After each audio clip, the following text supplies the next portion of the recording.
What's going on, everybody? You must always maintain revolutionary optimism. You must always continue to I hope everyone's having a fantastic evening, afternoon, pre-noon. No matter where you are in the world, I'm Hassan Piker, and this is the HasanAbi broadcast coming to you live from gloomy, rainy New York, ladies and gentlemen. That's right, concrete jungle, where dreams are made of. There's nothing you can't do. Now you're in New York. Oh my God, what is wrong with me? Knicks gonna win now since you're there. That's why I'm here, to give emotional support to the New York Knicks. Ladies and gentlemen, boys, girls, and MBs, we're live. We're alive. I'm in Mamdanistan, and it's a rainy day here in Mamdanistan, but I'm having a great one regardless. And yeah, we're here. This is part of the broadcast where I tell you about my personal news about what's going on in the world of HasanAbi Piker. It's obviously 11:51 a.m. Pacific time, Saturday, May 23rd, 2026. I have a very special guest coming on today. Her name is Ashley St. Clair. You might know her as Elon Musk's baby mama. But today she's going to be on to deliver us some juicy hot goss, some tea. But before I do that, this is part of the broadcast where I tell you about my personal news about what's going on in the world of HasanAbi Piker, in between the time period where I press the stop streaming button and press the start streaming button. So help me God, that's what I'm gonna do. Are you serious? Yes, I am serious. I'm also, I think, I'm getting some messages as well. But you are going to get a Trump mention 100% today, 100% lock. Wait, why? Anyway, folks. Camera seems not to be focusing. Is the camera not focused? What about now? Can't tell if it's focused or not. It's a bit blurry. It's fuzzy for sure. I can't tell if is it? It is fuzzy. What the fuck? Huh. I don't know why. It is a little, like, when I move around, it gets off focus, I think. Yeah, I see it. It's getting weird. It's like weirdly getting fuzzy randomly. Huh. Strange. It gets like, weirdly grainy when I move around a little bit. The lighting maybe? Could be. When you move closer, it holds focus on you. Yeah. Stop moving. Okay, I'll stop moving completely. Anyway, ladies and gentlemen, boys, girls, and MBs, we're live, and I hope everyone's having a fantastic one. As I was saying, it's those sconces on the wall behind you throwing it off, maybe. But yeah, as I was saying, personal news-wise, end of the broadcast last night, and quickly got on a flight and flew to New York City. Okay, quickly flew to New York City, and it was, an easy flight, pretty fast. Got in, passed out, woke up this morning for a big magazine photo shoot that I'm doing. Part of the reason why I'm in New York is I'm doing this magazine photo shoot, right? So getting ready for this photo shoot, we had to do a fitting this morning, and that's the reason why I'm late.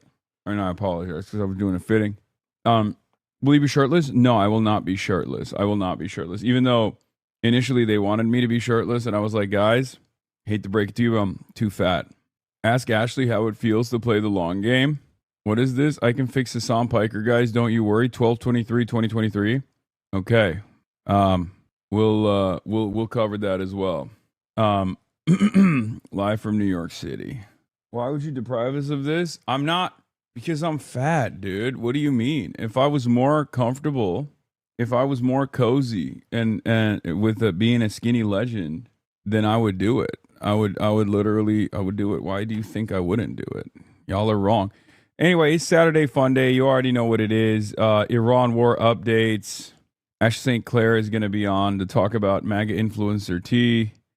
Green card chaos. KILMAR Bray Garcia goes free? ? Epstein's Fury Day 85, No War with Cuba, and more. Yeah, get in now. www.twitch.tv/HasanAbi. Would you take a look at New York State comptrollers race? 20-year incumbent liberals, honest versus two progressives who are splitting the vote, and one of the progressives was a Republican. And an opinion or endorsement can you could make it or break things? I don't think that's possible. But all right, let me blast out. Bro's literally never home anymore. Honey, the kids miss you, dude. I know the kids miss me. I'm also tired. I'm also incredibly tired. I fell asleep. I watched Marty Supreme last night. It was awesome. It actually was really good. I don't know why people were saying it wasn't good. Because some people were talking about how they didn't like it. I really liked it. I enjoyed it quite a bit. And what's also crazy about Marty Supreme is I really liked the fits. I thought Timothy Chalamet was great. Also, the person who's styling me was also apparently a stylist for that, which is crazy because I was literally talking to her. I was talking to her about how like I thought the Marty Supreme fits were so good. Like it's the type of sartorial choices I want to make. And she was like, that's I worked on that. You have a stylist? No, dude. It's for a magazine photo shoot. Also, I have to admit something. As much as I fucking hate this guy, Ashley's here. As much as I hate this guy, Kevin O'Leary kind of cooked in it. He was such a great actor. I'm going to be trying something crazy today, and instead of trying to grapple with the noise gate, I'm actually going to use a different microphone. Are you guys ready for that? You didn't bring two mics? Dude, what are you even talking about? You think I have a remote desktop setup. The very fact that you get like fairly decent quality, fairly similar quality to what you would normally get on the regular broadcast is incredible. I can't believe that you're complaining. The camera's already on, so okay. I'm already live streaming, and I gotta do something. I have to. No, normally I use this one microphone, but I'm trying something on my regular setup at home. It's fine. You can sit down. Your chat can be not anymore. Reformed. All right. Hold on. Let me. You're so squeaky. I know. Let me tweak some stuff real quick. Okay, hold on. They can't even hear you yet. 1 second. Keep your jokes. Hold your jokes for a second. Okay. All right. We have. It works, right? Speaking to it. Hello. Or speak in general. Oh my God, it works. A man told me to speak. I'm already on a better side. Okay. Is it loud? Test 1, 2. What's going on? She's got a smile that it's good, right? It works. Reminds me of child. Hell yes. Memories. Okay. All right, Ash St. Clair, everybody. Hi. Hello. This is a first. This is a first ever. Where normally when I have guests on, we try to work for like the first 30 minutes on how to get the noise gate done and all this shit. And am I doing the tech run with you? What? Are we testing it live? This is the tech run. This is the first ever broadcast where we have microphones. It's a big deal. It's a really big deal. Anyway, Ash St. Clair, thank you so much for coming on. It seems strange when I start the conversation by saying like, oh, this is Elon Musk's baby mama. Yeah, I know. You're more than that. You are also Thank you so much. Right-wing reactionary conservative influencer. No, not anymore. You used to be. Only one of those things is still true. And then you went woke. And dark woke. You went dark woke. Yeah. And you've been doing the tour. You've been doing the rounds. And I was like, and I've seen some of the... I wish people would wait to reach out to me, though, because they're going to think I'm a plant. Because they're all reaching out at the same time. Well, the reason why I reached out was because I've seen some of the things you've said about like your past opinions and the things that you believed and how you've changed. So I wanted to explore that with you. And then also I wanted to obviously ask you about the piping hot conservative tea. Oh, I got it. I got all of it. You've been, you were in this movement for a while. For those of you who don't know, I mean, you want to explain your background and everything else, because there probably are some people who are not aware. So I got involved in right-wing politics around 18, 19 on my college campus. I was involved in like a Turning Point chapter, and it was very quickly that I was tweeting, and all of a sudden I'm driving Charlie Kirk to the airport, and I'm a special guest at the Young Women's Leadership Conference. Okay, wait, let's start there actually, because this is fascinating for me. I've known Charlie Kirk, obviously, for many years. I debated him at Politicon twice, and I was fascinated with his journey because they basically plucked him. He wrote one high school paper. For his high school newspaper, he wrote like an article about how like a black woman, he speculated a black woman had taken his spot at West Point Academy. What? I didn't know this. Yeah, so here, I'll give you some deep Charlie Kirk lore. We carry the flame here on the broadcast. But basically what happened is he wrote like some kind of reactionary article in his high school newspaper, and then instantly it was on Breitbart. And then after it was on Breitbart, he was immediately on Fox News. That's how it goes. Yeah, and you had, I guess, a similar experience as well. So let's start there. So you start tweeting, and you're like, I hate I'm like, how poor woke people be like, society feel the is. burn. Yeah, okay. Just stupid reactionary stuff. And at first, I didn't even have my photo on there. And then I was like, wait a second. This will fly. And so then I uploaded so you were like, I was just like anon shit posting. Ah, okay. And then once I uploaded the photo and started going live on Periscope, it was over. Mike Cernovic and Jack Posobiec found me. Okay. And it was over. So what, like, how, let's go even further beyond that though. Let's start at the beginning. Like, how did you become right-wing? So right before I started my freshman year of college, Trump had a rally on my campus, like my new campus. Mm-hmm. So if you look in my photos, it'll just show a Trump rally that I'm at, and right next to Trump, and then I start college. And then I'm at Why Young Americans for Liberty, and then Turning Point, and that was it. But how did you like develop your worldview? Like, what was it? Were you just like? I didn't have one. I was just very impressionable, and I'm like, this seems so cool. Like, So in your mind, you were like, it was more so, I want to be a part of the in group, and maybe it was like the cool frat guys or whatever, and they were all like, I guess, I don't know. Sort of. I also right-wing? I went for philosophy, so I liked being like the contrarian token conservative in the philosophy class. Classic. Yeah. But I didn't know what I was talking about. I was talking about healthcare, and I was on my dad's plan, so. Yeah. Okay, so you start your ideological journey just wanting to debate people. And wanting to be a contrarian. Yeah. That makes sense. And wanting some sort of validation, because once you get in that, you have a club. My only college clubs were political. Mm-hmm. So. Yeah. And I was homeschooled in high school. So yeah, doesn't that make a lot more sense? Okay, that makes so much more sense. Why didn't you start there? You should have started there. Yeah, that's like most of the story. And people think I'm joking, but I'm like, when I was homeschooled in high school, we were in a little town in Montana where my only friend was a Mennonite lumberjack. Like, that was it. It was a town of like 250 people. So then I go to college, and I'm like, oh, I'm so cool, and like they really like what I'm saying. You're Jewish. Yeah. You're a Jew in Montana. And Jewish Italian, so they thought we were like Jewish Italian. You're Jewish, so that's, I don't even know which is worse, Catholic or Jewish, from the perspective of like the average Montana person. Yes, one of our neighbors was this like 80-year-old dude on oxygen who was like arguing about black people all day, and I was like, that's really racist, Jack. But it was very. Then I go to college, I'm like, oh, look at all these cool friends. So that makes sense. Now this is making a lot more, everything is clicking into place now. Now that you said you're homeschooled from Montana, and you go to college, which college do you go to? University of Colorado in Colorado Springs, yeah. All right, so you went to University of Colorado, everyone's woke around you all of a sudden. I felt like I was being like swarmed. Okay. Like, I must fight back. Yeah, so you felt like they were trying to indoctrinate you. Yes, because Charlie Kirk said to watch your professors. Yeah. I was like always looking for that professor watch list content. That's crazy. I didn't know that like anyone content. That you were a whole ass nerd. That's crazy. Yeah. All of the Young Americans for Freedom guys are always so fucking nerdy, I feel like. Well, I grew up with brothers too, so I just played video games. Like I would do LAN parties, like LAN parties, playing Age of Empires till like 2 a.m.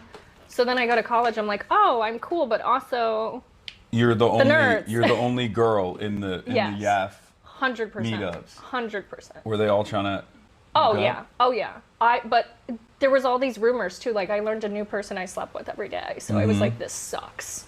But also, Well, we'll get back to that in a second because I feel like that is now. I mean, not much has changed. I feel like from Young Americans for Freedom then to the conservative media ecosystem because they do all sleep with one another. From what I understand. So yeah, we'll, they're all having we'll, sex with each other. We'll get to that T. We'll get to that T in a second. But so you get out of college. You're posting. You're on I Periscope. dropped out of college. You dropped out of college. Dropped out. For the influencer route. Oh yeah, because I started Okay. dating. Who'd you start dating? Do you know who DC Drano is? Oh my God. Yeah, and so he was like, like mid-30s, and I was 20. I couldn't even order a legal drink yet. I drop out of school, and a month into dating, he moves me into his bunk-ass Tampa apartment. Okay, and you were like, plucks me we're from living my mother's house. We're living the high life. DC Drano is one of the Binder boy. Yeah, one of the Binder guys. Yes. Epstein Binder. Wow, he's hot. No, stop. He's sexy. Stop it. Okay, so you were dating. Yeah, nobody cared when I was dating an ugly broke man. Okay, so this is DC Drano. Try that in a small town. But he's like, he also cosplays. Oh, he does? He has hands that are softer than mine, and then he will like wear this costume. He will purposely leave mud on his truck and like scream, and he's like, people expect Drano to have mud on his truck. Like just batshit. But so then he tells me, he like molds me. I'm like this perfect little 20-year-old influencer. He's like, here's what you post. Here's what you hold on the signs. Like he's telling me what to write on the sign outside of the ICE detention center. Okay, so do any of these guys like? So you were in some ways. I mean, I don't mean like groomed in like the legitimate way, but you were like groomed in the OG way to be this like conservative. Because I was so insecure and so pick me that I was like, absolutely, I will. Yes, sir. So they turn you into this this media demon. But what I don't understand is like, where are the true believers? Like, because from my perspective, I always feel like on Facebook, and they're your grandma and grandpa. Yeah, but like I feel like a lot of the younger crop of conservative influencers, like they're very clearly angling for some kind of like media opportunity. They're not real. They're not actually genuinely like I read Rothbard. I'm a huge They don't libertarian. read at all, Hasan. They don't read at all. Well, I mean, I know that. No, like when you talk to them about the books behind them on their shelves, like none of them read them. They can't tell you anything about the books behind them on their shelves. So it's just LARP. They're just fed talking points, and they're just repeating and those putting talking mud on points. their trucks. I would go so far as to say, and I hate to, I mean, this is not even giving him credit at all, but like, I think that's part of the reason why Nick Fuentes has so much appeal is because he is like, he can demonstrate basic literacy and competence and a more sophisticated understanding. Like he has a worldview. I mean, he's a heinous little neo-Nazi creature, but like it is obvious that he comes from a background where he has more of a genuine interest in this He kind reads of more thing. than most of the people on Fox News. Yeah. So I think that's probably probably part of the appeal. Even though I found out that his audience is mostly older, I thought it was like a lot younger. But turns out Are they really? Yeah. I thought all of his. There was one time when a bunch of the grapers got banned on Twitter, and they were coming to me for help. And one of them calls me, and he has like this European accent. I was like, wait. Are you even fucking American? Oh, He's no, like, no, they're no, not. but thank you so much for helping me, Ashley. I was like, what No. the fuck? Yeah, It's no, like, so on America first, and his profile picture was like AF. Yeah, Like no. America first. They're okay. So this is actually a really interesting thing that I didn't know was going on either. There's another guy on this platform called Asmongold. I don't know if you're familiar with him at all. Yeah, he is like He like makes me shiver. Yeah, he's You like just know he smells. bizarro me in every way, including hygiene and dietary habits. But his audience is mostly European, and they love LARPing as MAGA. They love like that's the number one thing. They probably like identify with his lack of orthodontics. Well, it's that might be part of it, but it's fascinating to me because on the internet, like, not to sound like Mark Levin, but like there are a lot of people that are not in America that are talking about American politics and presenting themselves as Americans. Sure, there's like Why is that Mark Levin though? That's just because he always says the third world is watching Tucker Carlson. Because he says like Tucker Carlson's audience is not American, which I mean could possibly be the case. I know a lot of WhatsApp onks that love Tucker Carlson. Like, the let's WhatsApp be onks real. do love him. Yeah, like Bangladeshi WhatsApp onks are just sharing his videos all the time. But like on the other side of it, it's very it's fascinating because like American politics is being consumed by everyone around the world, and they're all LARPing as Americans. Yes. So you have like the third worldist position, which obviously I'm sympathetic to, and those guys are LARPing as Americans, but they're LARPing from all these different parts of the world, and then a shit ton of the MAGA movement on the internet, and I don't mean just like bot accounts or accounts that like are very clearly doing propaganda. I mean like people's personal consumption in their own personal experience. Like you got a bunch of right wingers from like the Netherlands. Yes. That's like half the Groypers. Yeah, who are dialed in on the Asmongold commentary, who will constantly talk about how like Europe is falling apart. Yes. Because Muslims. But that also makes it more, so that's why some people within the right-wing space, they like co-opting those populist movements. Yeah. Because it's really, really easy, and those markets are already dialed in. They love consuming American politics. Yeah, everyone loves it. Everyone loves LARPing as an American, but it seems like they can't vote here because they're not even physically Depends here. on who you ask, though. Yeah, so we'll get to that in a second as well. We'll get to that, but okay. So you're dating DC Drano. He's a stud. I mean, look at how handsome this 3-piece suit. I mean, this is Binder boy. Yeah, God damn. These guys. What a journey this was. When I first started making TikToks about him, he called me for 2 hours crying. He's like, please, you know what he said? He said, please show me mercy, Ashley. That's what he said. Wait, really? Yeah. I was like, mercy, I made TikToks. Have you shown him mercy? No. Okay. So these guys are all, would you say that, I mean, I feel like after a certain point, like through this evolution, they do start believing their own shit though, right? Like there's gotta be, or they're not like woke. They reached like a level of paranoia. And like, there's something so weird. Like most of these guys within MAGA were total losers in like high school and college. No. Yeah, like, but it's like a common theme, and it really sticks with them. Like it really sticks with them. Like that's what they talk about when they're sad at night. And I don't know why it's a common theme, but it's like this is their redemption now. He's like, I'm cool. Everyone loves Drano. But they're not. No. And they're.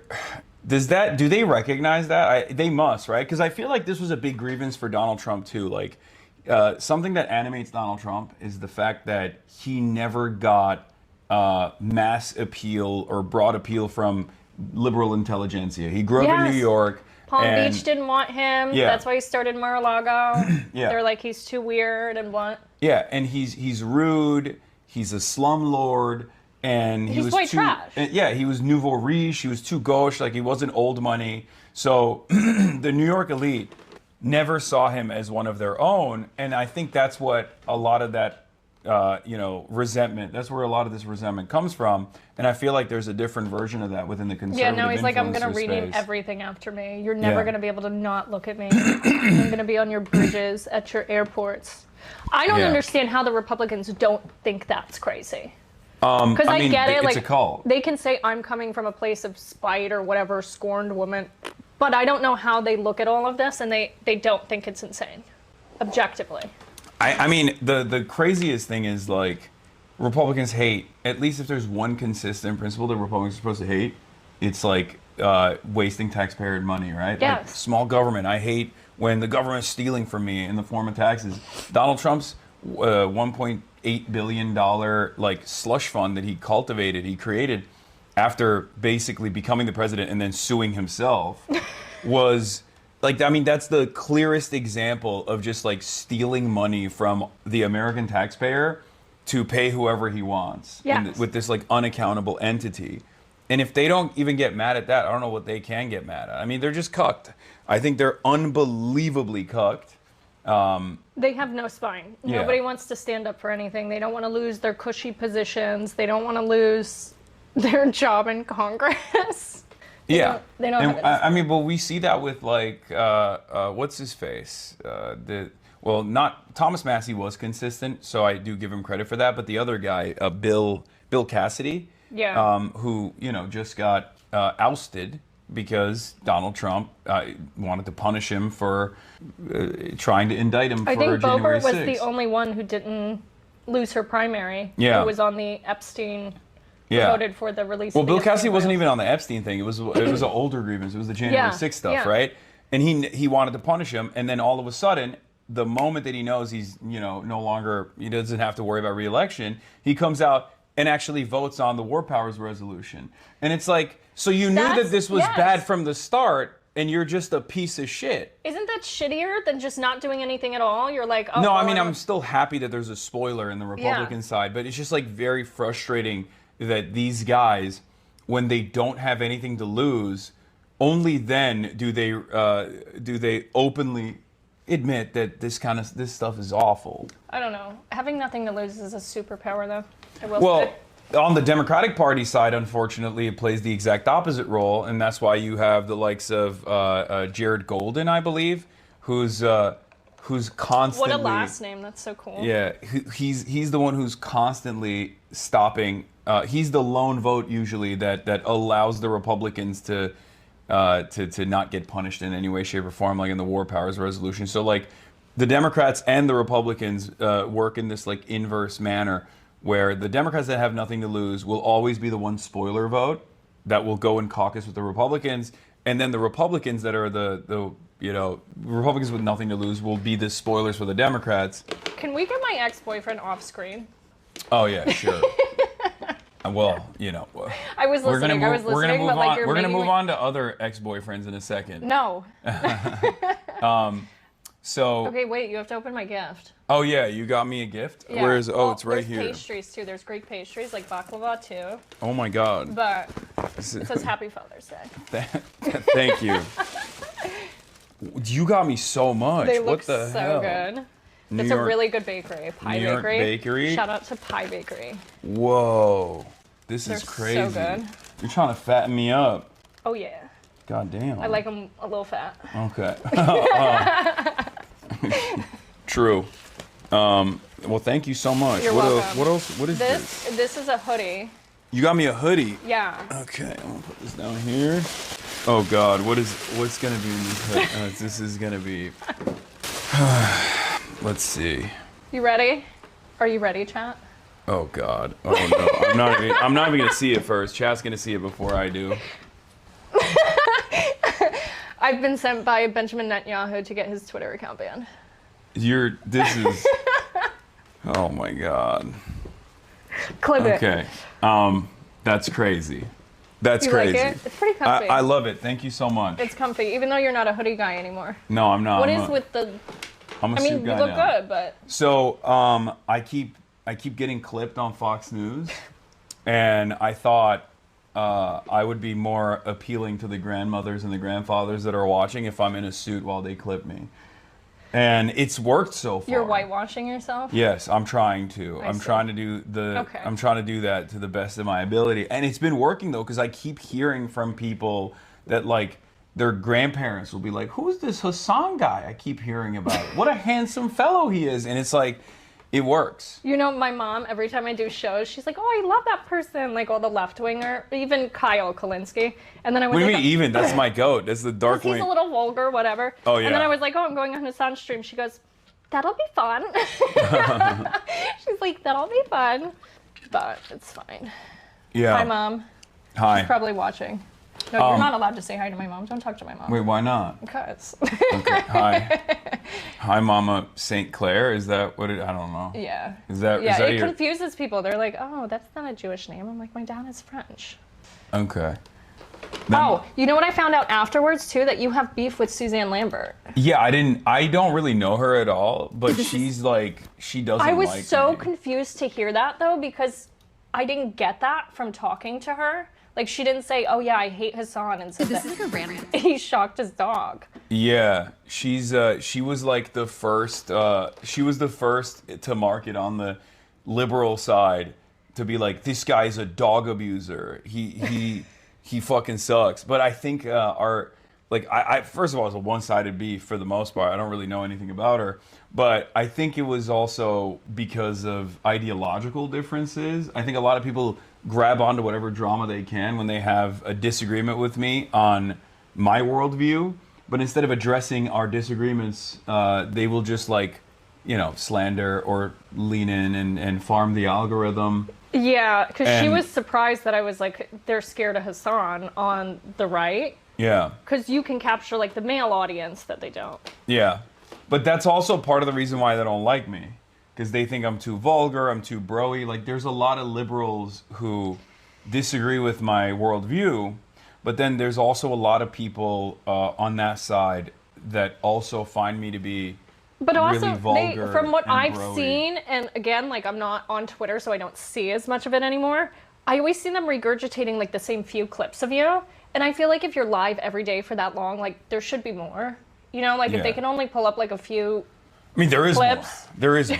And I will keep creating more clips as well, because it's impossible for me to talk about politics in a contentious environment with real-time feedback, with people who are like actively coming in here to you know, start shit, who are Do you get a lot of that? People coming in to your chat for that? I have an army of like hate watchers as well that like sit in Discord servers, and they literally all they do every day is stalk me, my family, my loved ones. They do that to me too. And then it's like mostly on Reddit for me though. Yeah, it's mostly on Reddit for me as well. But they're in Discord servers, they're all over Reddit, they're all over Twitter, and they'll just they'll wait for an opportunity to clip something out of context, and they'll just like negatively frame it. And because I think people have gotten way dumber, most people don't even look at the actual video. Sometimes they even clip it in context. Because they don't want to, though. Like, they really like junk food information. They don't consume actual media. Even the right wing, like, they hardly actually read full articles. Yeah. They're just, like, headline consumers. And I think a lot of people are, but, like, primarily with the right wing,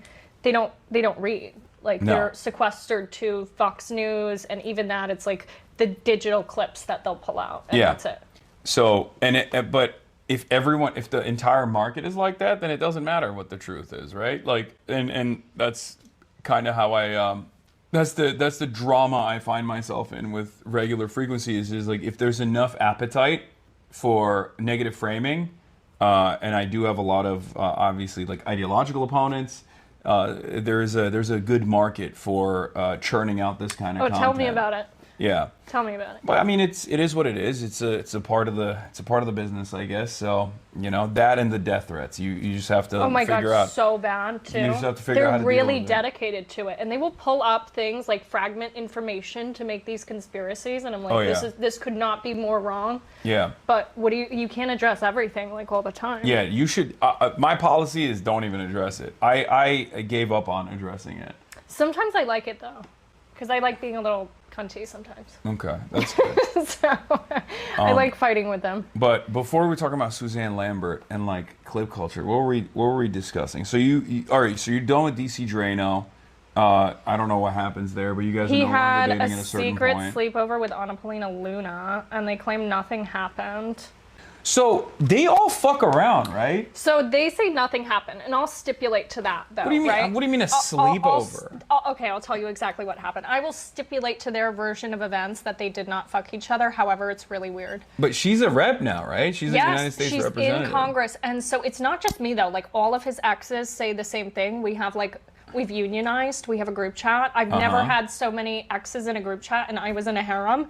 So, like, and they all have the same story. But I was out of town, and then I come back, and there's a face mask in our shared bathroom, which was weird because I had already moved to the guest room because he was annoying the shit out of me. And I'm like, whose face mask is this? And he's like, oh, I thought it was yours. I would never use something that cheap. Who was here? And he's like, it was Anna, but she was just staying here because she's moving to the district to carpetbag because she was living, I think, in Washington at the time.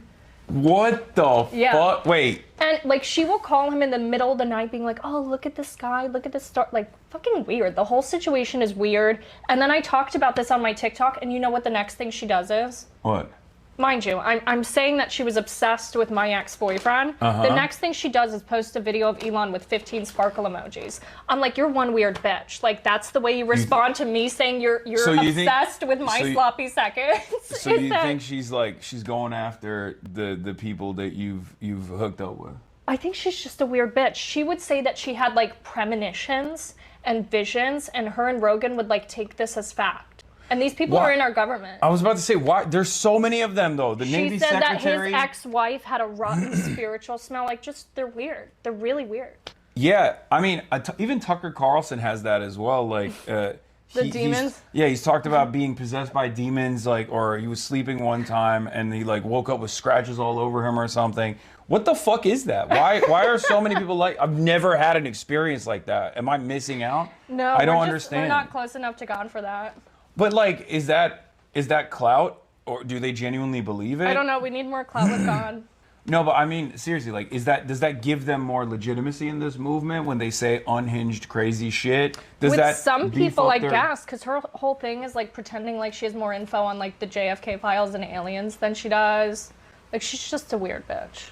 Okay. She was pretending to be Jewish for a minute, and then it came out that her grandfather's a Nazi. Oh my God. Okay. They were calling her the new George Santos. We have to talk about this. we have talked about this a little bit.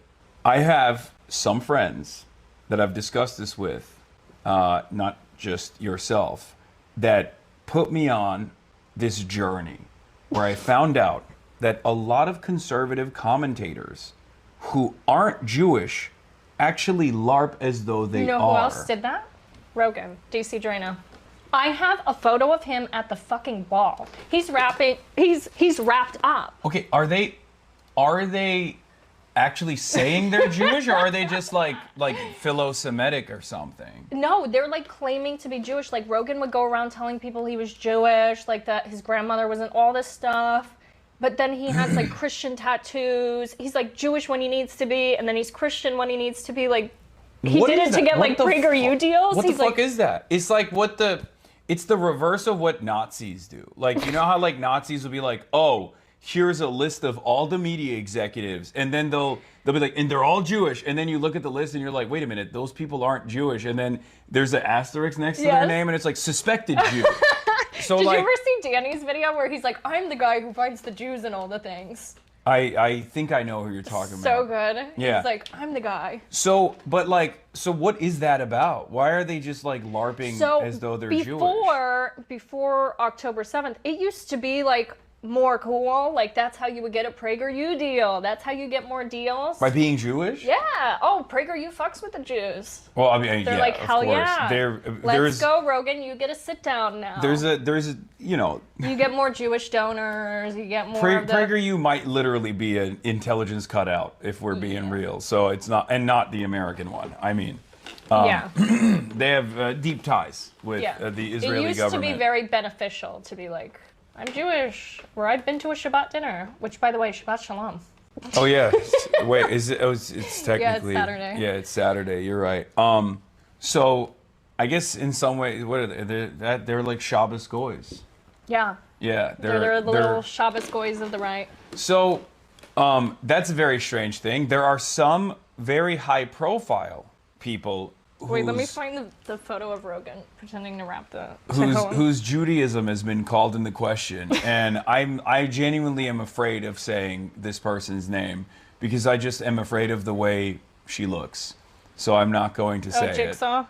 Okay. You know, Ozempic was the worst thing to happen to her because it just like made that situation so much worse. Wait, she's on Ozempic? I feel like was she You think she lost that weight through hard work? Was she fat? I don't even know. I don't think she lost that weight through hard work. I didn't even realize she was... I have never... She used to be a little chunky monkey. Oh. Okay. Well, I only remember Laura Loomer talking to that one like... You named her. Yes, I did. Well, you said Jigsaw. It's out already. But... Yes, Laura Loomer has a high school yearbook photo, and I don't know if it's like doctored or not, but she's wearing a cross in the high school yearbook photo. And there's suspicion that she's has a video of her like being taught to draw a Star David. Did you ever see that? No, I also am not, you know, I don't know any of these. I know of these people, and I very actively stay away from them because they freak me out and they gross me out. But Wait, where? But yeah, from what I understand, and also make sure you don't show your phone onto. There's him pretending to rap. Like, you would think by like the second rap, you'd be like, this is a bad idea. So when you said, since Rogan wanted to out himself as a subject of my TikTok, here's how far this man went pretending to be Jewish for business deals on the paid trips to Israel. He's not even Jewish, though I'm sure you can still find his old tweets claiming to be when it was good for business. He also says, I'm just attacking America First Patriots when only one of us took paid trips to Israel. He's as much I Jewish. was offered too. He's as much Jewish as Elizabeth Warren is Native American. His brother allegedly said they have like 1% Jewish heritage, and he is not, nor has he ever been practicing. Whatever my mental health issues, I ain't doing whatever the hell this is. Pretending to be someone you're not is why your marriage lasted less than a year. He then went around smearing his ex-wife, who's literally the nicest girl ever, as a gold digger. I genuinely have no idea why these people outed themselves when I use fake names. And this right here isn't even any personal relationship tea for me. His Jew cosplay is public. That's crazy. I thought they just like go and, kiss the wall and do the tefillin to just be like, see, You can't do tefillin unless you're Jewish. Before they rap it, they're like, are you Jewish? Oh, I didn't know that. So that's why I'm saying by the That's second kind rap, of a you bummer think because he I would be always like, thought damn. it was such a cool. I think it looks cool. It's like you're like Spartan. I mean, we could work something out. Yeah, I didn't realize you had to be Jewish to do tefillin. Yeah, they ask you. They're like, "Are you Jewish?" So he had to Yeah, but tell that guy the yes. wall kissing is not like because I No. know there's motherfuckers who are definitely not Jewish who are kissing the wall. So that's not that's Mike more. Huckabee's probably there right now. Yeah, Mike Huckabee makes out with the wall, but that's just his own personal. I've said this before. I think Mike Huck okay. Let me hear your perspective. His daughter's on this. really nice though. Like Sarah is really not like a nice person. Like okay, politics aside, she was very nice. Why do you not like her? Hard for me to. I don't like any Republican. Okay, but like.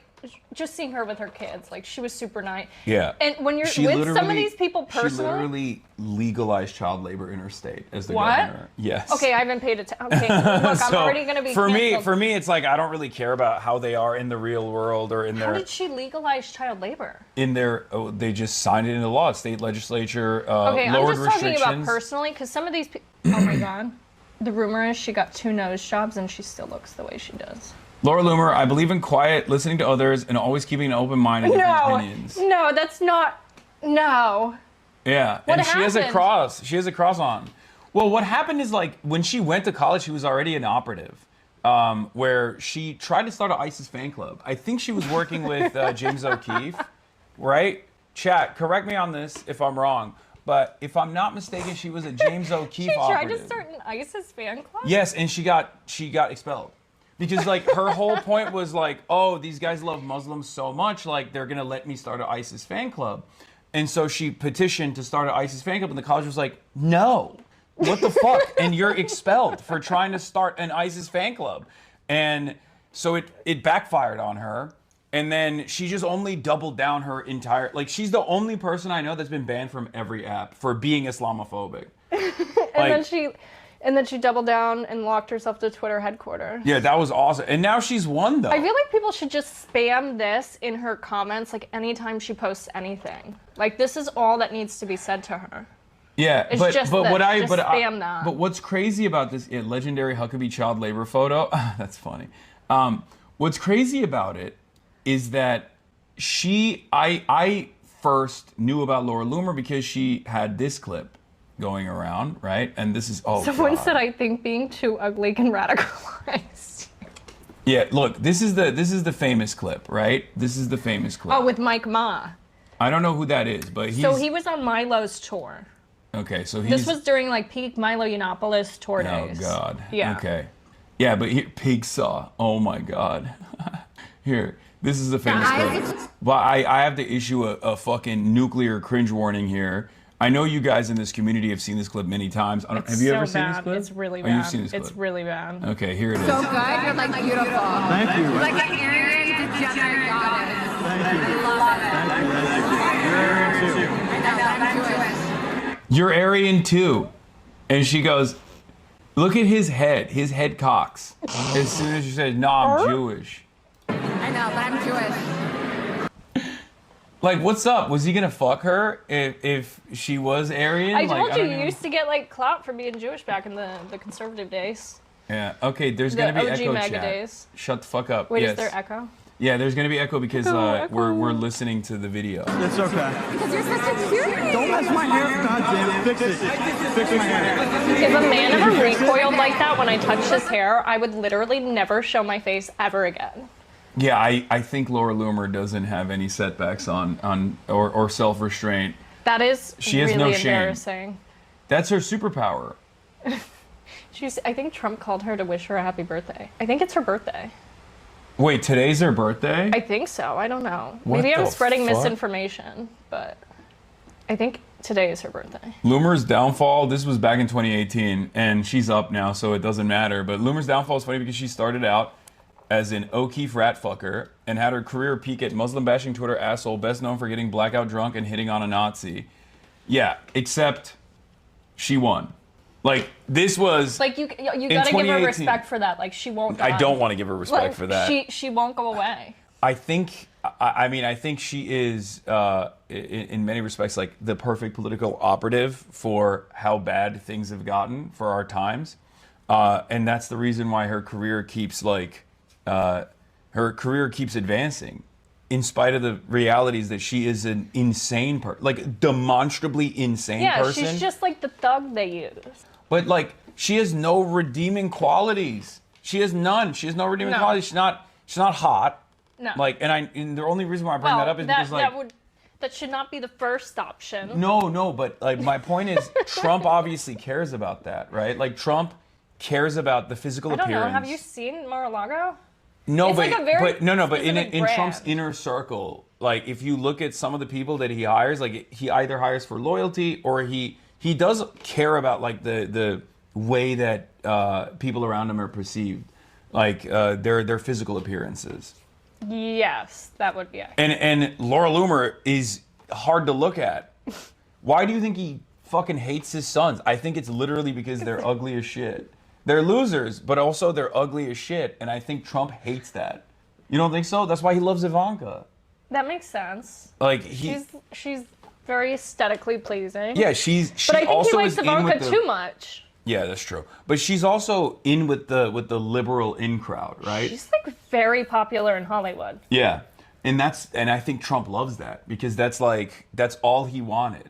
Like if let's say I wanted to play in the NBA, okay? And then I mean, I was never going to be able to do that. If they give you an offer right now, would you do it? I mean, yes, but I would never be able to do that because I'm dog shit. But my point is, let's say I want to play in the NBA. I marry a WNBA player, okay? And then two of my kids are ass. They're like, for some weird reason, they're like 5'3", okay? And then the one child I have is like 6'10".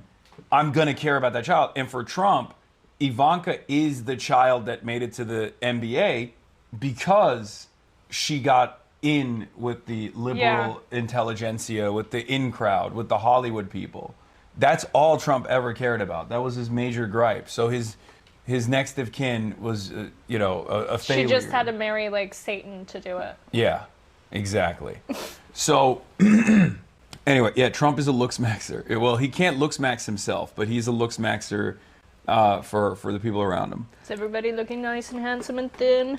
So we got Laura Loomer here talking about how she's. Are you trying to get me like attacked? I mean, you're on this broadcast. You're gonna get attacked no matter what, and I'm gonna get attacked. So we're in this together. Why are you now. gonna get attacked? Why am I gonna get attacked? What do you mean? Laura Loomer fucking talks about trying to get me deported every day. She genuinely will. She could actually No, she succeed can't. at I'm that. an American citizen. So that would be like. That would be such Weren't a. like half of the people that went to El Salvador? Yes, but the constitutional crisis that would create is far too large for the Trump administration to invoke when they don't have the popular approval to be able to lean into that kind of thing at this point. I think it is a genuine concern. It's something that I think about, but.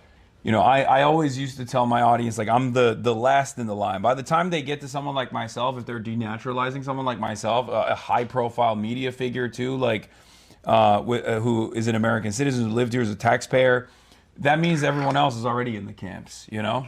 So I don't worry about it too much. All right, let's watch the rest of You this. posted on Instagram recently when you got like reinstated on Facebook was so hot. Like, Oh. I appreciate it. it's so good. I'm gonna grab my coffee. And Nazis hate me. Not all right people want to put me in a gas chamber.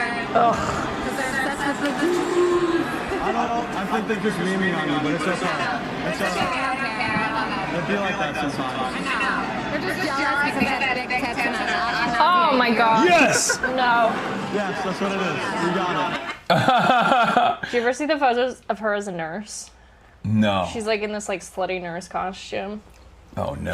I think she gets mad at like the hot e-girls because she tried so hard and people were still like, no, it's not gonna work. I mean, yeah, at some point you gotta give up. Like, why? Just be true to yourself. And I feel bad because I felt bad for her at one time. Like she would send me these texts. She's like, I'm alone on Christmas. Like I don't have family. Like all this stuff. And I'm like, I feel so bad for this girl.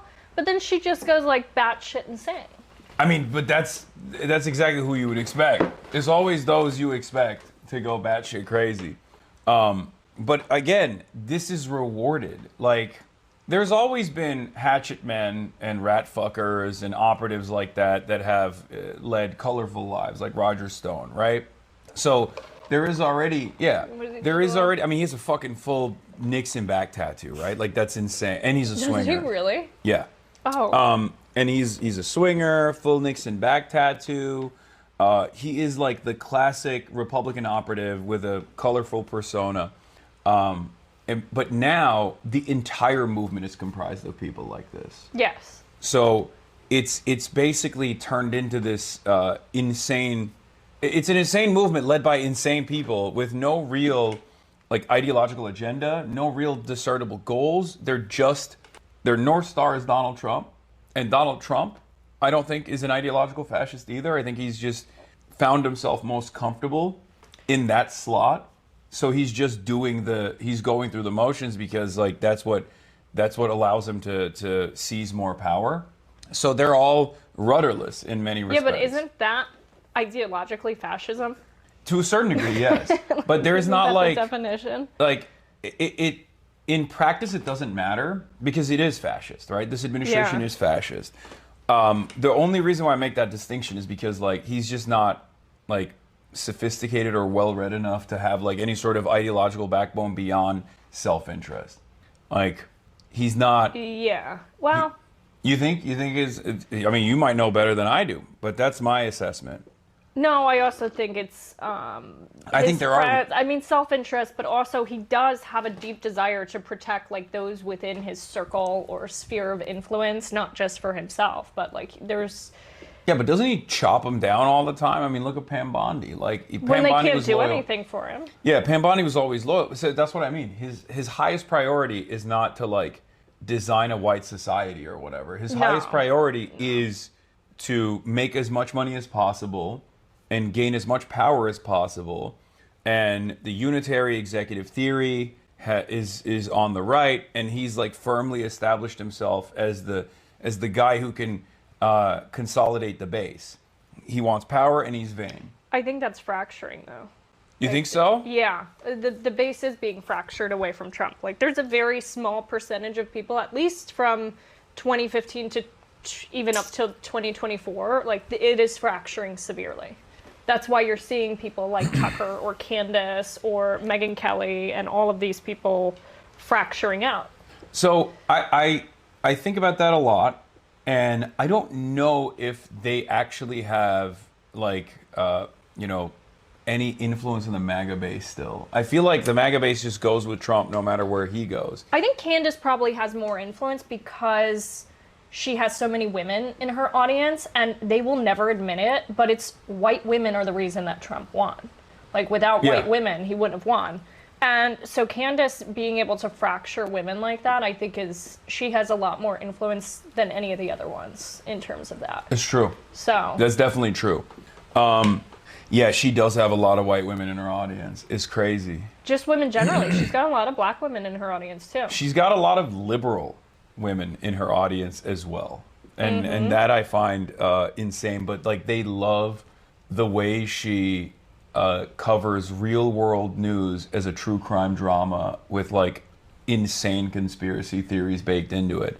It's unbelievably appealing to a lot of people. And for some, she's actually saying things that she saw within MAGA, whereas like people like Tucker or Marjorie Taylor Greene or Megyn Kelly, they know a lot more than someone like me or even Candace know. But they're not saying operatives. Anything. Yeah, they're operatives. They won't say it. They won't leak it. And I feel like that's the actual indicator of if their mind has changed. Like, leak it. Spill their secrets. Stop keeping secrets for them. Like, if you're still keeping secrets for them, you might as well be on their side. Well, that's because Tucker, I think, is like designing for a future post-Trump.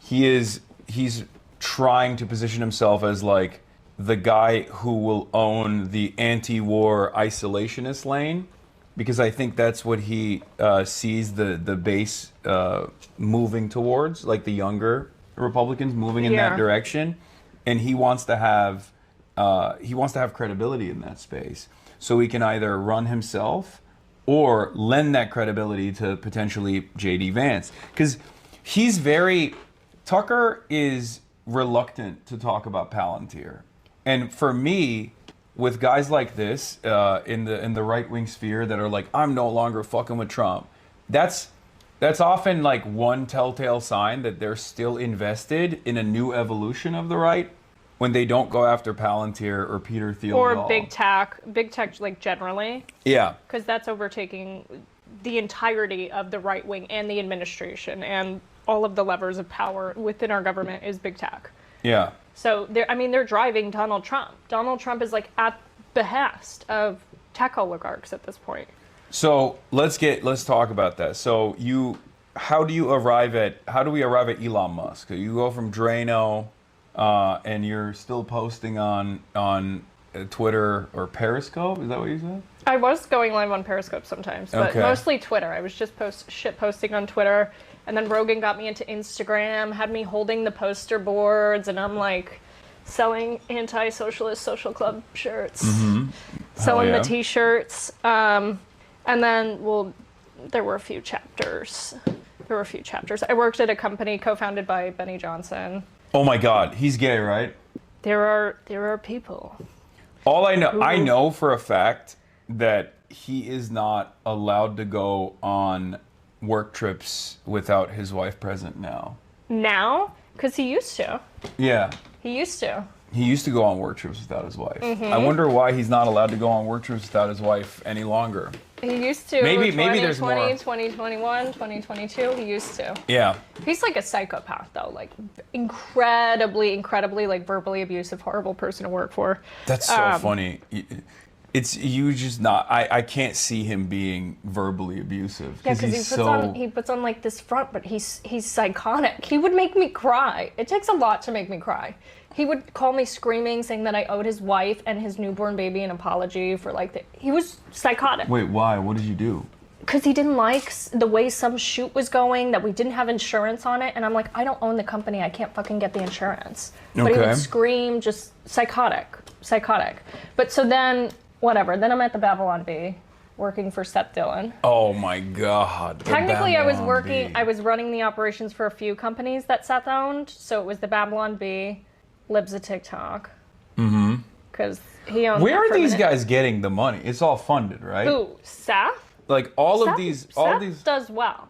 So these operations, though, like, what does their revenue structure look like? Because they don't have enough eyeballs or enough advertisers. I feel like they do. Yes, they do. They have eyeballs, or they have the advertisers? Both. Really? Yeah, they make a lot of money. That's interesting. And Seth is different than the other ones because him and his brother also have other companies, like tech-adjacent companies that they had, because his brother is an engineer. So they had those that they were able to use and help fund things. But yeah, they make a lot of money. Haya was making and is making a lot of money with Libs of TikTok. What is Haya? Haya Rashek, who runs Libs of TikTok. Oh, wait, how? Through Twitter? Through Twitter, through Substack, through advertising. The Substack. People are like, oh, I really want this psychotic doxer. I want to run ads on this psychotic doxer's platform. Yes. And she would call me, and I'm like, Haya, you can't dox kids. Like, if you're going to post kids and I can't stop you from that, you have to blur their faces. She was psychotic to work for. So, but honestly, wait, just you dumb. You worked for her too? So Seth owned Libs of TikTok LLC.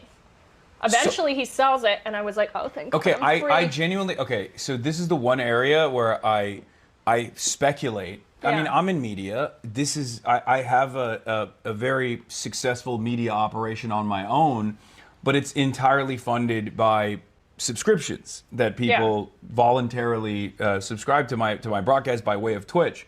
I have a million other opportunities to generate revenue. I choose not to take them, right? Like there are sponsors and corporate sponsors that constantly come to try to give me big deals. And you don't take them? No, because I think it's silly. I already have enough money. It doesn't matter. But, but like, so I know that there is definitely a lot of money out there. I mean, like, or even if you were loose with your morals. They don't say no to anything.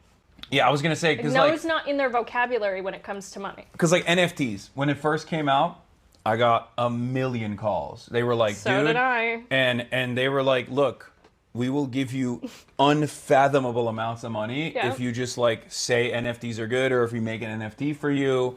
And it wasn't like a deal where, you know, they were telling me that I'm going to have an NFT that's you know, price goes up. What did they want? Just like a They would just straight NFT? up want to give me piles of cash so I can like. They did that with me with that and crypto, like little crypto NFTs. Cryptocurrencies, NFTs. I of course was like, this is a fucking scam. I'm never gonna do it. I can take the Hawk Tuah route. Yeah, finally. I will get a coin. I mean, this is before Hawk Tuah. This is when NFTs were first being launched. Yes. So I of course said no to it, but I know that a lot of people said yes to it, and they got a fuck ton of money. Polymarket offered me $1 million for they just offered you $1 million for just 1 day of coverage for the election. So much more from them. No, that was their starting. That was their starting price was $1 million. You just have a Polymarket ticker through your election night coverage. And I was like, no, of course I'm not going to do that. And then they got raided the next morning. But sometimes they'll do that and set people up too. Maybe, but haven't gotten me yet because I say no to everything. But my point is, but this was Biden. This was Brandon's FBI. So I don't think Brandon would set up one of his strongest soldiers like that. But my point is, if you have loose morals and if you're only invested in the bag, there are definitely a lot of companies that will give you money. So I see that. But as far as like real eyeballs, as far as like real motion in the real world, I think a lot of the conservative ecosystem relies on, in the same way that like New York Times has an asterisk or a sword next to the bestsellers list when the people purchase their own books. I think they do that in the Substack world as well. I think they just like dump. She didn't. You don't think so? No, I know it because I was in the back end. So she's organically, there's like tens of thousands of people that are subscribing to her, hundreds of thousands of people that are subscribing to her Substack because they're like, I love that you're doxing random queer teachers. Yes, correct. That's insane. That's actually shocking. Yeah. She was making a lot. She's like, oh, I'm buying a new house. Ooh, look at this designer I'm getting. She had a stylist. She's like... She had a stylist? She had a stylist. Her style is ass. I know. I was like, you need a new one. Wait, so, was her stylist also like you had to keep within the Orthodox? The stylist was Orthodox. She had an Orthodox stylist. One time, this was not my job. I was running operations for Seth's company. She's like, can you get me kosher milk? Why would I go get you milk? Like, I'm not getting you milk, bitch. She was trying to run people around to do everything for her. But, yeah, she made a lot of money. So then I'm at the Babylon Bee. And then Elon bought Twitter. And Seth did an interview with him. Elon followed me, slid into my DMs. And you were like, this is... I was like, fuck yeah. I was 23. I was like, ooh, I've been chosen. Because at that time, you probably it's probably an upgrade from DC Drano. So. Okay, exactly. My ex was putting mud on his truck on purpose to like be cool. So, and you remember at that time, everyone was paying so much attention to who Elon was following, like when he first took over Twitter. So like when he followed me, I was getting congratulation texts from like right-wing Twitter. So like I was within this cult, and I'm like, I genuinely, our I don't savior, understand our it. new cult leader has followed me. I've been picked. I'm It telling was you like right the now, ultimate pick-me this is moment. the exact opposite of the way I see the world. I would, if I Yeah. found myself in this situation, I would kill myself. I would be like, no, not in your shoes. I'm saying like, What are you saying? if I was one of those people that was sending We you, wouldn't have had this stream. no, I'm talking about people sending you text messages being like, oh my God, Yeah, they're congratulations. like, congrats. And then they would reach out to me, like these conservative donors. Everyone's like texting you. They're like, oh my God, can you send this to Elon? We have this project. Like, it was really intense, like very intense. Because they were so obsessed with it. And Oh my God. So then I was we like- are peasants. Yeah. We're all yes, like, they're like, please, sir, may I have a sliver of clouds, a sliver of gold? And I was like, oh my that's God. like medieval peasant shit. Yeah, and then I was like, no, I'm gonna get you. It was so bad. It was so bad. But so, and then, yeah. Okay, so, So then we interview him at Twitter. Well, so he slides into my DMs and he's like, are you ever in San Francisco or Austin? I'm like, I'm in Austin a lot, but I'm supposed to be in San Francisco whenever you get back to Seth about an interview date. Within like 30 seconds, Seth calls me. He's like, Elon just got back. Oh We're my going to San God. Francisco on Thursday. he wanted to fuck you, so you leverage that to get a fucking interview for Babylon B? I was a Babylon B employee first, okay? I was a Babylon B employee first. So I was like, let me do a solid for Seth here. That's crazy. And yeah, so then we were on the plane there like 48 hours later. And then he's like, he texts me after the interview. He's like, feel like going to Providence tonight? And He took you to Providence? Oh, God. And we stayed at this like place that like doubled as a Masonic lodge. And Wait, in LA? no, in Providence. Oh, Providence. Oh, I thought when you he said was Providence, I thought you were talking the Michelin star sushi restaurant in Los Angeles. No. Oh, that's why I was like, he took you to you meant Rhode Island. Yes. Okay, yeah. Yeah. Wait, why, so he's why like wheels fucking up at Pro- midnight. So I'm like, guys, I gotta go. So I'm skedaddling. I bring my Oh, little suitcase to the okay. private airport. And then I'm on his jet. I'm like, this is nicer than commercial. For sure. Mm-hmm. And Okay. then he did his little silverware tricks. What's a fucking silverware trick? What does he do? He was like balancing wine glasses on silverware. I have a photo of it. Because he does it and then he's like, do you want to take a photo? I'm like, I can. He wanted me to take a photo of it. Hang on. I'll show you. Wait. Why? He's so autistic. It's crazy. Yeah. Wait. No, not that one. Don't dox his phone number. This was from the plane. Oh, that that's day. like straight up the. That's on his shit. Yeah, he even has he's stimming with his mouth. Yeah. In the photo, he's like. Yeah, so then like, and then we just didn't stop talking or meeting up after that. And then the Fire Nation attacked. So what's the deal? He wants to like repopulate the Earth or something? Like what the fuck is that about? Like he has like is it a breeding fetish? What is it? I don't know. Or is he just like a loser who got a lot of money, so now he wants to like fuck as much as he can? He got so much weirder like after I was pregnant. Like just changed completely Towards you or just in general? towards me. Oh, okay. Like just like kind of mean, like a lot more like controlling and snappy, and it was just. And then he tried to get me to use surrogates. He texted me and he's like, to reach Legion level before the apocalypse, we need to use surrogates. That's what he texted me. I saw that. And I was like, no, thank you. And then he tried getting me to have a C-section, like elect to have a C-section. Why? Because he said, oh, it's better for the brain size. I'm like, no, thank you. Like, I'm not going to elect this works fine. No thanks. Yeah. It just got really weird. Wait, Like, very weird. where is he getting this information from? Probably Twitter. Probably from some Nazi on Twitter. So that's the other thing. So he's, look, I've talked to Vivian about this as well, like this this transformation that took place, and she was telling me that like, no, he was always kind of like that, but he was just like hiding it. I think so. And I think he 'Cause- hides it from people like in his personal life too, like just how like I don't even know how you can hide it at this point. I mean, it's no, fucking now he's pretty, just like pretty fuck public. it. Now Yeah. he's just like fuck it, but yeah. There's a desperation and not dissimilar to Trump actually. There's this like constant need for admiration that he has, and he Yeah. wants people that despise him to like him a lot. which I guess in a weird way. I don't think so. You don't think so? No, I think he really hates and like wants to smite all of his enemies. Okay, well, that's not like- great for me, I think, because I don't think he likes me too much. No, I don't think so. No. He fucking tweets about me all the time, which at first it was Same. like... at first, well, for you, it makes sense. You guys, you know, you guys had sex, so... Did you not? Wait, is that not... Wait, I jokingly said he mailed his cum in a napkin. Don't say that. That is so gross. But, like, what... Hasan. Okay, well... Where's the spray bottle? Okay, I apologize. Is your mother watching this? No, she would be horrified with the things that I say. I'm gonna call your mom. No, she'd be horrified with the things I say on this broadcast. Completely inappropriate. Okay, so... No, I didn't get a napkin, Hasan. So he didn't mail Don't. He didn't mail it? No, Okay. there was no mailing, Hasan. Okay. So...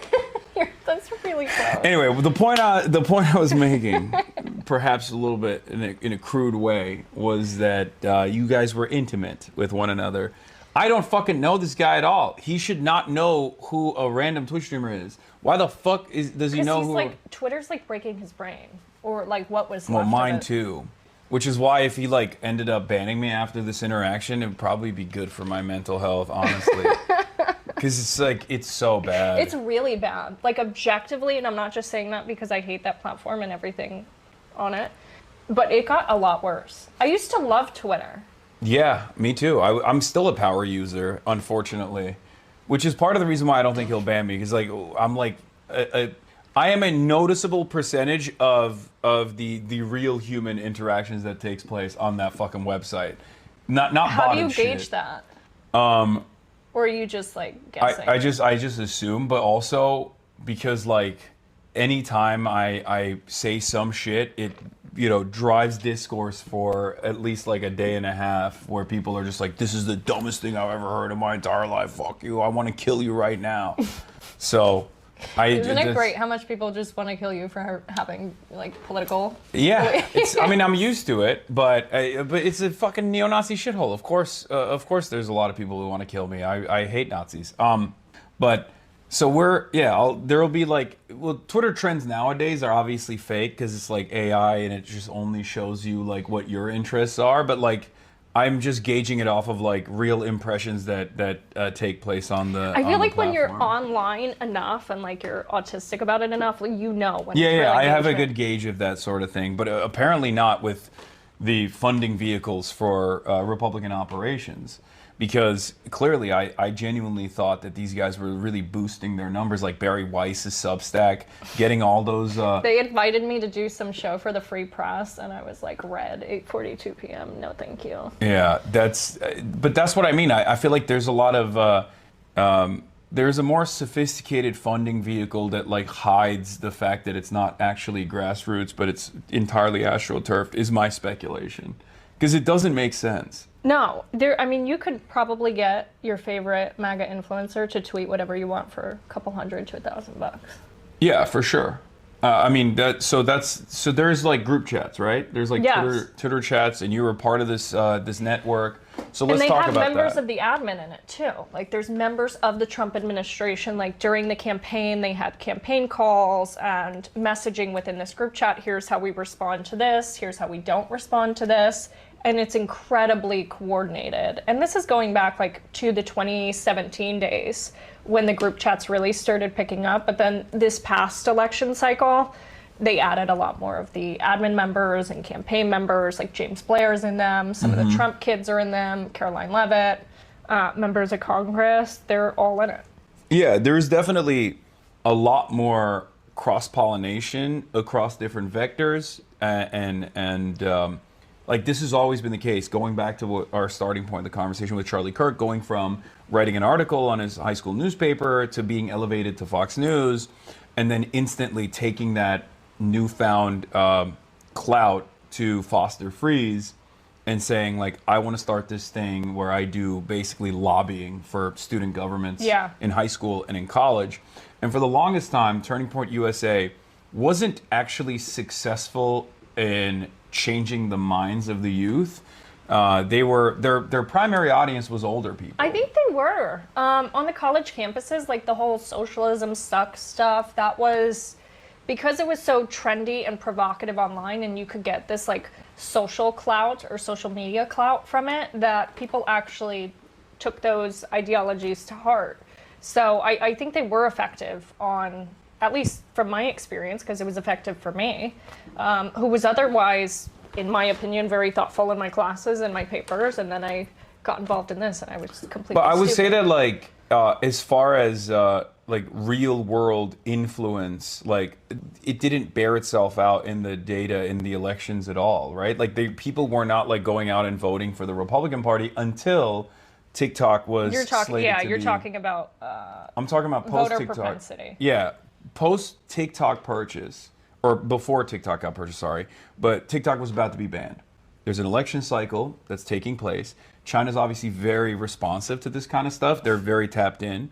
So what I saw, and you can tell me if I'm wrong on this, is that China basically was like, oh, if we open up the algorithm faucet a little bit for, you know, right-wing influencers that have direct access to Donald Trump, Charlie Kirk specifically, and they go super viral, Charlie will take that information back to the president and Yeah, 'cause he or did the a next 180. president. Yes. 180 And on Trump will TikTok. actually want to save TikTok. Democrats wanted to take it out because of AIPAC and because of Israel. Democrats were like, we've wanted to take out TikTok already. It's unaccountable. The algorithm is still controlled by a foreign company, a foreign government, and obviously they're the major China hawks, and they're also massive Israel dick riders. So when, you know, post October 7th, they were like, we're going to use this as an opportunity to just completely cut out TikTok. We're gonna force the purchase of TikTok, or we're gonna ban it outright. The reason why they didn't ban it outright and they were able to like leverage a deal, in my opinion, is because Trump saw the boost that he got in the youth vote by way of Charlie Kirk and Turning Point USA, and he recognized that TikTok was a major role in this, and that's the reason why he basically gave a lifeline to TikTok to continue operating on U.S. soil, and then, you know, force the purchase of it, like exchange of ownership to the Ellisons. That is when Charlie actually had some impact with the youth. Because I like, even when you look at the approval Yeah, ratings he really of Charlie blew up Kirk, on TikTok yeah, too. before TikTok though, I remember covering this at the time because you know, there's a lot of like right-wing media watchers, like Media Matters and the like, and their whole shtick was getting money from older Republicans that are super wealthy, Yes. to make them feel like they were converting the youth with regular frequency, but their ad spend was entirely for like the 65 plus year olds. They weren't actually even Really? Yeah, they weren't actually targeting young people at all. They were targeting older people to and So duping them into well, that believing. makes sense too, because there's a new thing that just came out about how so many of the Turning Point chapters are fake. Yeah, Like, they don't exist. They went and they called these chapters. They're not there. The school has no record of this. So Yeah.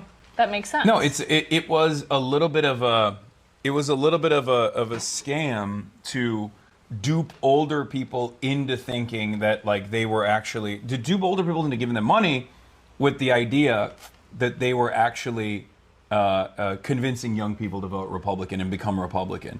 There might have been some you know, successes, yourself included, by way of Yeah, like I don't know if social. we'd call me a success there, but I mean, well, you became a Republican operative, so like that's what I mean. You were young, you were in college, you were an annoying debate lord, and you were like, "This is my people," right?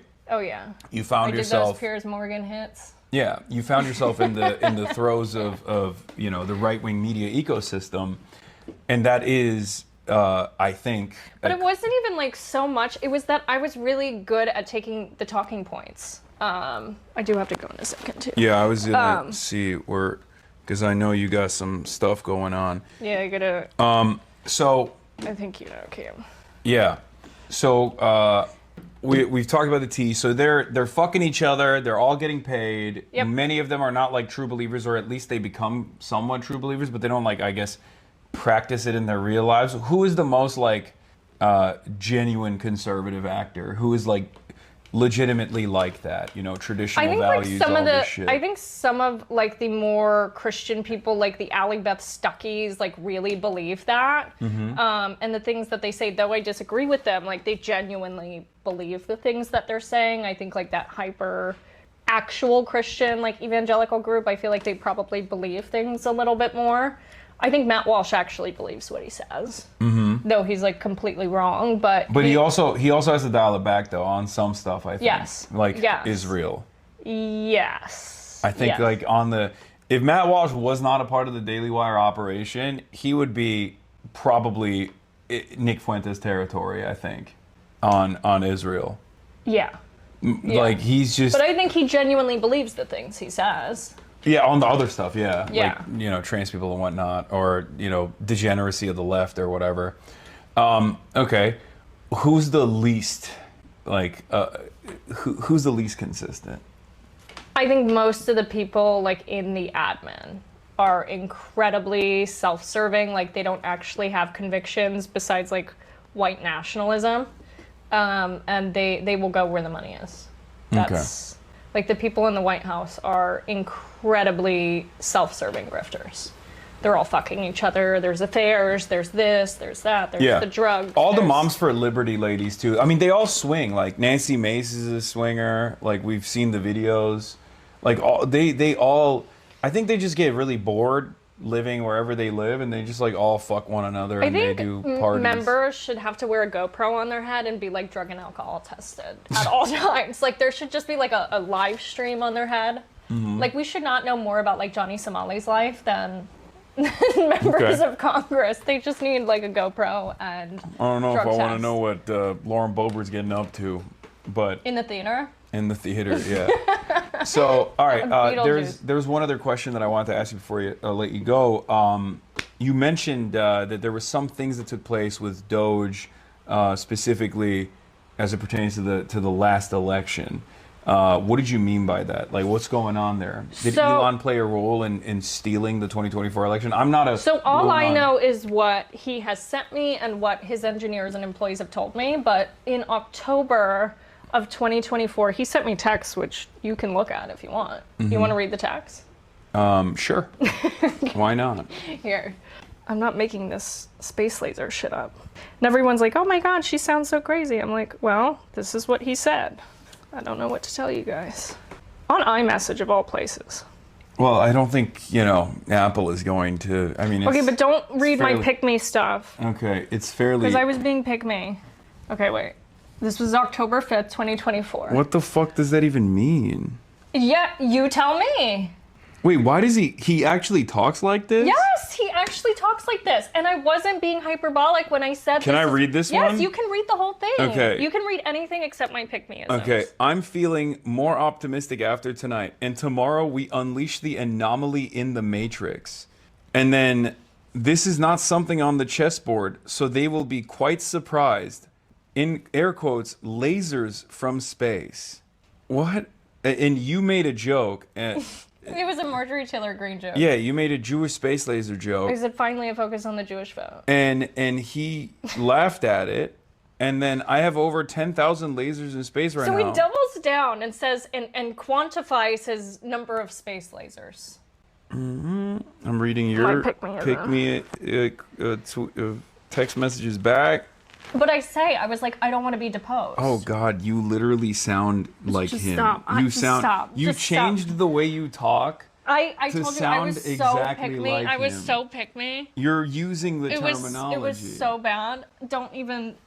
That's crazy. Don't. I was so pick me. It's like it makes me want to throw up and die. Simulation. Stop. Badass sci-fi drama. Stop it. But I said I don't want to be deposed. And what does he say? I was like, I would ask more, but I don't want to be deposed. You should ask. Okay, more. no. You stop. Oh, what the fuck? You guys send memes to each other? You're so lame. Oh my God, I can't believe he literally this is... That's enough. That is the most... Wait, he's Gen X, right? That's the most faillennial ass, text message. Aren't you Gen Z? Yeah. That's nasty. That was way worse than you trying to talk like him in your text messages. That is sending Like epic memes? Wow. Wow. I want to die.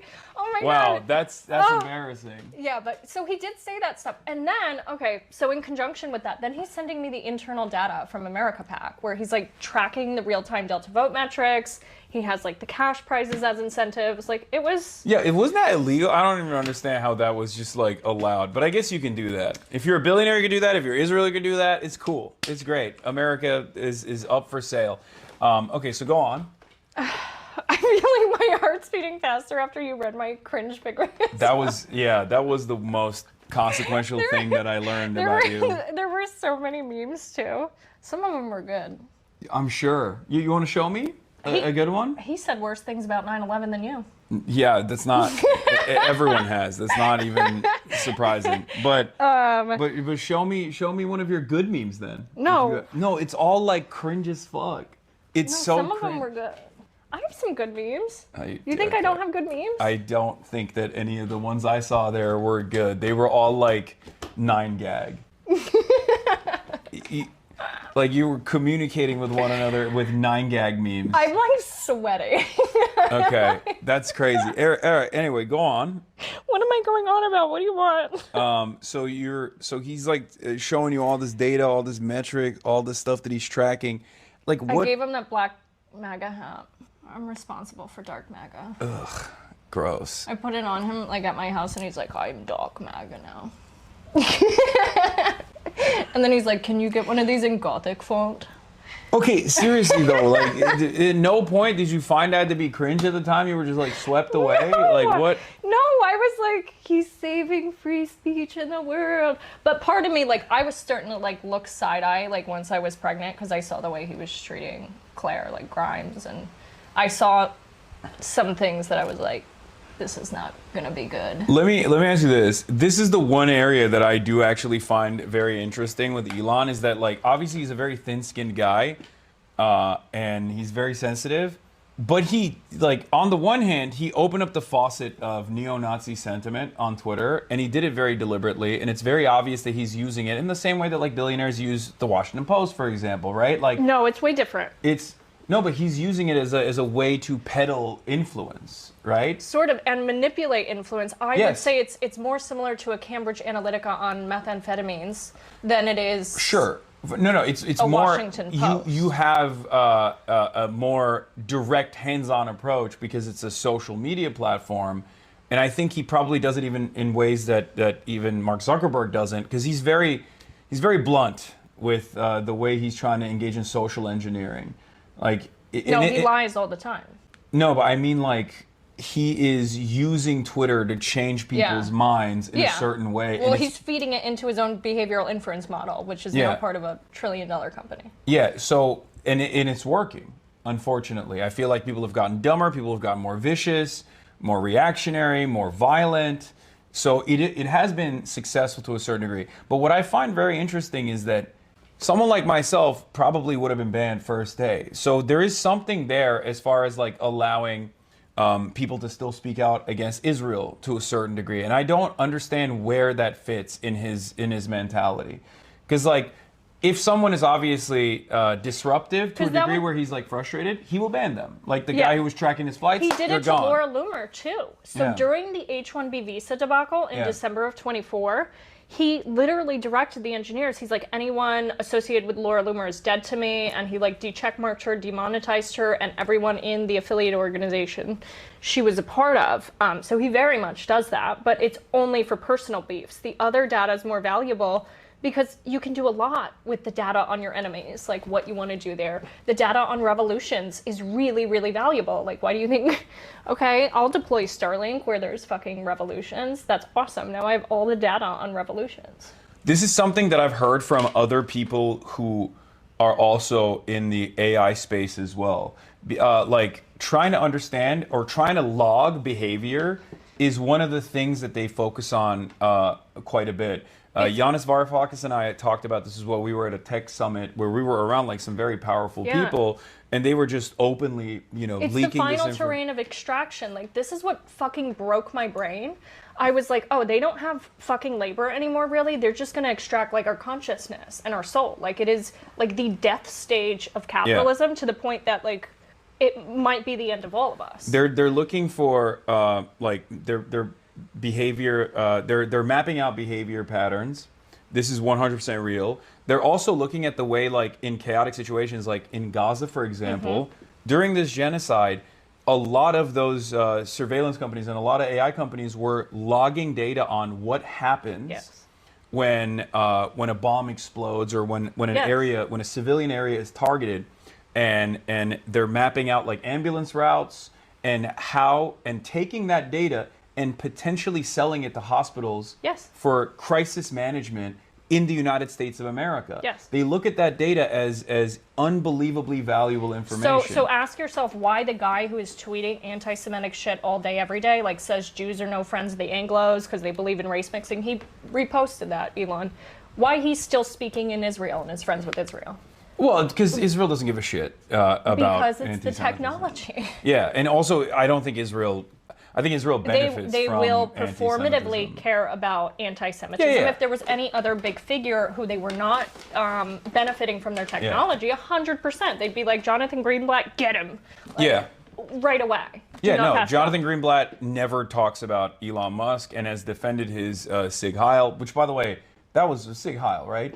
We were not on great terms then. I know, but like, you were intimately familiar with Elon Musk. I suspect that there is like, what I say about Donald Trump is like, he's not an ideological fascist. I don't say about Elon. I think Elon Musk has a very clear worldview. I can't fully understand it, but it's some kind of esoteric fascist. It's very eugenics based. Technocracy. And I did not realize that until like much later, unfortunately. But there was, like, especially when I was pregnant, there were things that he would say that like would take me aback, that I was like, wait, like, is this a race thing? Because you know, well, he's South African. Yeah, white South Africans are either the most base people you've ever met or some of the most. I was incredibly ignorant to a lot of those histories and things of that nature, but he would say things that I was like, oh, like this, it's about race for you, like this is It's so stupid too. Like they pour endless amounts of time, energy, and effort into like scientific racism that is discarded. Junk science. Debunked for good reason, not because like for woke reasons. Debunked because it's just like is objectively not correct, and yet they just still go back to that, and it's cope. But I understand why. Because he would be like, oh, Grok is more base now. Like, ask it about IQ and all this stuff. Like, raise IQ. And he like had me asking Grok this shit, and I'm like, what the fuck is happening? So, like, I mean, how can you have this much? How can you command this much power over the entire planet and also be this childlike, like this silly at the same time? I don't understand it. Like, I don't know. I don't know what has to happen in your life that you get like stuck developmentally at that age, but that's it. Okay, I have like 5 minutes. Okay. I have Cam asking my ETA. So you don't know what like Elon Musk may or may not have done as far as like tampering with the 2024 election, which I don't believe that stuff anyway. All I know is what he told me, what his engineers told me, the things that were incredibly concerning to me about, and like I hope someone who can do more about this reaches out so that I can discuss those things more freely, because I'm not going to dox those engineers. Like, I'm just not. I don't want them to be in danger. The things that happened with Doge that the engineers told me was concerning as well, like people within his companies who were not special government employees who had this information. Yeah, and there's been a lot of revelations on that on that front too, like data that was exchanging ownership into private hands, and we don't know what he was doing with that data as well. Why was he interviewing the NASA administrator? He texted me and said, I'm interviewing the NASA administrator at Mar-a-Lago. I mean, that does make sense. Yeah, but why? Because he's a private contractor that wants to... That's so not okay. Why was he interviewing these admin picks? Like, that's... No, that I do understand. That actually makes a lot more sense than all this other stuff, because he's like the space guy. Trump obviously trusts him on the space issue, and the American government is literally a money faucet for private interests, and he obviously is one of the major SpaceX is the company, right, for space exploration and whatnot. So from Trump's perspective, that makes total sense. I do understand that. I wonder. That's exactly why he shouldn't be doing it. Well, yeah. I don't think it's ethical. I don't think it's right. I want NASA to be a publicly funded institution. I don't want there to be piecemeal private enterprise that like take over that responsibility. They're saying let her talk. I'm being misogynistic. Go on. What else? Nothing's worse than the napkin comment. So. All right. Well, I apologize for. Well, it wasn't a napkin. It was a mail. Like I thought he mailed in a napkin. Okay. Okay. Well, which is it worse? Which one's worse? Having sex with Elon Musk or artificial insemination? You know what's worse is you reading my text. Yeah, that was worse. Actually, that was far worse than the napkin comment. But I apologize. I apologize for that. All right. Last thing. Going back to you, what was the turning point for you? I get this question a lot. It was cumulatively, and then there was a moment that was like, oh, fuck, I have to choose if I want to be a good person. So, like, cumulatively, I saw so many things that I was uncomfortable with, but because, like, the infrastructure of a cult is that everything in your life is around it, like your finances, your social community, everything. So changing your political beliefs is blowing up your entire life. It wasn't just like, oh, I believe something different. I'm punching, like, the most powerful people in the world in the face. But when I was offered the NDA and $40 million, I had to sit there and say, what do I believe? Like, do I want to trade being materially comfortable for, like, doing what's right? And so that was a choice that I had to make, like, then. But if I hadn't had the experiences cumulatively of, like, seeing the things that I did, I don't know that I would have come to the decision. But it's really hard to leave a situation like that, and I feel so much regret for being a part of that rhetoric. And, like, I read some of the old things, and I'm like, I feel like I feel so dissociated from it because I feel like it was just so nasty and I contributed to so much harm. But I'm just happy to be out and to, like, consume real information and real books and, like, be around real people. In my life again, instead of, like, just MAGA people. Like, that was my whole life was MAGA for, like, since I was a teenager. And so then I'm out, and I'd rather that over the private planes any day. Okay. So. Ashley St. Clair, everybody, thank you so much for coming on. Of course. This was great. Enjoy the pastries. They're actually really good. I hope I wasn't too ruthless to you, with the exception of that one comment. You cooked yourself with the memes. You weren't supposed to scroll. So invasive. Yeah, I know. Do gaming. I game. I do game a little. Yeah, I don't. They always yell at me for it. I used to, but I don't have time anymore. We'll do Fortnite Friday with Connor. Hell yeah. Okay. Thank you. I'm gonna go toodaloo. Okay.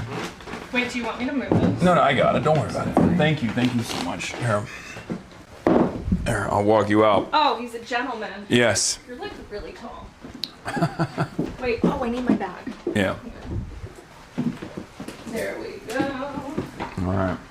Thank you for coming on. This was great. Of course. All right, I'm gonna go say hi to Cam. All right. Bye. Nice to meet you. I know the mic is on. I know. It's not a hot mic. That was a journey. That was interesting. What did you guys think? You forgot her mic? She's still wearing it? No. Her mic, idiot. How's the audio, by the way, on this thing? It's good, right? Like, it doesn't, it's a lot better than I thought it would be. Good idea using the mics? I know. Eat your heart out, March. Okay. All right. We're back on the regular microphone. Well, I'm going to do this next time as well. I have to pee real quick. But do we have a blast off? Not blast off meme. What am I saying? Do we have a fucking... Bro, she was rizzing you up hard. It's so good I can hear the radiation particles. Oh, we have it the Macy's playlist. Thank you. All right. We're going to now go to the Iran deal, possibly peace deal. Hopefully Elon Musk doesn't kill me after this conversation. But, you know, President Trump says he's a lot closer to a peace deal with Iran, I gotta but pee. he is still a solid 50-50 on whether it'll be a good deal. Good afternoon, I'm Molly Line, in for John Scott, and this is the Fox Report.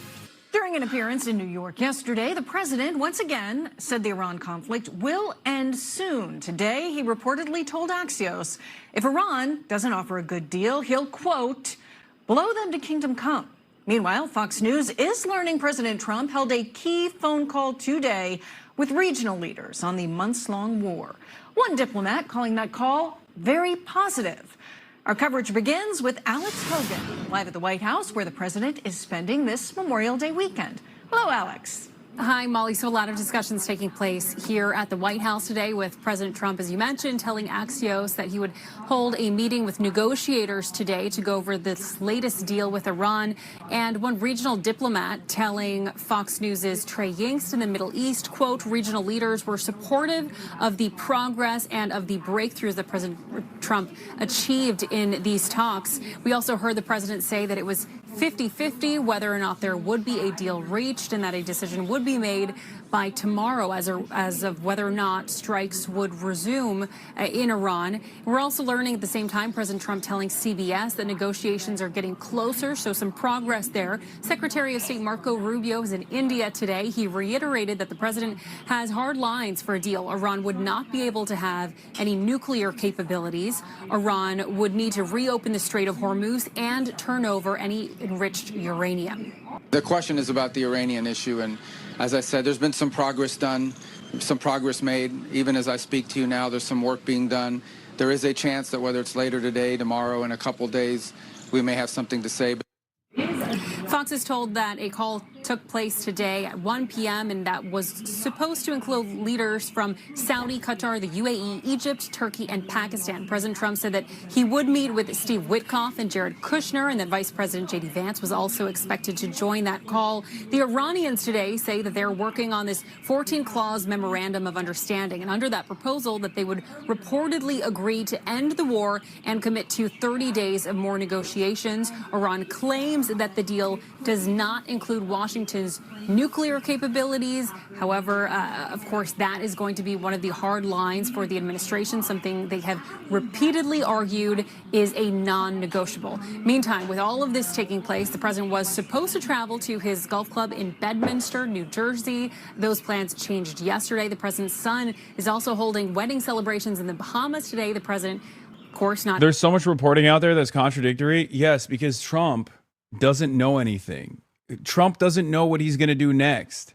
So obviously, for that reason, it's virtually impossible to fully to make any sort of like serious, to do any sort of serious coverage, serious reporting on this is impossible.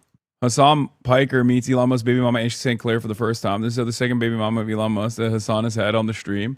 That's funny. The stepfather one was crazy.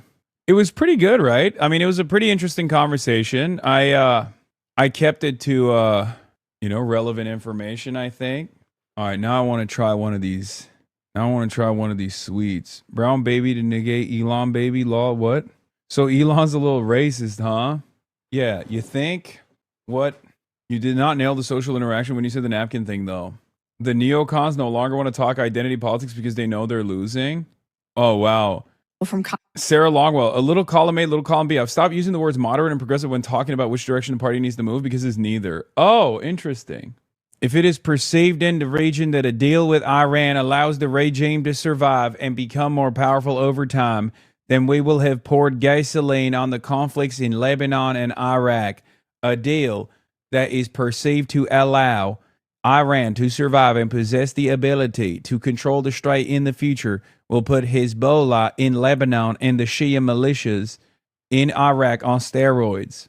Dylan says, I'm sorry, is there a problem with the war you ordered? Do you think Elon was watching your interview? Fuck yes. Yeah, 100%. Not even a question. All right, let's try this fucking... Let's try one of these treats, these sweet treats that she got me. This cookie. It is pretty crazy that she just showed me straight up the text messages from Elon Musk. That's pretty good. I don't even know what this is, but you are trending. Oh God. It was straight up like the memes that they were sending one another were like 9gag memes, like really cringe. I wouldn't trust a thing that operative gave me to eat. I mean, if I die, we now know who is going to be responsible for it. The echo during the video was crazy. You should listen to it. Yeah, I don't care. Oh God, that's devastating. Do you think there's any credibility to what she implied about the election? I mean, I didn't fully understand the details, but I think what Elon was probably talking about, if I'm being real, is that he was they were probably tweaking the algorithm. Anyway, Trump concluded his phone call with regional leaders regarding the Iranian proposal. He claims that an agreement has been largely negotiated, subject to finalization between the U.S. and Iran and various other countries as listed. He also claims that his phone call with Netanyahu went very well. Laura Loomer being Trump's duff because he looks almost normal next to her. All right. I am in the Oval Office at the White House, where we just had a very good call with President Mohammed bin Salman Al Saud of Saudi Arabia, Mohammed bin Zayed Al Nahyan of the United Arab Emirates, Emir Tamim bin Hamad bin Khalifa Al Thani, Prime Minister Mohammed bin Abdul Rahman bin Jassim bin Jaber Al Thani, and Minister Ali Al Tawadi of Qatar, Field Marshal Syed Asim Munir Ahmed Shah of Pakistan, President Recep Tayyip Erdogan of Turkey, President Abdel Fattah el-Sisi of Egypt, King Abdullah II of Jordan, and King Hamad bin Isa Al Khalifa of Bahrain concerning... Dude, that is awesome. I love that he wrote with the honorific every single person that was involved in this conversation. That is so awesome. I would pay Trump to hear, dude. It would be a total gem if we had Donald Trump read this entire tweet concerning the Islamic Republic of Iran and all things related to the memorandum of understanding pertaining to peace. An agreement has been largely negotiated, subject to finalization between the United States of America, the Islamic Republic of Iran, and various other countries as listed. Separately, I had a call with Prime Minister Bibi Netanyahu of Israel, which likewise went very well. My boss, Benjamin Netanyahu, the big guy. I like to call him Big Yahoo. Big Yahoo, I call him. Some people say he's the real president. Well, I say he'd be a great one. Final aspects and details of the deal are currently being discussed and will be announced shortly. In addition to many other elements of the agreement, the Strait of Hormuz will be opened. Thank you for your attention to this matter, President Donald J. Trump. Erdogan most probably didn't say those things, but it'd be very hard for a Turkish presidency to deny it. As we say in Turkish, if you spit upwards, it's the mustache. If you spit downwards, it's the beard. Yeah. Thank you, President Erdogan. President Trump is a leader the world has been awaiting for centuries. He doesn't just talk about strength, he embodies it. Why does he do this stuff? It's very funny that he'll just like, wait, he deleted the post? That's awesome. It's just like, here's the thing, okay? All the other presidents, all the other world leaders, they said they love me. They said, Mr. President, your pee-pee is so large. It's big. It's veiny, it's girthy, Mr. President. We love you. We love it. Don't we love it, folks? That's what they say to me. I say, why are you talking about my penis? Why are you doing it? My mom is watching. Uh-oh. Sorry. Also, apologies to Ashley St. Clair's mom as well. If she's still watching, apologies. You can't help yourself, huh? Yeah. All right, Fars, latest news on the negotiation details. If the U.S. does not show flexibility, the negotiation will fail. This is from a couple hours ago. A knowledgeable source close to the negotiation team. Although the Americans have retreated from their initial approaches and accepted many of Iran's positions, there are still 3 serious points of disagreement that, if not resolved, the negotiation will not take place. First, the nuclear issue. Iran has announced that it will not enter negotiations on the nuclear issue in this round. Only if the other side implements trust-building conditions will the nuclear issue be discussed in the next round. Second, block funds. The block funds must be transferred. The second and fundamental condition for Iran to enter negotiations is that Iran's block funds are first transferred and released. Without this happening, we will not enter negotiations at all. Third, Iran's control over the Strait of Hormuz. Another disagreement is over how ships pass through the Strait of Hormuz. The U.S. insists that the Strait must fully return to previous conditions, but Iran says it only commits to returning the number of ships to the previous status.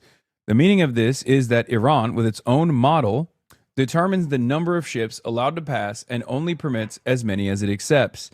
This means that ships must pass under Iran's management and exactly through the route Iran specifies. So Iran is fine with reopening the Strait of Hormuz to previous levels of transit, but basically saying that the only way that you can get that is if you go through Iranian ports with Iranian control. Wouldn't this be a worse deal for the United States compared to JCPOA? Yes. No matter what happens, of course it's going to be a worse deal for the United States in comparison to JCPOA, because during the JCPOA, Iran had not maintained military control over the Strait of Hormuz, and Iran had not withstood American attacks and had actually survived American attacks, with the United States of America burning billions of dollars of assets, numerous radar systems, and also a shit ton of standoff munitions that they had in their stockpile for peer and near peer adversaries. So Iran has a fuckload more leverage in this circumstance than they ever did during the JCPOA. As a matter of fact, during the JCPOA, the United States of America was coming at it with all the leverage because they had destroyed the Iranian economy, right? The JCPOA gave Iran something that they wanted, sanctions relief. And Iran didn't have much in exchange that the United States wanted, with the exception of enriched nuclear-grade uranium. The only way we know if this is finalized or not is if this New York Times reporting is correct. Once Trump's co-pilot against Iran, Netanyahu is now a mere passenger. Okay? Trita Parsi writes, breaking, Trump announced after having had phone calls with the leaders of Saudi, UAE, Qatar, Pakistan, Turkey, Egypt, Jordan, Bahrain, and separately with Israel, a deal between the U.S. and Iran, subject to final approval, has essentially been reached. If you were wondering why warmongers in Washington have been freaking out, it's because of this. Peace is their nightmare. A few points. 1. Trump knows he will be attacked for this deal. The regional anchoring of this deal is not only important for its viability on the ground, but it also gives him a degree of protection in Washington.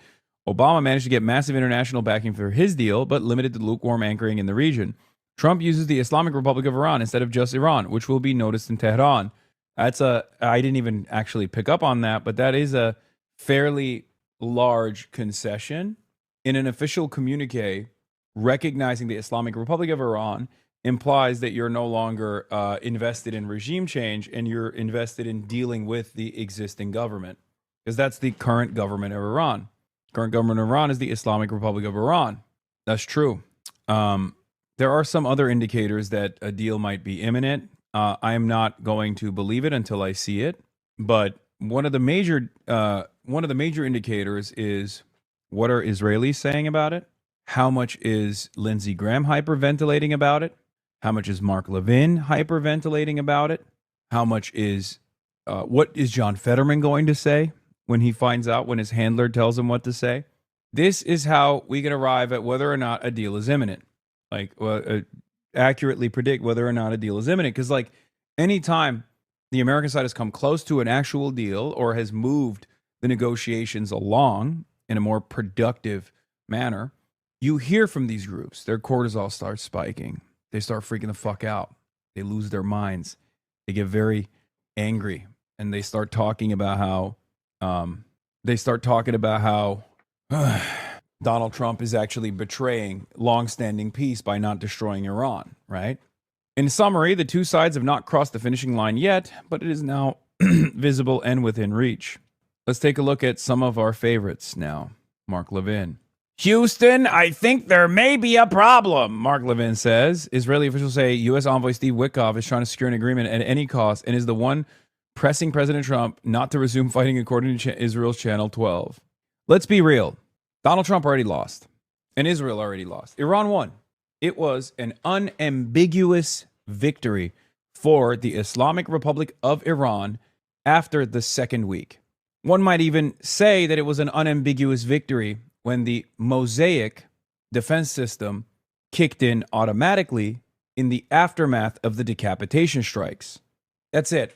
You can cope, but I've been saying this basically since the 8th or 9th day of Operation Epic Fury, Epstein's Fury, Epic Fortnite Fail, whatever you want to call it. Because Once Iran showed the United States of America that it was not going to stand down, and showed the United States of America that the regime was intact because they were fighting for survival. America was fighting for domination. Iran was fighting for survival. Iran won. And every day that passed that Iran and the government was not falling apart, Iran was not destabilized, was a day where Iran was showing the rest of the world how much it was winning. What is this opening paragraph from Foreign Affairs? It has taken the Trump administration just 2 months to race through all 5 years of the Johnson administration's Vietnam policy. Entry, escalation, frustrated stalemate, and negotiations. Now it's on the Nixon administration's turf. First, blustery threats, then gradual realization of the need to extricate via an unsatisfying deal. If this pace holds, the intervention in Iran should be over in another few months, by which point the recriminations will have already begun. That is an incredible opening paragraph, and it is also 100% true. Look, all the agents, all the Hasbara agents are fucking chirping on the timeline, so perhaps a deal might be close. The more you hear panic from these groups, the more you hear panic from Emily Schrader, who is literally an agent of the state of Israel, right? Like Lindsey Graham, de facto agent of the Israeli state as well. The more they panic, the closer we might be to actually securing a deal here. Okay? As I've said over and over again for the past couple of months now, Iran had already won. It was up to Donald Trump to stop the bleeding, right? And the only way to stop the bleeding is with a graceful exit.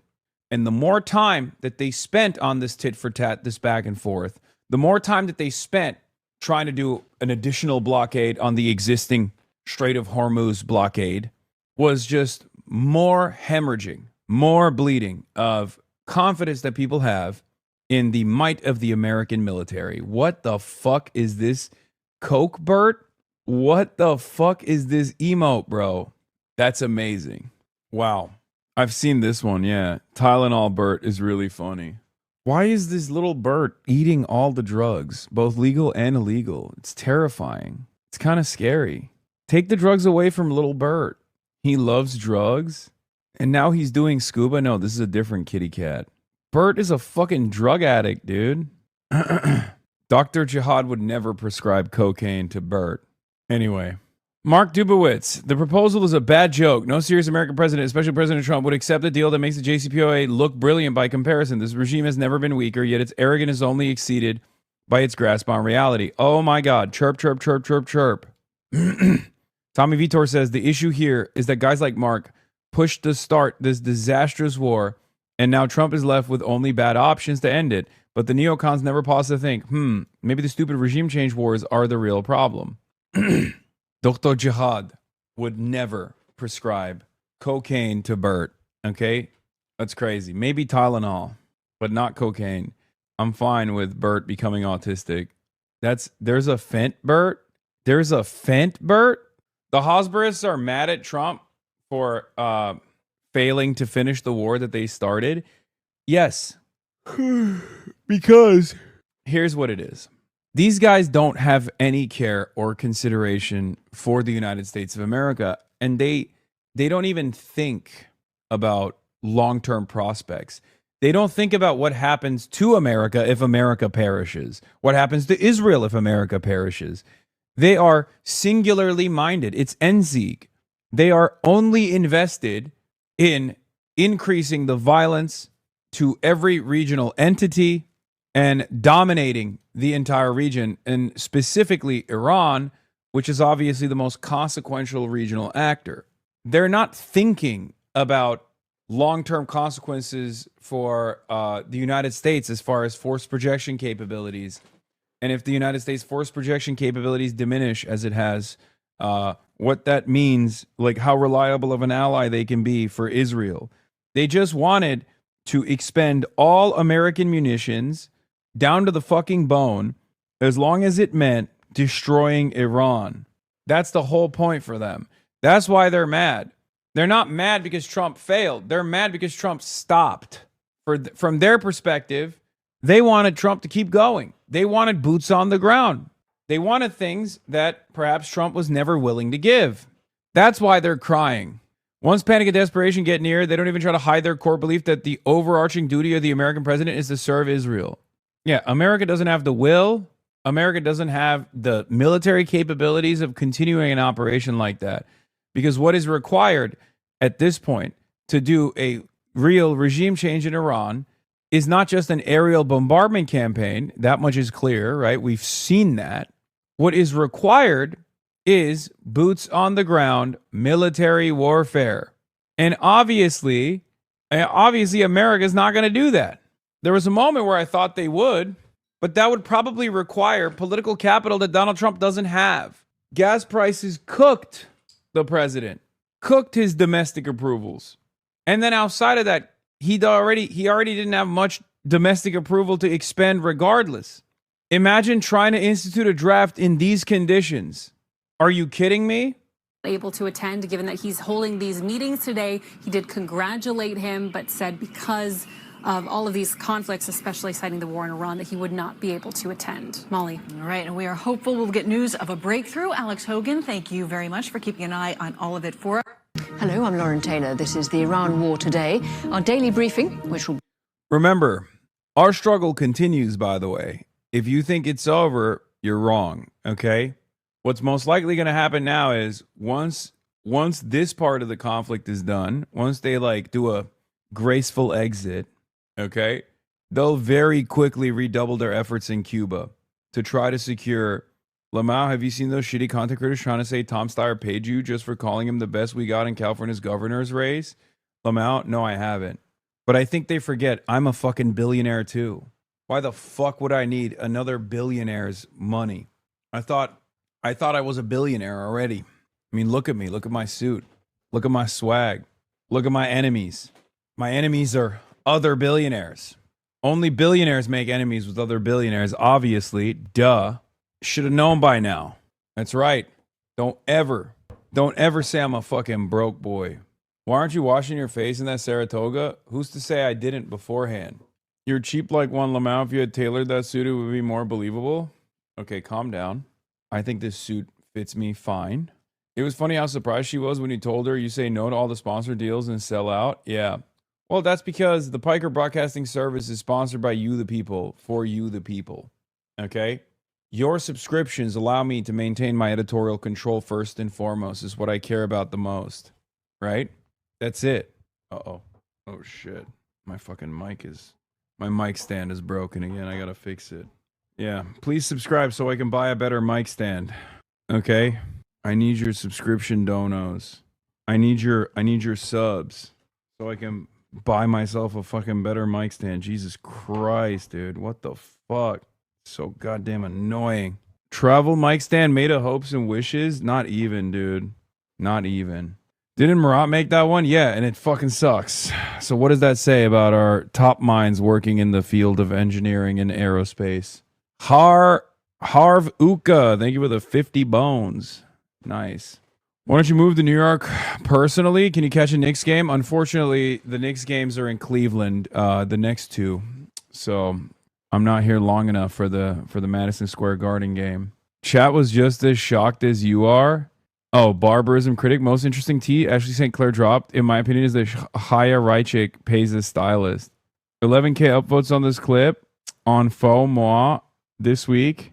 I tend to agree with this fellow more often than not. Hassan Piker, Trump is God for MAGA, which is the entirety of the Republican Party. He's no longer just a political figure. He's a deity. You have to look at the current modern day Republican voters as a cult. That's it. He's pretty smart and way more reasonable than the media portrays him. Funnily enough, I didn't even know who he was until they made him out to be so controversial. And that's why the current Democratic Party is so intimidated by him. I don't like Hassan, but on the whole, he's pretty good for being the biggest leftist streamer. I don't watch him, but I'm glad he's resonating with so many people and bringing new folks on board with actual progressive policies and thought. Oh my God. This is Reddit too. What the hell? I'm getting motion on Reddit. That's crazy. Love Hassan, but he's just stating something we've all come to the conclusion years ago. Half of Hassan's stream is repeating the same thing every day because there's always a few people watching for the first time. This is a rare good sub. True, that's true. They're glazing you more than your own subreddit. Is true. I missed the Ashley Sinclair segment. I wish there was a way for me to rewind the stream. Well, I'll have you know there is a way. All you need to do is subscribe, chatter. If you subscribe, you can rewind. Piker Broadcasting Service, PBS. People's Broadcasting Service. Subscribe and rewind. That's right.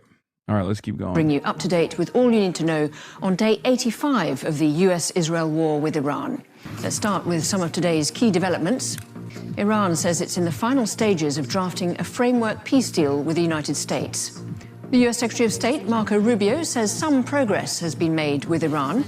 Mr. Rubio was speaking on a trip to India. What's this music, bro? Where the impact of the war on energy prices was high on the agenda.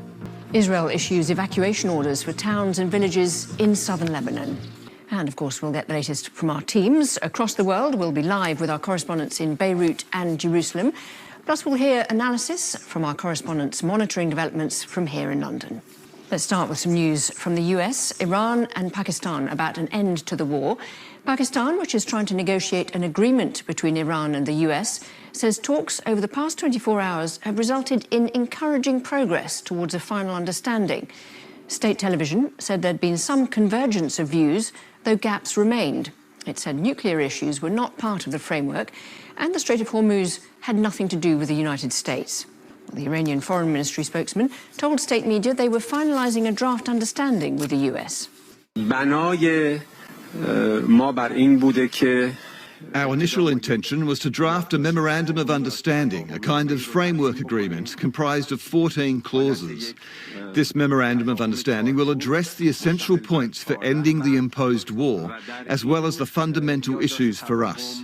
Within a reasonable period, the details will be discussed and a final agreement will ultimately be concluded.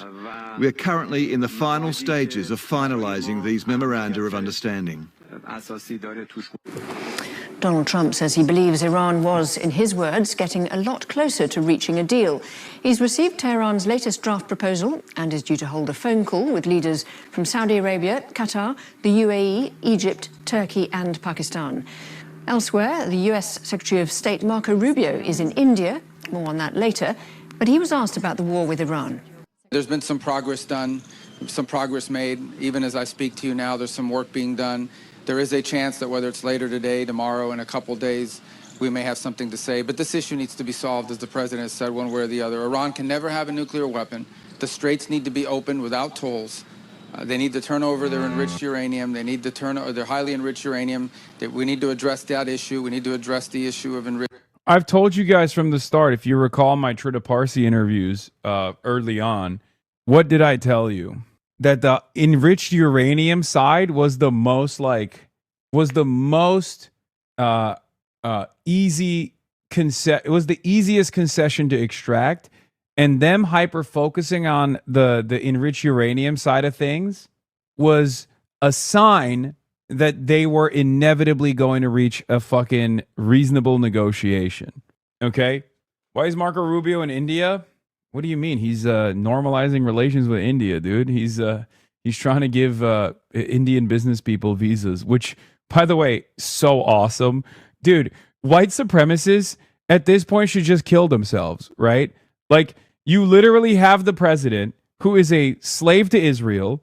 Your favorite president of all time is a slave to Israel. His mass deportation project was roundly opposed by the masses through direct action and failed in places like Minneapolis. Okay? He openly went to China and was subservient and came back and told Sean Hannity that it's actually wonderful if there's 1 million Chinese, if not 2 million Chinese students coming into the United States of America. He literally said China should continue buying farmland. Okay? And now Marco Rubio is running around India begging Indian wealth to come to the United States of America.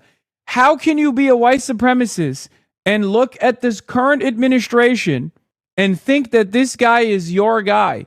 They threw you red meat in the beginning. They harmed some of the most vulnerable people in American society.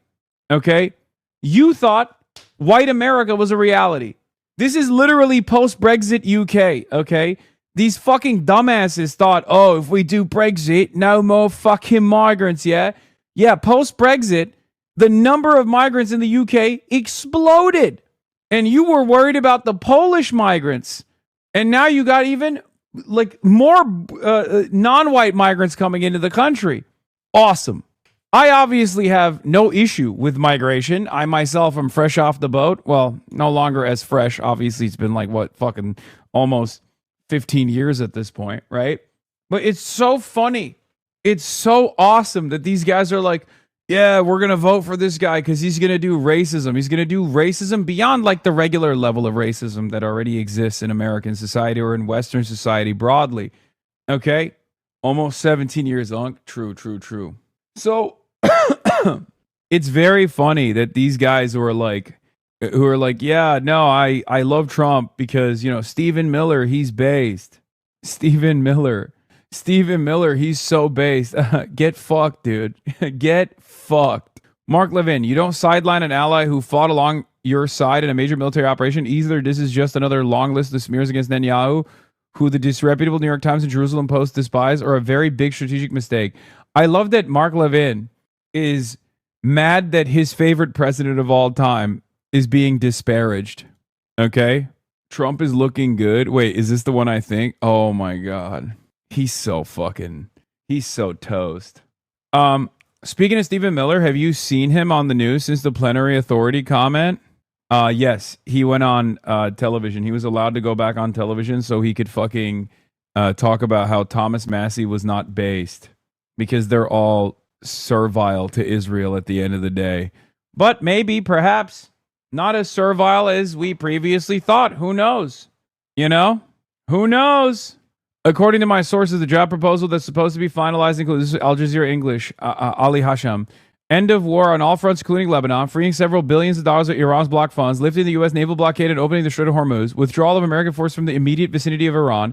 After this, the parties will have 30 days to agree on the nuclear issue. Oh my God. Brother, all I can say is mashallah. I mean, they got everything. I mean, it's over. And we don't know what the consequences of this will look like on the global stage. This is going to be one of the most consequential, like history books will write about the American period of Middle Eastern conflict. Because obviously when we look back in history, we look at like decades as a relatively short time frame, right? But we will look at like a post 9/11 America as like the end of American empire.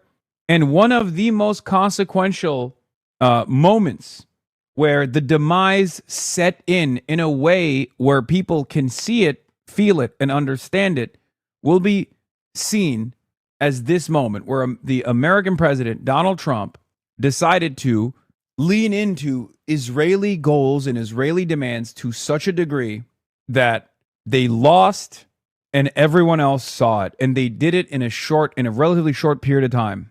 AIPAC can chirp all day, every day, and rally the motherfucking troops.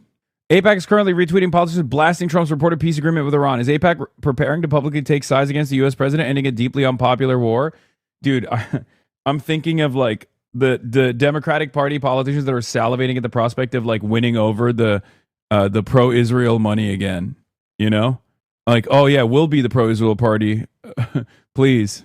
Meanwhile, their base is like, if you do this, we will punish you endlessly. The rumored 60-day, Senator Roger Wicker says, the rumored 60-day ceasefire with the belief that Iran will engage in good faith would be a disaster. Everything accomplished by Operation Epic Fury would be wrought. We already covered this. Lindsey Graham is crying. Turkey's back on the table, by the way. So big dubs for the Turks in the chat. Turkey wanted to create this joint regional front for an Iran deal in Istanbul before Oman talks and Tehran had refused. Funny how it has come to that. Joint regional bloc is about to stop it. Ragıp. Yani resmen ya ajan gibi yazıyorsun abi. Yuh. And Ragıp Soylu is so funny because he's a Turkey bureau chief for Middle East Eye. And he's supposed to talk like a journalist and like at least try to remain somewhat objective.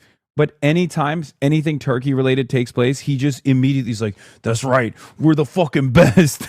yeah, you bitches didn't know. Turkey is at the fucking table. It's so funny. It's such a funny thing to tweet out, man. Yeah, Turkey wanted to do this from the start.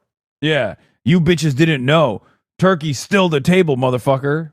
The published deal is worse version than Obama's JCPOA. If agreed, it will be a huge humiliation for Trump and a huge victory for the regime in Iran. I don't believe Trump went through all of this trouble to surrender.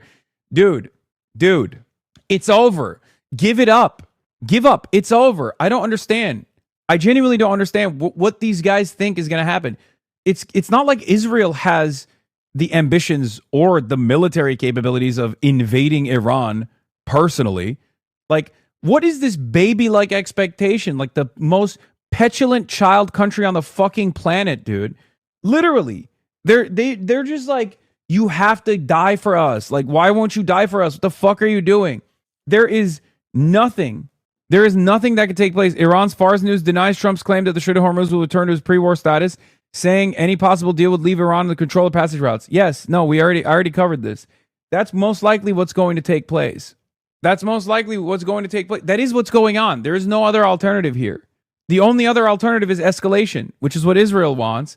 Escalation that requires boots on the ground military warfare, which Trump notoriously is shy about. Okay? And even then, there's no guarantee that the Strait opens. What are we supposed to do? Go wage a 20-year, 30-year fucking conflict with Iran so that Israel can continue its expansionist project without any impediments, without any fucking regional actors that are capable militarily of establishing deterrence? Because that's the goal here. Israel wants Greater Israel Project. They know that the only country in the region that has the military capabilities and the ambition to stop Israel from doing this is Iran. All of the other countries in the Gulf are servile to American, Western, and therefore Israeli interests. Iran is the only fucking threat. Finally, you understand? What do you mean, finally, you understand? I've been saying this for quite a while now, my friend. What do you mean, finally? Guy who just came in to the broadcast today, I guess, saying, oh, finally, you get it. And Israel is so fucking insane that they genuinely think, no, just bleed out America. Fuck it, who cares? As long as we get to destroy Iran, we don't even care about what happens to the region if Iran, this country with 93 million people, is destabilized. Like, it's fine. They're so incredibly shameless. They're unbelievably shameless. The warmongers and the pro-Israel crowd have been freaking out for the past 36 hours publicly. With Trump announcing a deal just now, the freak out will crescendo. Netanyahu will likely be more muted publicly. He cannot afford to confront Trump publicly, particularly not as he's gearing up for elections. But the voices in Washington that often act as his proxy will be loud, desperate, and reeking of despair. I'm sorry, okay? This is a little bit of a Chapo joke, but I 100% agree with it at this point. It's just abject reality. Okay. There are forces in this world that are capable of defeating Trumpism. It's not the Democratic Party. Okay. It's China and it's Iran. Those are the only two forces that have shown time and time again that they are capable of defeating Trumpism. And both of those forces destroyed Trumpism, destroyed MAGA, destroyed Donald Trump's ambitions and objectives by fighting for it. With China, it wasn't military conflict. It was a tariffs war, right? As long as you have fucking leverage against Trump and you just sit, you tunnel in and you say, nope, we're going to keep our dignity, we're going to keep our sovereignty, and we're going to fight for it. Donald Trump has to buckle at a certain point because the Western world is far too comfortable. This entire experience, like the whole point, the buy-in for the system requires a level of relative comfort to be maintained by the average American. Once those comforts go away, if inflation becomes too much of a problem, if you can't, pay for gas any longer, your long commutes become unsustainable, all of a sudden, people start freaking the fuck out. We saw this during COVID as well. We told people they couldn't get a fucking haircut. We told people they couldn't get a goddamn haircut, and people literally were storming state capitals with weapons, okay? Demanding that businesses open up at fucking gunpoint. Yes, Americans do not have any pain tolerance whatsoever. And relative to the Palestinian population, Israeli society has no pain tolerance whatsoever either. Same with Iran. What the fuck is Trump supposed to do? Markets and munitions. Markets and munitions and midterms, right? The 3 M's. Markets, munitions, midterms. Midterms is just a stand-in for, domestic pressures from the public and the people's appetite for further war and destruction, with some kind of cost incurred by the regular, average American. Market volatility causes Trump to get a bunch of phone calls. We've already seen certain industries fall apart Obviously, air travel is one of them that experienced tremendous instability. Jet fuel became very difficult to acquire. Prices go up. Travel is more difficult. Airlines potentially go under. There is not only just an anti-imperialist argument here, but an anti-capitalist one, because these two things are obviously aligned with one another, imperialism being the highest stage of capitalism. Imperialism is a necessity under capitalism. What Iran did was basically accelerate the contradictions, exhaust the contradictions. This international system of trade is delicate. It's fragile. Capital is international. So if you want to harm American profit centers, you don't have to actually directly hit the United States of America any longer. If you want to harm American profit centers, you can harm American assets in the region, because America has an expansive empire. Okay? It's everywhere. American capital is all around the world.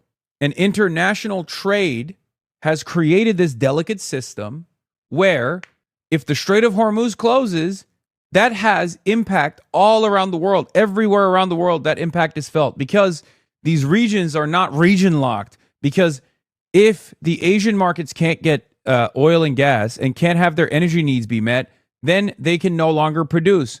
Where are all the components for the parts that are being put together in the United States of America being produced? In China, in India. If they no longer have their energy needs met, they can no longer produce. If they can no longer produce and resources become scarce, the components become scarce, then all of a sudden, Americans receive an inflationary shock. It's all connected to one another. And Iran used that interconnected nature of international capital to its advantage, to fight for its sovereignty. It exposed how unbelievably insecure this whole thing is, how unbelievably fragile this entire system is. Very important lesson to learn there. On the domestic front, and there was a journalist who wrote this brilliant statement in Bolivia, right? And I think there's a takeaway, there's a lesson for America there too, for Americans in fighting their own battles against capital. I'm going to read you that quote real quick. Let me see if I can find it. It was brilliant. Because there's been a general strike taking place in Bolivia as America's trying to intervene once again in Bolivia. Ollie Vargas writes, "This is Bolivia, day 8 of the general strike. Barricades across all the highways, bringing all trade and economic activity to a halt. Commercial trucks backed up for miles. This continues until the neoliberal government resigns. Workers of every country have their Strait of Hormuz." That's it. That's precisely it. Capital is this behemoth that consumes everything, right?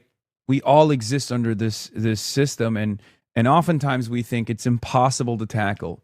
But it's not so impossible to actually hit profit centers. It's not so impossible to force capital to concede at times. We only feel that it's impossible. But the reality is, this system is delicate. It is very fragile. Especially, it's exceptionally fragile in a country like the United States of America, where we are comfortable. We're used to certain comforts.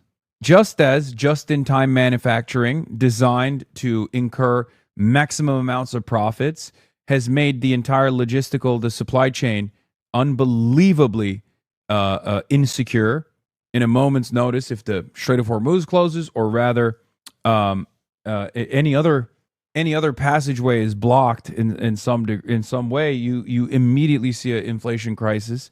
One labor union could potentially have tremendous impact in the entire domestic economy, whether it be the Teamsters or the longshoremen or even the transit unions. They could.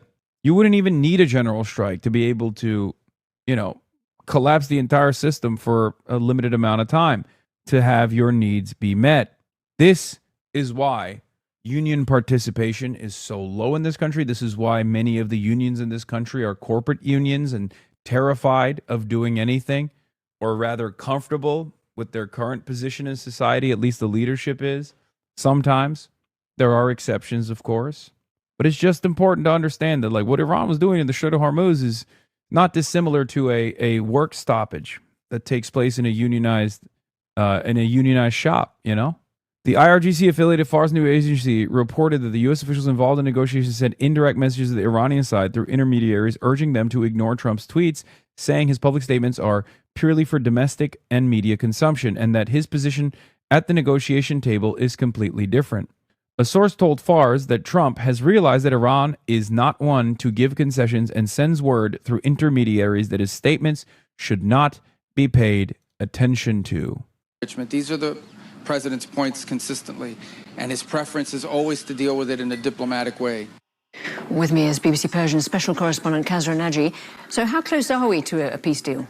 We still don't know. And a spokesman for Iran's negotiating team, he was appointed yesterday, actually, and he was on Iranian TV, and he was saying that we are near and we are far.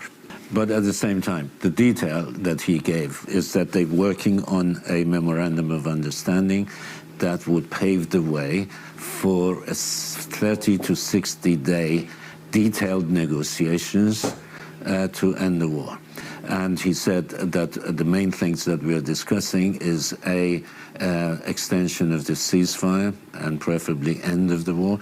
Secondly, the lifting of the U.S. blockade of Iran's ports. And thirdly, freeing of Iran's frozen assets in various banks. That memorandum of understanding, where they have reached, we don't know. But nevertheless, that document has been taken out of Iran by Asim Munir, who is the chief of the Pakistani army. And I suppose that document has now been relayed to Washington, to President Trump and his team. He's going to discuss this later today with his advisors. J.D. Vance has been called in for this session. He also is said to be sort of planning to make phone calls to the Gulf region countries, the leaders. So a big decision is coming, and he has said before that if it's not what he wants to hear, this document, the war could start as soon as tomorrow. So we will have to wait and see. And how realistic is it that a nuclear part of this might be left out at this stage? The nuclear part is not as important now as the Strait of Hormuz is. And interestingly, that spokesman for Iran's negotiating team did not mention anything to do with the Strait of Hormuz or the nuclear issue. The Strait of Hormuz is an urgent priority for the U.S. and for the world economy. So any document that does not mention the lifting of that blockade by Iran of the Strait of Hormuz is going to be difficult for the U.S. to digest. Thank you very much indeed. HasanAbi there with your analysis. Thank you. Well, as we mentioned, the U.S. Secretary of State Marco Rubio has been in India. The trip comes during a global energy crisis triggered by the Iran war. Energy shipments through the Strait of Hormuz, a narrow waterway that's become a flashpoint since Israel and the US attacked Iran, have virtually ground to a halt. It's impacted India because nearly half of its crude oil imports usually pass through the strait. More from our South Asia correspondent Azadeh Moshiri. We just finished hearing some remarks by the US Secretary of State Marco Rubio here in Delhi, and this visit comes at a particularly tense time. The US-Israel war on Iran has triggered soaring energy prices around the world, and that's certainly being felt here in India, a country that imports 80% thereabouts of its energy. Prime Minister Narendra Modi has been encouraging people to use the metro to work from home. And yet, despite being directly affected by the war, it does not have a seat at the negotiating table, unlike its arch-rival, Pakistan. Now, that is one element of the many tensions between the United States and India right now. But at this briefing, the US ambassador to India has insisted that when he witnessed the meeting between Prime Minister Narendra Modi and Marco Rubio earlier today, that the relationship is on solid footing. Marco Rubio said that he was here to reaffirm those ties. But what that means, practically speaking, for India as it continues to feel the ramifications of the war is yet unclear. Your house is on now. My life for Pakistan. Pakistan Zindabad. In Lebanon, the military said an Israeli strike targeted an army barracks in the south, wounding a soldier despite a ceasefire being extended. Israel has continued to strike southern Lebanon. Today, they issued another evacuation warning for more towns and villages. Well, joining me live from Beirut is BBC Arabic's Rami Rouhayem, and in Jerusalem, our correspondent Emir Nader. So, Rami, how much faith do people in Lebanon have in the ceasefire? Well, there's no ceasefire to begin with by any reasonable definition of the word. Just a couple of hours back, the Lebanese Ministry of Health said that a strike in the immediate vicinity of a hospital, the Hiram Hospital in Tyre, wounded 25 people, all of whom are healthcare workers, medical, nursing, and administrative staff at the hospital itself. Tyre, in particular, has seen many such attacks. Just a couple of days, 2 rescuers were killed in a direct Israeli strike on their vehicle. It was captured on video. And also today, there were strikes across the south, as you mentioned, and we're hearing reports from the official news agency about 5 people killed a couple of hours ago, among them children, and another 4 people killed in a separate airstrike. So there is no ceasefire. There was no ceasefire before the latest round of direct negotiations between Lebanon and Israel in Washington. And there was no ceasefire even since the last ceasefire in November 2024, when the Lebanon and Israel reached a cessation of hostilities. The Israelis never ceased their fire, and Hezbollah took 15 months of hits without responding. The difference now is that Hezbollah is responding. So today we also saw attacks by Hezbollah directed especially at Iron Dome platforms, and also Israeli military vehicles in South Lebanon. And has there been any reaction from Lebanon's government or from Hezbollah? Hezbollah's reaction is to strike back, unlike the 15 months I mentioned, during which it just took hits without striking back. This time it is striking back. Lebanon's reaction is a different matter. Lebanon still pretends that there is a ceasefire. The latest statement following the last round of direct negotiations in Washington, Lebanon spoke of diplomatic triumph for Lebanon, of what it said was tangible diplomatic progress in favor of Lebanon, and it said that progress was the extension of the ceasefire currently in place. It wasn't in place before, it wasn't extended, there was no ceasefire. But also the Lebanese government seems to not want to jeopardize the negotiations, whatever happens on the ground and whatever the Israelis do. So they're not even threatening to pull back from the negotiations. There's another round on the 29th. There will be a meeting of military officials from both countries, and then again the political track in the beginning of June. Thank you very much indeed, Rami. To Emir now, what are Israel saying about the strikes in Lebanon? To be honest, not a great deal. You have these daily updates, these fresh evacuation, forced evacuation orders from the military spokesperson for all those villages in the south of Lebanon. But in terms of the political leaders, you aren't hearing a great deal. We know Israel wants to see the disarmament and dismantling of Hezbollah. It wants a long-term peace with Lebanon, but it hasn't really articulated its great strategy for how to achieve that. You have this extension of the ceasefire that Rami mentioned, a ceasefire only in name, another 45 days. And it is expected that in the coming weeks there will be further negotiations on the detail about those thorny issues of Hezbollah disarmament, Israeli withdrawal from the south of the country. But I think there is an awareness that it is kind of a second-order conflict in the sense that much of it depends on the outcome of the US-Iran negotiations with, you must remember that Iran has consistently demanded that a ceasefire deal will be based on a halt of fighting on all fronts, which would include Israel and Lebanon and Hezbollah as well. And is there any sense from Israel that they're feeling at all sidelined from the broader peace talks? You're definitely getting that sense, indeed. I mean, you have to remember at the start of this war, President Trump and Prime Minister Netanyahu presented themselves as equal partners, allies. It's widely accepted that Prime Minister Netanyahu talked President Trump into launching this war, presenting regime changes perhaps as simple as what the US did in Venezuela. Clearly, it didn't go that way. We now know Prime Minister Netanyahu is very keen to return to striking Iranian regime sites to cause as much damage as possible. But you heard from President Trump this week saying of Prime Minister Netanyahu that he'll do whatever I want him to do. And then you've had these incredible reports in US media suggesting that there was a very tense phone call between the two this week in which President Trump laid out how he's going to pursue the diplomatic path with Iran. And Prime Minister Netanyahu was apparently incandescent. His hair was on fire.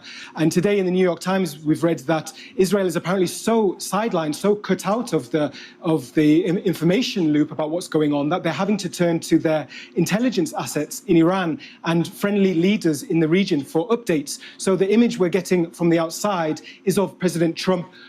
Venezuela didn't get a regime change. Yeah, but listen, it's not a secret that under the Delcy Rodriguez administration, Venezuela has become much more servile to the interests of foreign capital, right? I mean, right off the jump, think about it this way. Like him or hate him, Maduro was protected by Cuban special forces and was shipping oil to Cuba. That was never going to stop. I'm fairly certain that if Trump was like, you have to stop sending oil to Cuba, Maduro would be like, no, fuck off. Delcy Rodriguez definitely, either due to pressure or because of her own ambitions, is absolutely playing along with Donald Trump's agenda. Venezuela is gone. Now, the administration in Venezuela might resemble the previous administration. The people are possibly the same people that are in charge. So while there isn't really a regime change, a real regime change, it's still technically Chavistas, right, that are responsible for the governance of the country. It's very clear that financial interests and foreign capital is entering the country, and we'll only see the impact of that in the next decade if we make it out that long. Yeah, Venezuela, the humiliation continues. The U.S. Army is doing free military drills in Caracas. Like, it's stuff like this. So I don't know. I don't know if, like, Delcy Rodriguez sold out. There is decent evidence that she sold out potentially, or I don't know if she's under tremendous pressure and this is the calculation, the calculation is like, we don't want Venezuelans to die. We don't want them to suffer. So we had to just take this L here. But if there is one lesson to learn from how to deal with Trump, it's this. You have to become stronger. You have to try to develop some kind of leverage. You have to suck the American government into a military quagmire if necessary. If you want sovereignty, and I'm not discounting the delicate calculation that people are making here. This is a difficult choice. No one wants their people to die, right? So maybe sometimes people say, you know what? I'd rather not fight and have my people die. I'd rather become servile to Western interests. I would rather destroy Venezuelan sovereignty, and then who knows, maybe in the long run, things will get marginally better.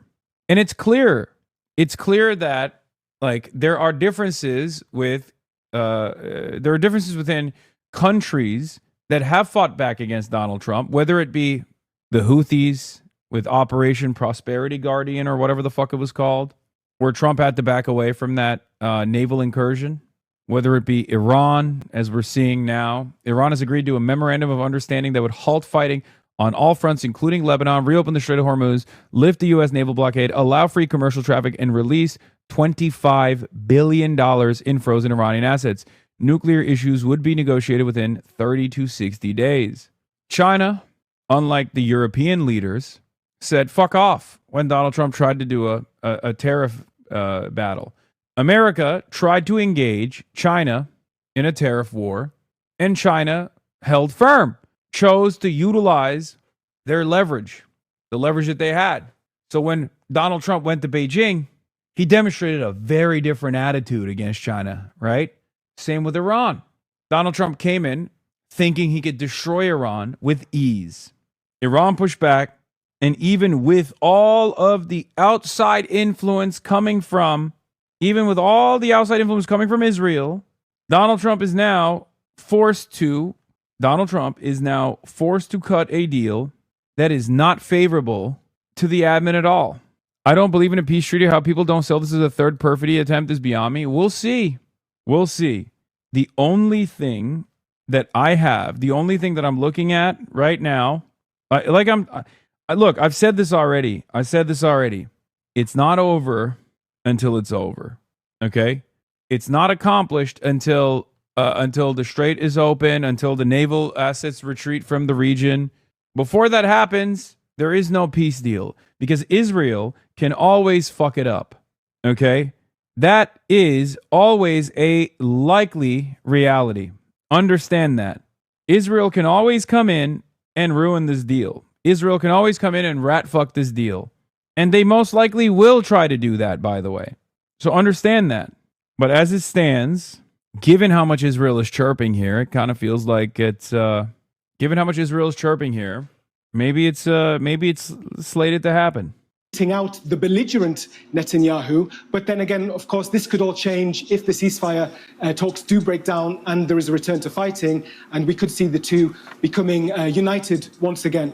Emir Nader and Rami Ruhayem, thank you very much indeed, both of you, for your thoughts today. Now, whether you're joining us on YouTube, TikTok, Sounds, radio or TV, thanks for your time. We'll be back at the same time tomorrow with the Iran war today. Yeah, in Venezuela, the U.S.-led economic boom is nowhere to be found. Trump says Venezuelans are benefiting from the U.S. oil grab, but workers tell a different story on this on-the-ground report from Jessica Dos Santos. Of course there's no fucking economic benefit. It's the United States of America.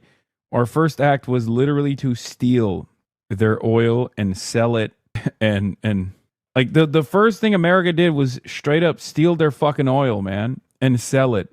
And then turn around and make it seem like it was good that we're doing this for them. Like, we're managing their oil revenue. Even Fox can't spin the deal. Oh, you know what I want to hear from? I want to hear from the based Asmongold, based APAC Gold. What will based APAC Gold say? How will he spin it? Yeah, this is based, actually. I know I really wanted to keep waging war with Iran. M is real high, folks. I mean, these guys are real terrorists, you know? We got to keep fighting them. Iran is a real danger, an imminent danger. But yeah, it's also based that Donald Trump actually pulled out. He's so smart. Yeah. To get that straight open, to get the insurance companies... Yeah, where's Mr. Contingencies? Trey Easton in the chat. Where are my goats at? Perfidy is more likely. What the fuck is this? No, this is not perfidy. This is Trump coping. That's why Fars is saying that U.S. officials involved in negotiations sent indirect messages to the Iranian side through intermediaries urging them to ignore Trump's tweets. Hello? They're literally saying, like, don't worry about it. Trump is just trying to save face. That's it.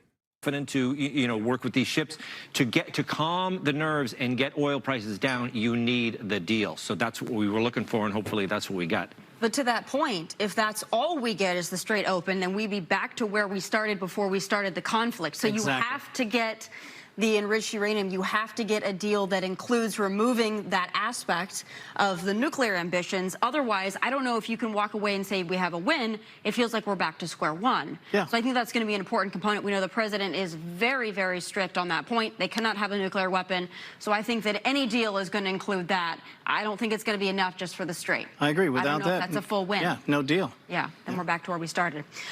In order to get that straight open, to get the insurance companies confident to...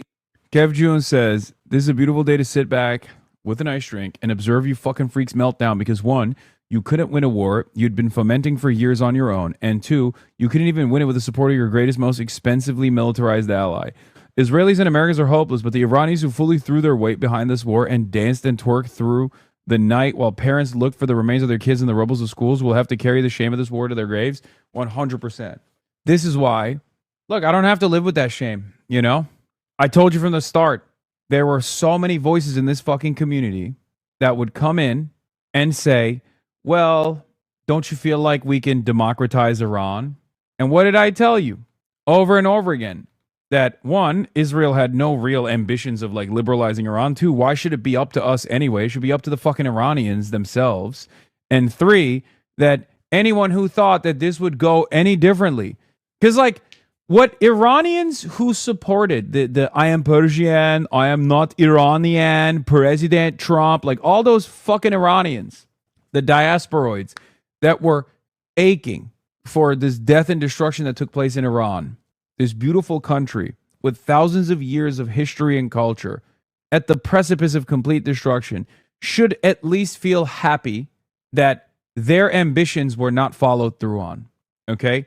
Because if the diasporoids got what they wanted, right now, Isfahan would be fucking cratered. There would be death and destruction everywhere. Their entire families would get wiped out, fomenting ethnic conflict internally in this country.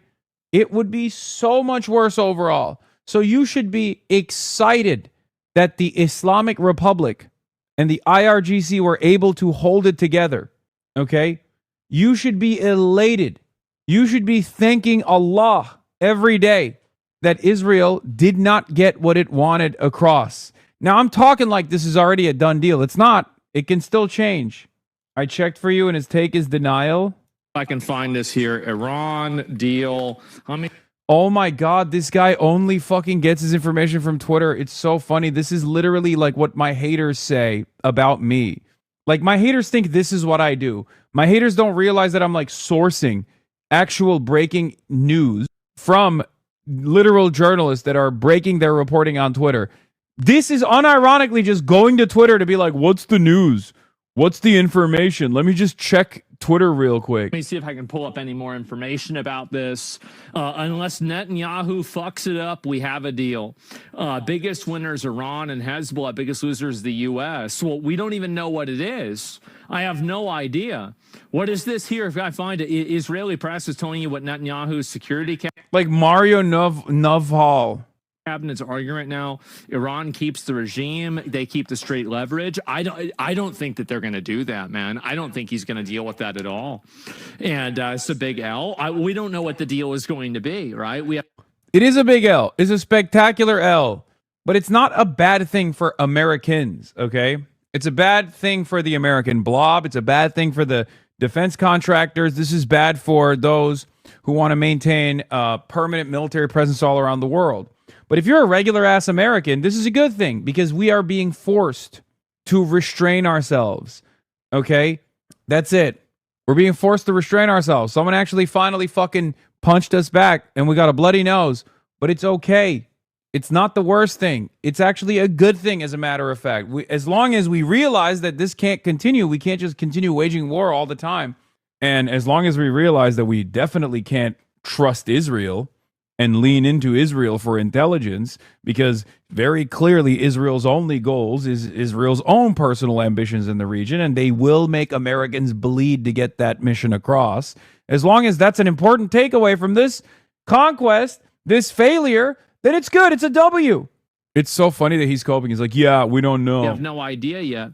Russia, this is not important. Let me see if there's anything else beyond this. It looks like that's about it. For the record, it doesn't even matter like whether this deal is finalized today, tomorrow, a month from now.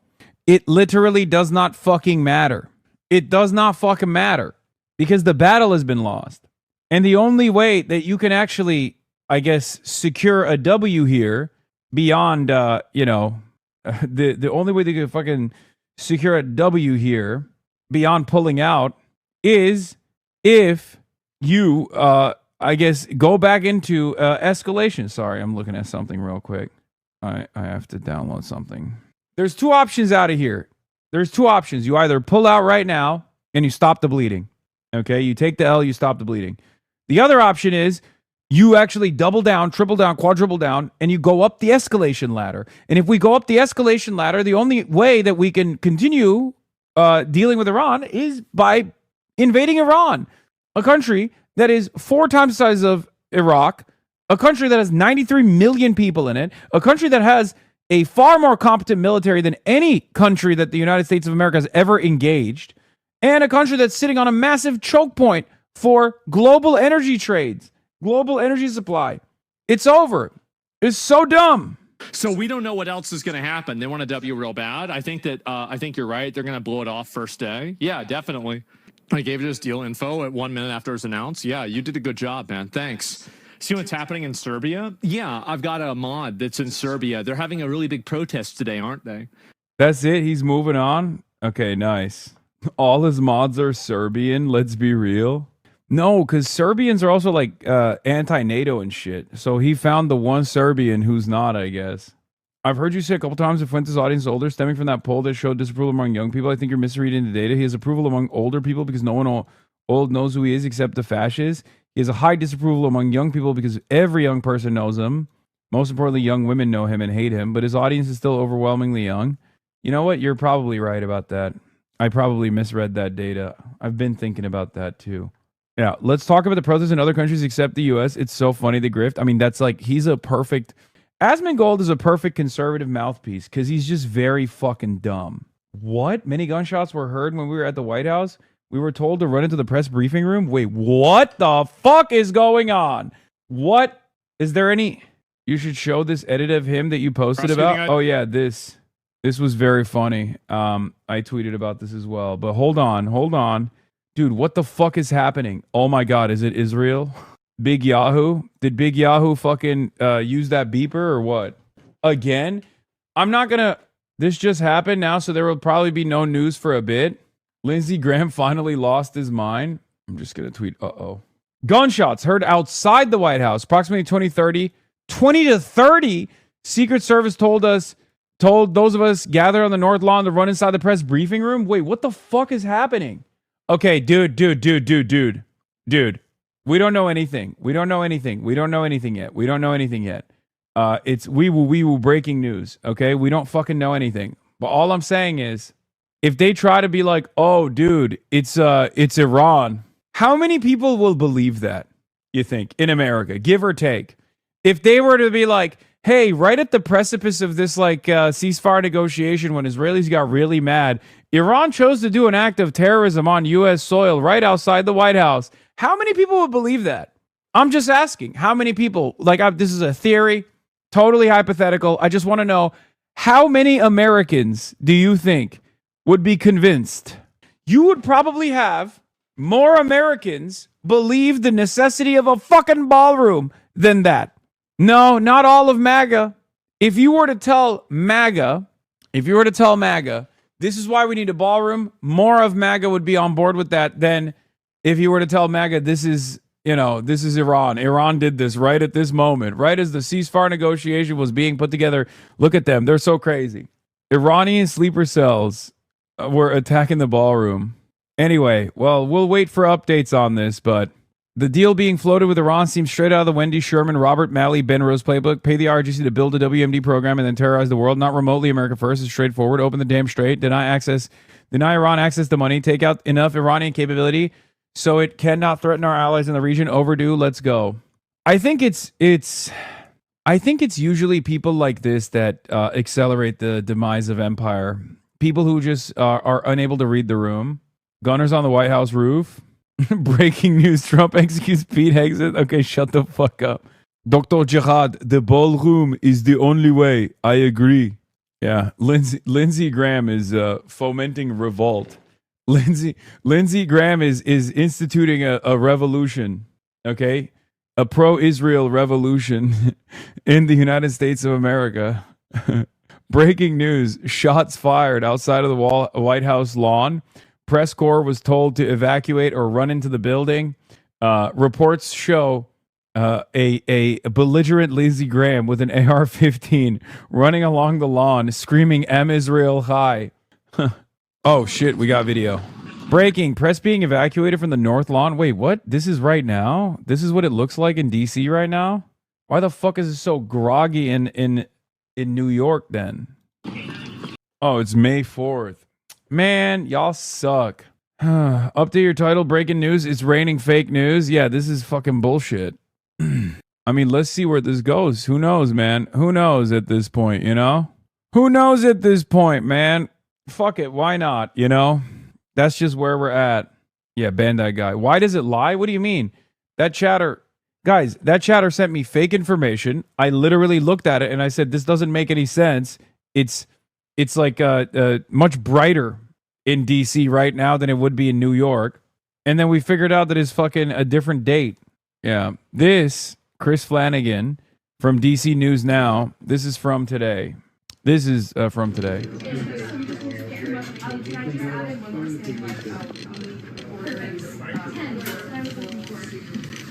This is also from today. Been raining for in DC for 3 days. Yeah. It's been raining on the East Coast. Let's see what CNN is covering. Maybe they'll go live to the scene or something. I don't know. Fuck, what is this shit? Here's some of what they said. I do not support the weaponization fund as it has been described. I'll be back. This is just stupid on stilts. This is bad policy, it's bad timing, and it's bad politics. So the Senate ended up leaving Washington early for their Memorial Day recess without voting on a major immigration and border security funding package as they'd planned. 5 people familiar with the conversations told CNN the president and his close allies were fuming over the Senate GOP rebuke. It was a sentiment made quite clear when the president posted on Truth Social Friday morning, this one attacking Tom Tillis, who is a retiring senator from North Carolina, calling him a nitpicker, a quitter, and accusing him of screwing the Republican Party.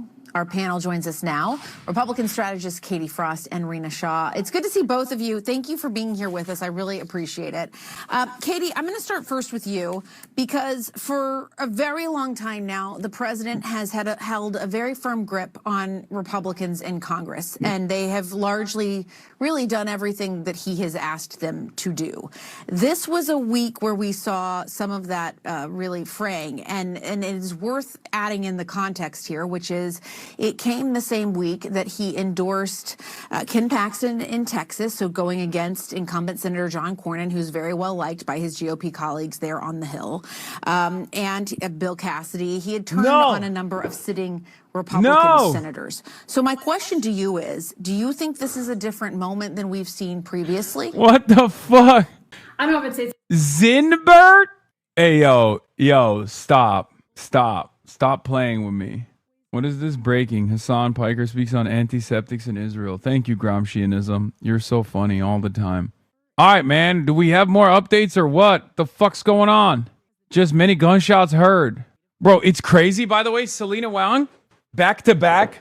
These two things back to back is pretty wild, right? Breaking. Trump just announced an agreement to end the war in the Strait of Hormuz. Many gunshots heard. Like, that's wild to have back to back, you know? Hold on. But everything in politics really comes down to messaging and timing. Those are two things on this that are going to need to be worked on as far as this weaponization fund. And so, Rena, what's your thought on this moment? Because Thune himself said earlier this week, look, you can't ignore the politics of this moment either. That's obviously essentially the business they're in. And here we are. Well, even in a same party government, Congress still guards the purse strings. So this isn't unusual. It's checks and balances in action, which I very much like. So you've got several Republican senators who expressed concerns over the scale, the lack of the detailed oversight, and the optics. I think especially potential payouts tied to those January 6 cases. That was the biggest sticking point, it felt to me. I mean, they ended up delaying the whole ICE and border funding package before this Memorial Day break. And I think— Okay, enough. I know he's a corrupt little crony. A corrupt little crook. I know. Police responding to a scene close to the White House. I don't know. This doesn't seem like, maybe I'm wrong, but and I can't get a good read on how bad the situation is, but it doesn't look that bad. If there's some movement happening, but I was in the middle of taping on my iPhone for a social video for the White House from the White House North Lawn when we heard the shots. It sounded like a dozen gunshots. We were told to sprint to the press briefing room where we are holding now. Deal is close, only for the two sides to remain far apart. Oh my God. That is actually fucking insane. When the first couple of shots fire and she realizes like what she's hearing, look at this moment. Like, that's a lot of fucking shots and that's hella close. That's not fucking far away. Dude, what is going on in America, man? All right, my money's on crazy guy, though. My money's on, like, crazy schizo guy, possibly former Trump fan, who's, like, lost his damn mind. At least that's usually what happens in these situations. Like, usually the most common instance is that, you know? That President Trump has said a deal is close, only for the two sides to remain far apart. The other shots that are being fired is very clearly Secret Service, though, or the military. Like, the first couple of shots get fired, and then you get that's like, that's coming in from closer too. So it's probably coming from, like, the closer shots that you hear are most likely coming from the military side or the Secret Service side. Hassan, my money's on the most likely outcome. Whoever says my money's on the least likely outcome? Of course my money's on the most likely outcome. Why isn't anyone reporting? Because they're stuck in the press room. That's why. They literally had to immediately rush to the press briefing room. So there's no coverage at this moment, but I'm sure they will get to it. That President Trump has said a deal is close, only for the two sides to remain far apart. There's been no shot since that incident anymore. Seems like it ended right there. Yeah, most likely. I will say though, once again, imagine if they had a ballroom. As you guys know, I've changed my mind. Okay, after having a conversation with Ashley St. Clair, I have realized that there's a lot of money to be had on the Republican side, and therefore, I very quickly joined the Republican the Republican message groups, and they keep telling me to tweet about the ballroom and how it's a necessity, and therefore I have to say the truth. I have to say my piece. If there was a ballroom, this would not be happening. Okay? One can assume that this is only happening because there is no ballroom, as a matter of fact, because, see, you might think, like, what does that have to do with anything? Our ballroom's bulletproof. This is the press being shot at. Well, if they knew that there was a ballroom, you would basically stave off all potential shooters in the future because they would know how powerful the ballroom is. You know what I mean? Yeah, this is insane. Ashley St. Clair gives the Soundpiker a hoodie that says, "I'm not the stepdad, I'm the dad who stepped up." I'm gonna put this down here. Oh God, what's gonna be in this hood? This is gonna be. Let's see. You ready? Are you ready, chat? Oh God. Oh no. I'm not even gonna see it first. Chat's gonna see it before I do. I've been sent by Benjamin Netanyahu to get his Twitter account banned. This is. Oh my God. What is this? Elon Musk about to kill himself? 65,000 likes already in literally less than 3 hours. Less than 3 hours. That's unbelievable, dude. All right. Hold on. Don't do it, Elon. Why would you say that? Reporters are still stuck. Show food. Okay, everybody. Fucking calm down. Okay. I think we know who the shooter is now. Yeah, I don't think he'd be doing that at the White House. He'd be doing that to me here. That motherfucker could. I am a little worried, bro. I think he's gonna drone strike me one of these fucking days. I hope not. I hope he doesn't do that. I do worry about that a little bit. Russia is striking Kiev with Oreshniks.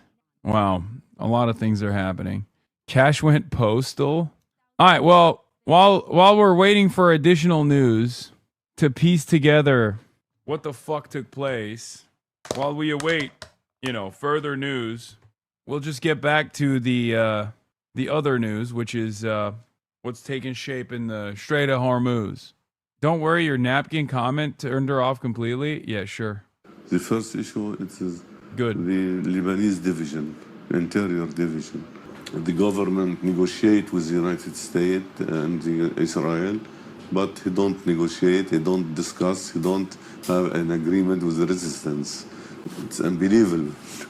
Our government negotiate without any card of power in their hand. The only card of power in Lebanon, the only level of power in Lebanon, it is the resistance. Hezbollah. Resistance. I'm here with other White House reporters, photographers. We are now in the briefing room. This is where Secret Service rushed us to after we heard what appeared to be dozens of gunshots. And I want to paint the picture for you a little bit. We're here in the briefing room, and then you can kind of see out the window. Secret Service is currently working the north lawn there to make sure everything is okay. But that's where we do live shots, is those green tents out there. And I was just speaking to you from out there just before this happened. And then reporters were rushed into the briefing room after, again, what appeared to be dozens of gunshots. Now, we have reached out to Secret Service and the White House for more information. This is all still unfolding. It is really unclear right now if anyone was injured. These gunshots, though, to be clear, appeared outside of the grounds closer to the EOB building, which is on the west side of the White House. So while we could hear them, we're not exactly sure where these took place. place. Again, if anyone was injured, we are waiting on more information. But just the visual of all these reporters running in here, this happening just about a month after the White House Correspondents' Dinner. EMS responding to 2 patients. The same group was on the ground in a situation where there was a shooter there as well. A scary moment, and we are looking for more information, trying to understand exactly what happened here. What we do know is that we heard what appeared to be dozens of gunshots very close to the White House grounds. Jessica? Right. All right, Julia, we're very glad that you're safe, and worth noting, of course, in addition to Julia and other media colleagues there, the president is also in residence at the White House this weekend. We will check back in with you, Julia. Thank you so much. Sources tell me the White House ballroom is safe. Please, God. What the sport is. All right, I like that they're moving on from it. Like, they're like, yeah, another day in the United States of America where another fucking shooting incident took place. Great. Even amongst a large section of the Lebanese people, that Hezbollah has been an army that's stronger than the actual country's army, and that's been a big part of the problem. The beginning of Hezbollah, it was in 1982, no? Mm-hmm. But the aggression against Lebanon, it is long time before. That's a long-standing argument. However, we're talking about 2026, and Hezbollah has been... In Britain, your history and your present and your future depend from your history. Churchill not disagreeing with that. However, we are faced with 2026 problems, and Hezbollah was running a rival, well, they say state within a state. Right? How our state will defend our country, how our government and the authority in Lebanon will defend our country. I mean, his argument is so clear here. He could be like, well, it's 2026 and Israel is invading Lebanon again. Someone's got to fight back. Crying in America, like our Minister of Foreign Affairs said, crying for what? Asking America?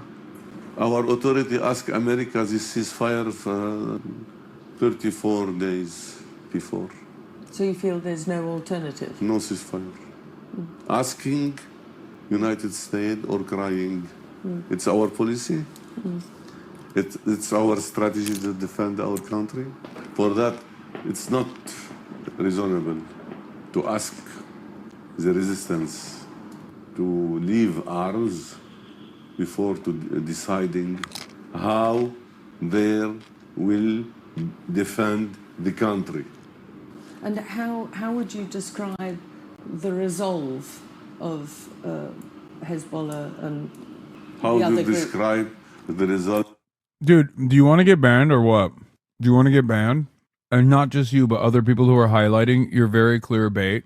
Or if this was a situation, which is also common in D.C., where even though guns are illegal in... Are y'all that bored? Proliferation of them, and... Are y'all that fucking bored? Huh? ...of youths that will exchange gunfire, settling a score. It's very hard to tell from the outside of this emergency perimeter what exactly has happened. And again, the White House has not given us any official confirmation. I know there's a meme, motherfucker. Why are you memeing like that? Lockdown does appear to be somewhat extended, and for there to be a significant presence, again, of emergency vehicles and at least 2 police forces, as well as the National Guard. Kimberly Halkett there joining us, our White House correspondent, on this breaking news story. The White House in lockdown due to reported exchange of fire in its vicinity.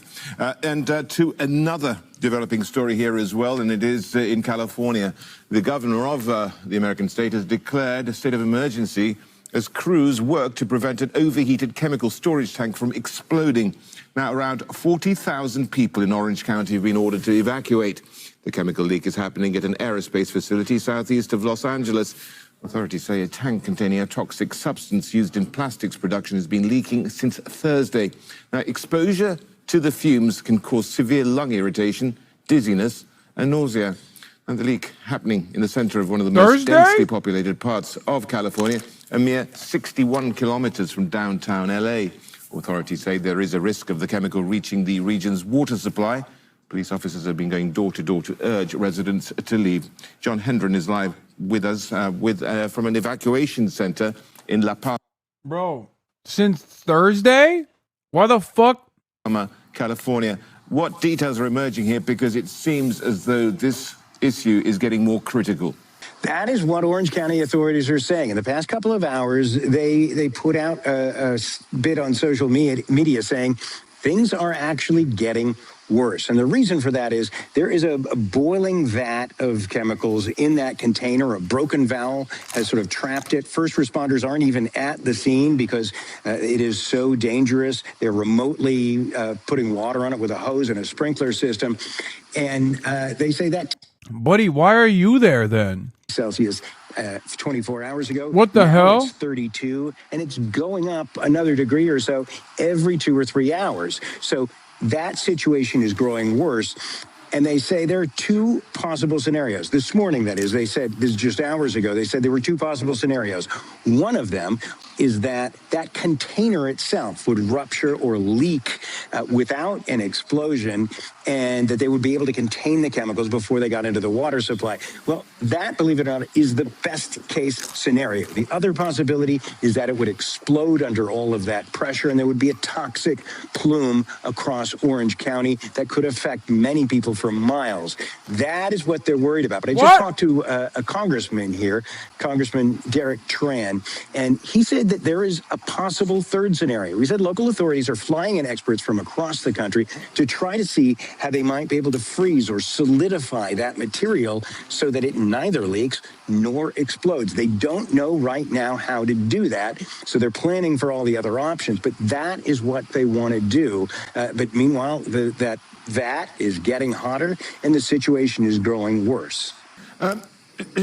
John, give us a sense of the evacuations. You're at that evacuation center, but they're filling up fast and people are having to go to repeated centers, don't they, in order to get accepted? That's absolutely right. This is a Red Cross truck right here, and that's because we're at a Red Cross evacuation center. 40,000 people have been evacuated, and that's a problem because many of them went to friends and family to stay. Others went to hotels. But this is the Memorial Day holiday weekend, and what that means is that hotels are either very expensive or full up. So the rest of the people come to places like this. There are several of these evacuation centers, but they're filling up one after the other. This one has been full up for hours. We saw people turned away not a long while ago. So Red Cross and other local authorities are opening one facility after another. Bro, why are we fucking living in the universe from Invincible? Where literally it feels like there is never a moment of respite. Like one moment, Mark is fighting a fucking alien force that just invaded, and then he can catch his breath for a brief moment, and then boom, immediately there's like agents of Satan that are invading the planet. We're waging war with Iran, right as we have arrived at a negotiation, a ceasefire, shots fired at the White House. Meanwhile, we're trying to wage war with Cuba. And also on top of that, now you got a fucking Chernobyl situation happening in Southern California. What the fuck? Where they can, the governor of California, Gavin Newsom, has declared a state of emergency. The federal government has not done so yet. They generally don't do that until after the fact. So there's a lot of concern that they won't be able to take care of all these people, but they are expanding those facilities, and they expect to be doing this for days. They don't know when this situation will be resolved, or more importantly, they don't know how it will be resolved. John, thank you. John Hendren, live for us there in La Palma, California. Now, 3 humanitarian workers have died from Ebola as the outbreak in the Democratic Republic of Congo spirals out of control. The International Federation... Bro, this isn't the USA season finale. This is the world's season finale. Oh my God. Dude, what the fuck? And there's still motherfuckers going, did you pass over the UFO release? Dude, are you kidding me? What the fuck do you mean UFO release? Buddy, wake up. They leaked that shit to you. It's completely fake, so you focus on that dumb shit when real shit's happening in broad daylight in front of our fucking eyes. What the fuck do you mean the UFO release? How are there still more people who are like, who lean into this bullshit?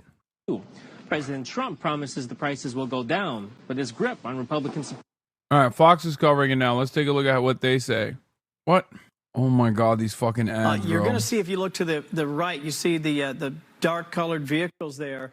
Secret Service, they typically collect there. Usually there's between 6 and 8 Secret Service vehicles right there as you have an opportunity to walk down Pennsylvania Avenue. I'm looking carefully to see if there's any movement north, because as you go north, there's actually a pretty large building set aside just for Secret Service and other security officials. So as we take a look there, as we're watching now an ambulance come down, that's obviously concerning. And we're looking for more information as we get it. Of course, we'll keep passing that along. Tommy and Alicia, what did you have to add? Well, we haven't heard of any injuries just yet, but we're continuing to check to see if we're getting any new confirmation on what this could have been. Yeah, you mentioned the ambulance there. That's the part that makes us all start to wonder, right? Yeah. Again, is something else going on? Or the precaution just because it could be. We're not taking any chances, right? So we don't want to jump to any conclusions. But, you know, Tom, to this point, you were sitting at the table with us the day of the White House Correspondents' Dinner. But it's probably transgenders that did it. We don't want to jump to any conclusions, but it's probably Trantifa. The Secret Service law enforcement, they have to take every precaution if they hear anything that sounds like gunshots this close to the White House in D.C. I mean, I would expect this posture. Yes, and after the White House Correspondents' Dinner, there was about a week of people on, you know, all sorts of networks saying, "How did this happen?" And they were kind of after. Oh, here it is. The Secret Service. Violent left. They were saying, "Oh, they should have been more on this." The thing is, this is complicated stuff. The president, the president could be a shut-in. He could stay in the basement. He could stay locked down. But he's out there. He's out not only meeting world leaders. He's going to dinners. He wanted to go to the White House Correspondents' Dinner. So the White House wants to be active. They want to be out there in the world, and they have to make it as safe as possible. So in that case, I thought, under the current situation, I've been down there. I was only down at that White House Correspondents' Dinner one time. It's multi-level. You can't lock down the whole building. Yeah. They did enclose the area where the president was, and they had that under control. That's why they did catch the guy. So at the time, that's why we need a ballroom. A little bit of a hard time. The organizers of the event, the Secret Service. There's only so much you can do. Come on. Right. Kevin? Yeah, I was just looking if we can get that shot back. It may have been a local shot there. Actually, that shot went down. We're going to see if we can get that back for you. There was an ambulance setting up there, and what I wanted to mention was, in a situation of this nature, it's not just, obviously, the Secret Service. It's also Capitol Police. It's Washington Metro Police, and a cadre of other agencies that are all in and around that area. And what's interesting is, to the northwest of the main gate of the White House, where typically the press and other visitors might enter, you do have that collection, as I pointed out right there. In fact, that looks like that may be the guard shack. You do have that entrance, but you also have sort of a crossroads of several different streets. You have Pennsylvania, which moves at an angle. You have 17th, which is north and south. You also have I Street, which crosses just to the north of Lafayette Park. And so you have sort of several blocks of entry to the White House complex. And that's what makes it, to Tom's point, so difficult to engage in a lockdown circumstance like this, because it could be on any side of the White House at any given time, and people have to quickly spring into action. And which is why the pictures, we did see an ambulance pull up there on the upper right. Which is why, come on. Of the screen no one is saying we need a ballroom, man. I feel like they've given up with respect to personnel, but I think that's. No one is saying we need a ballroom, and I feel like they've given up on it. It's kind of pissing me off a little bit. I don't know what I don't know what my point is supposed to be if the Republicans don't say ballroom. You know, I'm a new Republican. Grounds, we will update the public as we're able. And folks should remember, today, Don Jr., the president's son, is getting married. And the president himself said that he couldn't go because he had to stay in town in D.C. to continue with these negotiations.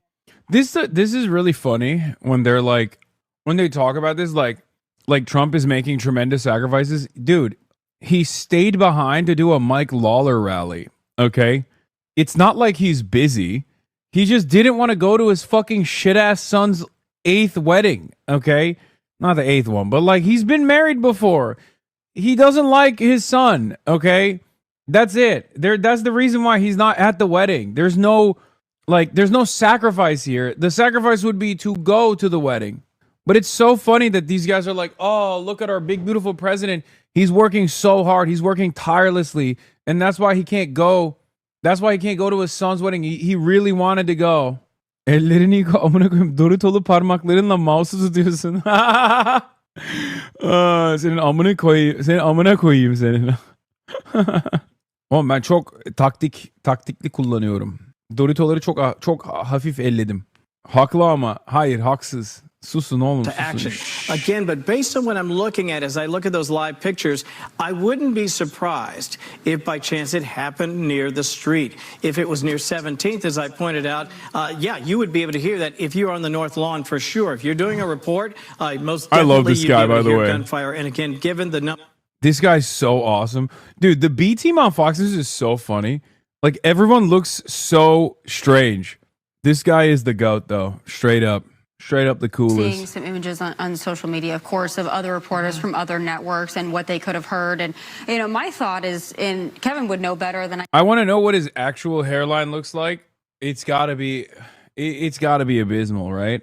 Scene. Maybe this is again probably a Kevin question. Oh, yeah. Well, and we are also now joining us now by phone is Chief Congressional Correspondent Chad Pergram. He had been following this breaking news story and has all the details on what happened. We're so grateful, Chad, we have you by phone. Can you break this down for us? Well, Tommy, this is what always happens when we have something like this. I always start to check in on the security situation at the White House, but this is what happened around 6 o'clock this evening. I'm told that a gunman came up near the White House on the west side, what is described to me as Gate 17. This is kind of near 14th Street on the west side of the White House, and came up and brandished some sort of a pistol. We don't know what type of pistol it was. But he then fired toward the White House 3 times. And the United States Secret Service, they returned fire. We don't know how many shots that they got off.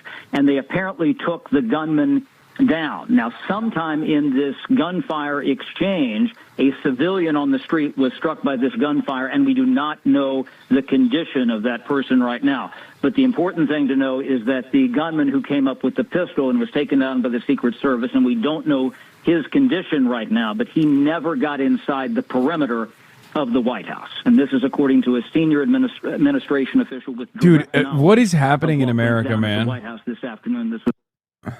Is this just going to keep happening? What is this? MSNBC hosts are retweeting HasanAbi Productions. It broke containment again.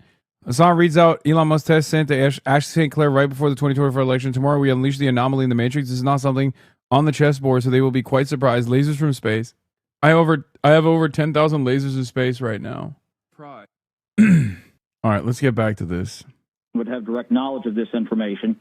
Again, a lot of people in town. There was one source that had, questioned me earlier, even before we had. It's just such a strange way to live, man. We just go about our day, and every single day there's constantly people trying to kill the president. What the fuck?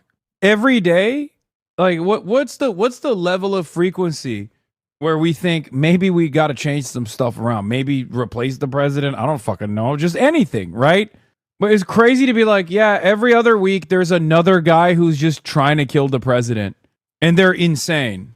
Yeah, I guess we do have to build the ballroom. Fuck it. Maybe that's the change that's necessary right now, Maybe that's what it is. Society can come together and yeah, I've lost count of these tweets from Nancy Mace. Pray for President Trump right now. Oh, I'm praying, all right.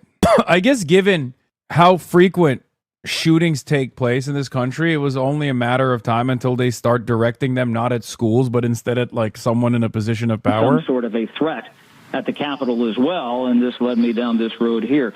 Now, again, to reiterate to our audience, this is what we have at this point. This is very preliminary and fragmentary. So around 6 o'clock Eastern time this afternoon, you had a gunman who came up near what is known at the Capitol as Gate 17. This is the outer perimeter around the White House.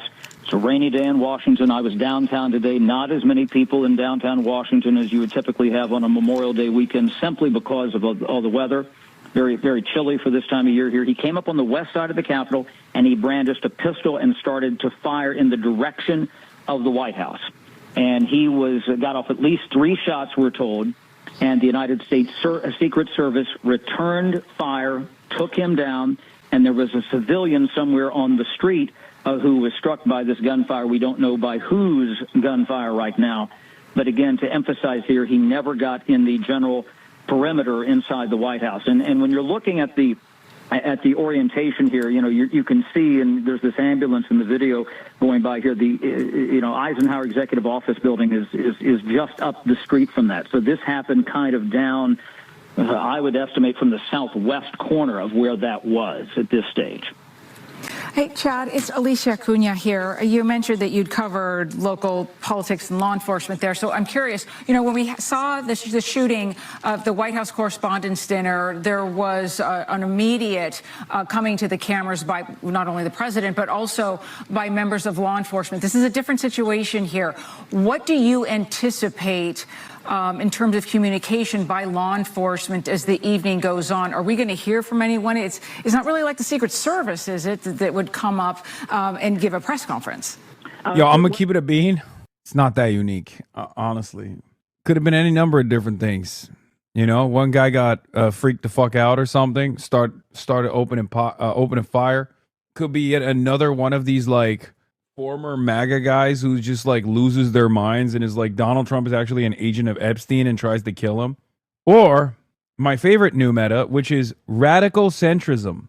Radical centrists, the extreme centrists who happen to be responsible for all of the recent assassination attempts. Oh, thank God the president is confirmed safe, guys. Confirmed! Shots fired near the White House this evening. 2 gunshot victims now. One was suspect and another likely bystander. This occurred at 17th Street on Pennsylvania Avenue. The president is safe. God moved those bullets away from me.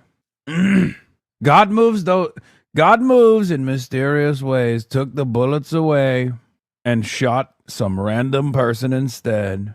This is a different situation. Again, this was somebody who had come up there, in 1994. But that's what this struck me as similar in terms of the fact that it was a Saturday afternoon and, the White House, gunfire being directed in the general direction of the White House.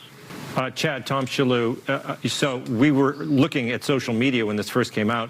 We heard 30 shots fired. You mentioned it sounds like about 3 shots max from the shooter, and we're assuming the rest of those shots came from Secret Service. In your experience, how many guns are right there available? If a shooter opens fire at the White House, is there many guns that are able to be trained on them?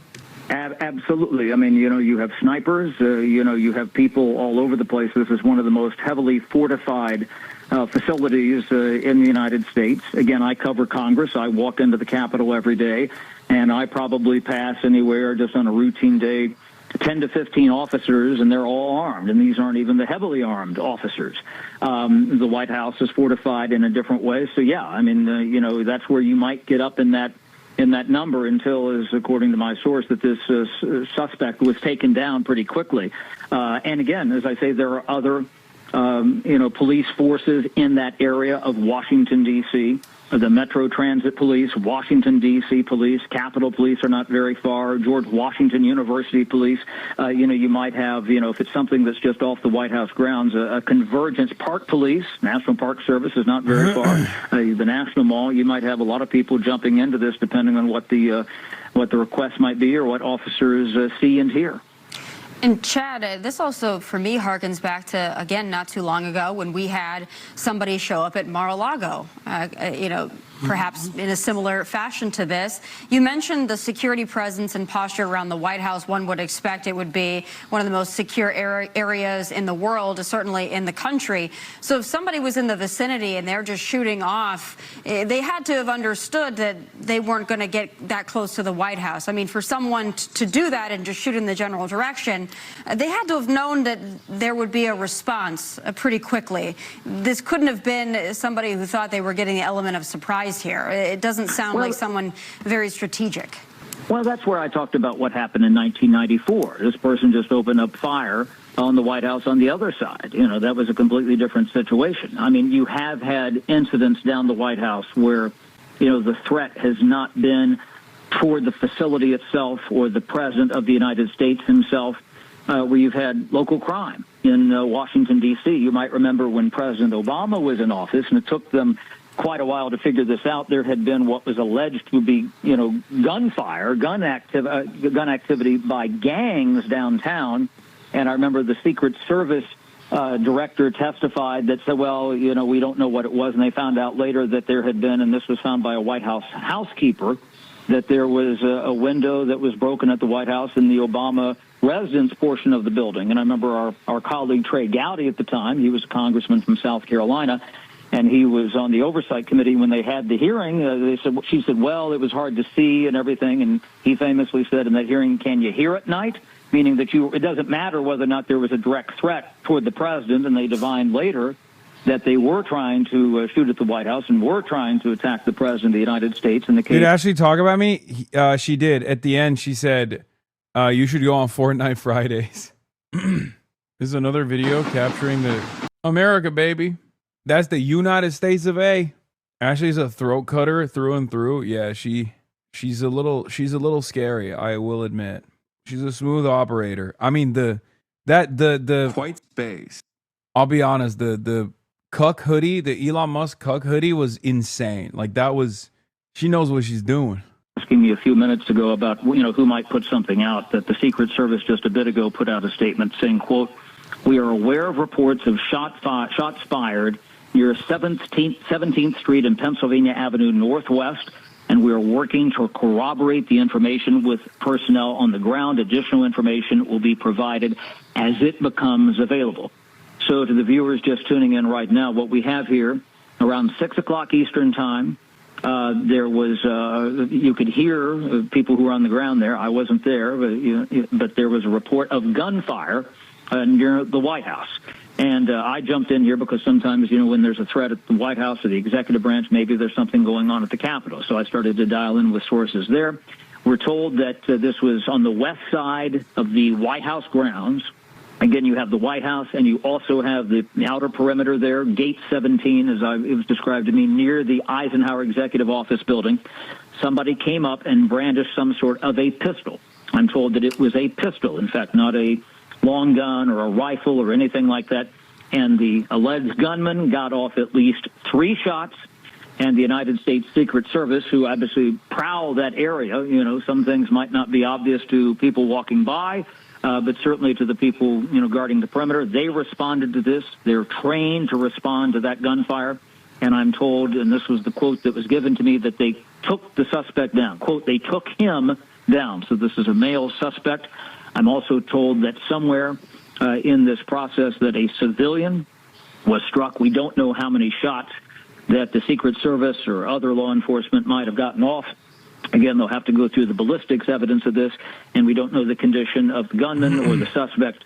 But the important thing here is that the President of the United States is safe and that the alleged gunman never got inside the White House perimeter. Chad, it's Alicia again. As we're watching some of these videos pop up on social media, it's hard not to be hit with watching people do live shots and then get interrupted and duck from gunfire. There was another reporter I saw, she said she was recording, and then the look on her face when she ducked. I don't know if you were at the White House Correspondents' Dinner that night, but all of us, so many of us will never forget watching all of those people, all of these reporters. It's starting to feel a little dangerous just to be out by the White House or to be in the proximity of the White House and its occupants if you're a reporter. Well, that's something that's concerned me. Why does this only happen on Saturdays every single time? It's the perfect time to talk about the ballroom, okay? Saturdays happen to be the best time to talk about the ballroom. So that's the reason why everybody gets active. Everybody gets active. There's no work. This one is a perfect opportunity because it's a long weekend, too, Memorial Day weekend. Now you have not 1, not 2, but 3 whole days to think about the big, beautiful ballroom that we have to build. Connor Eats Pants from Fortnite Friday says, build the ballroom. Connor Eats Pants, just like myself, is also now, by way of Ashley St. Clair, a part of the conservative group chats. And they're really distraught about this ballroom thing. We're in the group chats now. And they're telling us, start pumping the ballroom thing, As the senior Iranian official, Jeremy Scale. Okay, now to some other boring news before we get back to the ballroom saga, which we will get back to, don't worry. Boring news, Strait of Hormuz, not a ballroom. Okay, I know, you're disappointed.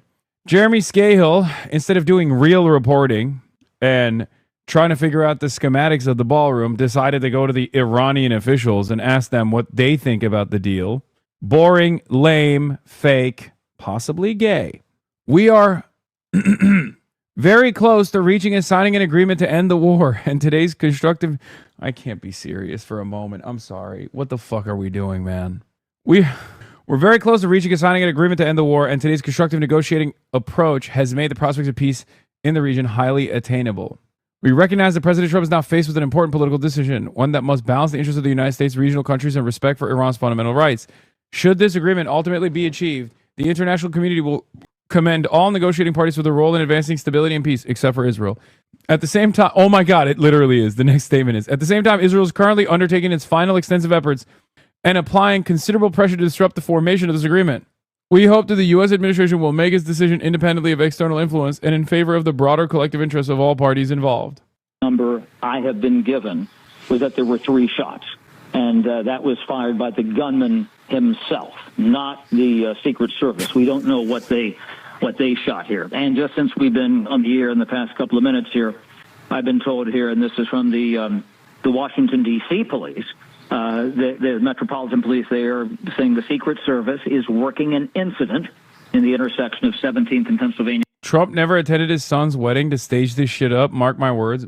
Brother, this is kind of like Donald Trump constantly saying, oh, the war is over every Sunday night. And then Barack Ravid reporting that a ceasefire deal is imminent every Sunday night. After the 11th Sunday, the markets don't respond to it. Because people are like, oh, here we go again. Say the line, Barack. And it's the same with like assassination attempts. If you stage it one time, people are shocked. They're horrified. You stage it 2 times, people start going, oh man, this guy missed. Stage it 3 times, people go, what the fuck are we doing? On the 4th time, people don't even care. Yes, this is the law of diminishing returns. If we are to posit that Trump is staging these assassination attempts over and over again in order to win favor with the population or to potentially get them excited at the prospect of building a big, beautiful ballroom, every single next assassination attempt, if these are hypothetically, psyops, every single false flag makes it less likely that a ballroom will be constructed, except for me, because now I'm a part of the conservative team. Yeah, Trump extended the countdown to when he can no longer artificially suppress tight oil markets and the price explosion forced him to decide between capitulation, destroying his presidency, or war, global economic collapse, destroying his presidency. Trauma center in the District of Columbia. And, in fact, depending on one's injuries, that's where Steve Scalise, the House Majority Whip, that's where they took him from Alexandria, Virginia, across the river because of his injuries were so serious. So, again, depending on things, that might be in play as well in terms of where they might take you. Chad, thank you so much for giving us all of those details. You're definitely our go-to, and we appreciate you being on the phone. Joining us now is Alex Hogan, live outside of the White House. Alex, what is happening on the ground right now? Uh-oh. I think perhaps we're going to go back to Chad while Alex gets up and running. Obviously, we just spoke to her earlier on a different issue, so we're going to go back to Chad, who is luckily still on the phone for us. Where the fuck is Alex? Where the fuck is Alex? Something, if I could jump in here really quickly, Tommy. Right now we're looking at a picture.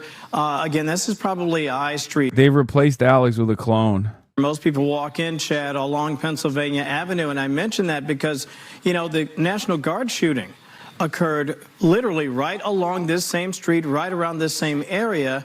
And again, I think it speaks to, and I'll be fair. I think, thank goodness, since the National Guard has come to town, things are clearly safer. They not just feel safer, they are safer. And yet, you will have pockets of crime that do happen. You'll have instances that happen. In this particular circumstance, again, 17th is not immune to what can happen in a large city like Washington, but it's obviously heightened, in particular when we know the president has just gotten back to the White House not that long ago. We have these high-level meetings happening with the Iranians. There are a number of different ways you might interpret what has happened here today. Okay. Chad, can you hear me? Yes, I got you there, Kevin. I'm sorry, we were having a little bit of a technical issue here. Pose the last bit of your question to me again, please. Yeah, not a problem. I was just saying, especially when you consider the pictures we're looking at right now, this is the northwest side of the complex along 17th. You'll recall the Secret Service, or make that the National Guard shooting occurred not terribly far from what we're looking at in terms of these pictures. And yet, while D.C. is demonstratively safer now that we've had the National Guard in town, it doesn't mean a city like DC demonstrably. is immune. Yeah, no, that's what I think of when I think of gunshots again outside of the White House once again, near the president once again. I think, well, that's safety and security. You know, at the president, at the White House, you're looking at that kind of, you know, mall building there, you know, that those are offices of the executive branch there, you know, further in the distance with the flagpole at the top. That's the Eisenhower Executive Office building. So you're right in that complex there. And you do have, quote, regular crime that happens in this, you know, in downtown D.C.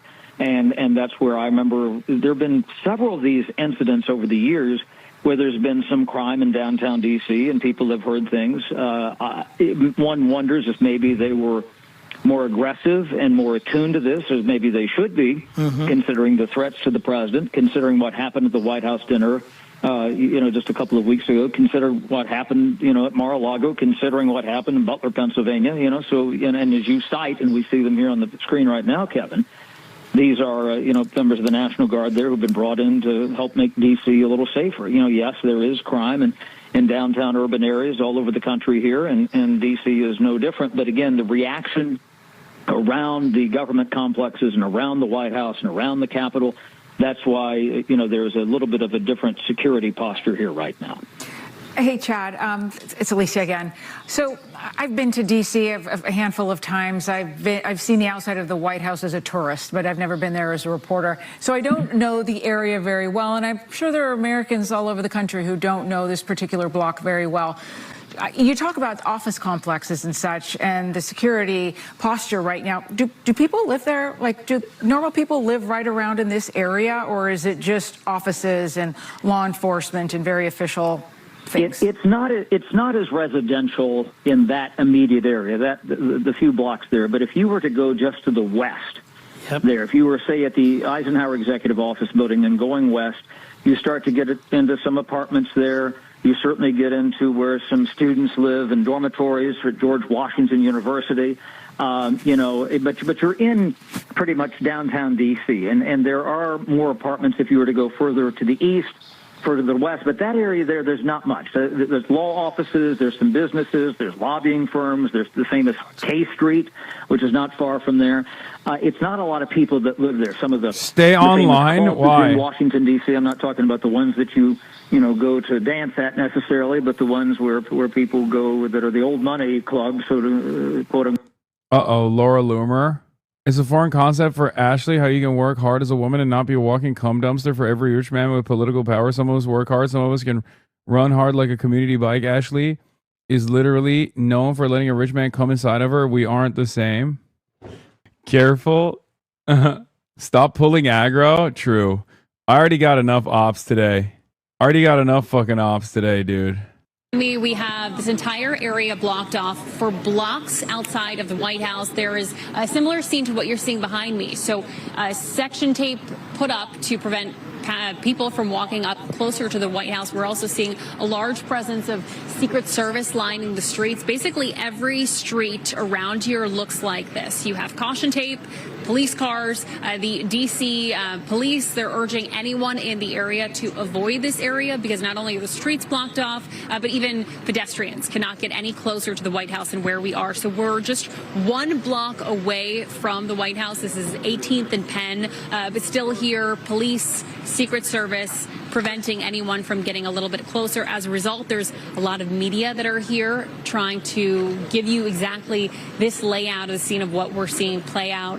But there's, as Chad had mentioned as well, there's a lot of people who are coming by very curious to see what's going on. It's a holiday weekend, so a lot of people are already out and about despite the rain that continues. A lot of people are out here this weekend And of course, coming near the White House would be a logical place to come visit on a holiday weekend. So we do know that this is an active investigation, that the police are working with Secret Service. And this is an area, of course, has a heavy police presence to begin with. So to be reporting right now as we're waiting for more information about these shots fired near the perimeter of the White House, of course, we know that more reinforcements will be on the way. We've been seeing different police cars come and go, members of the Secret Service come and go.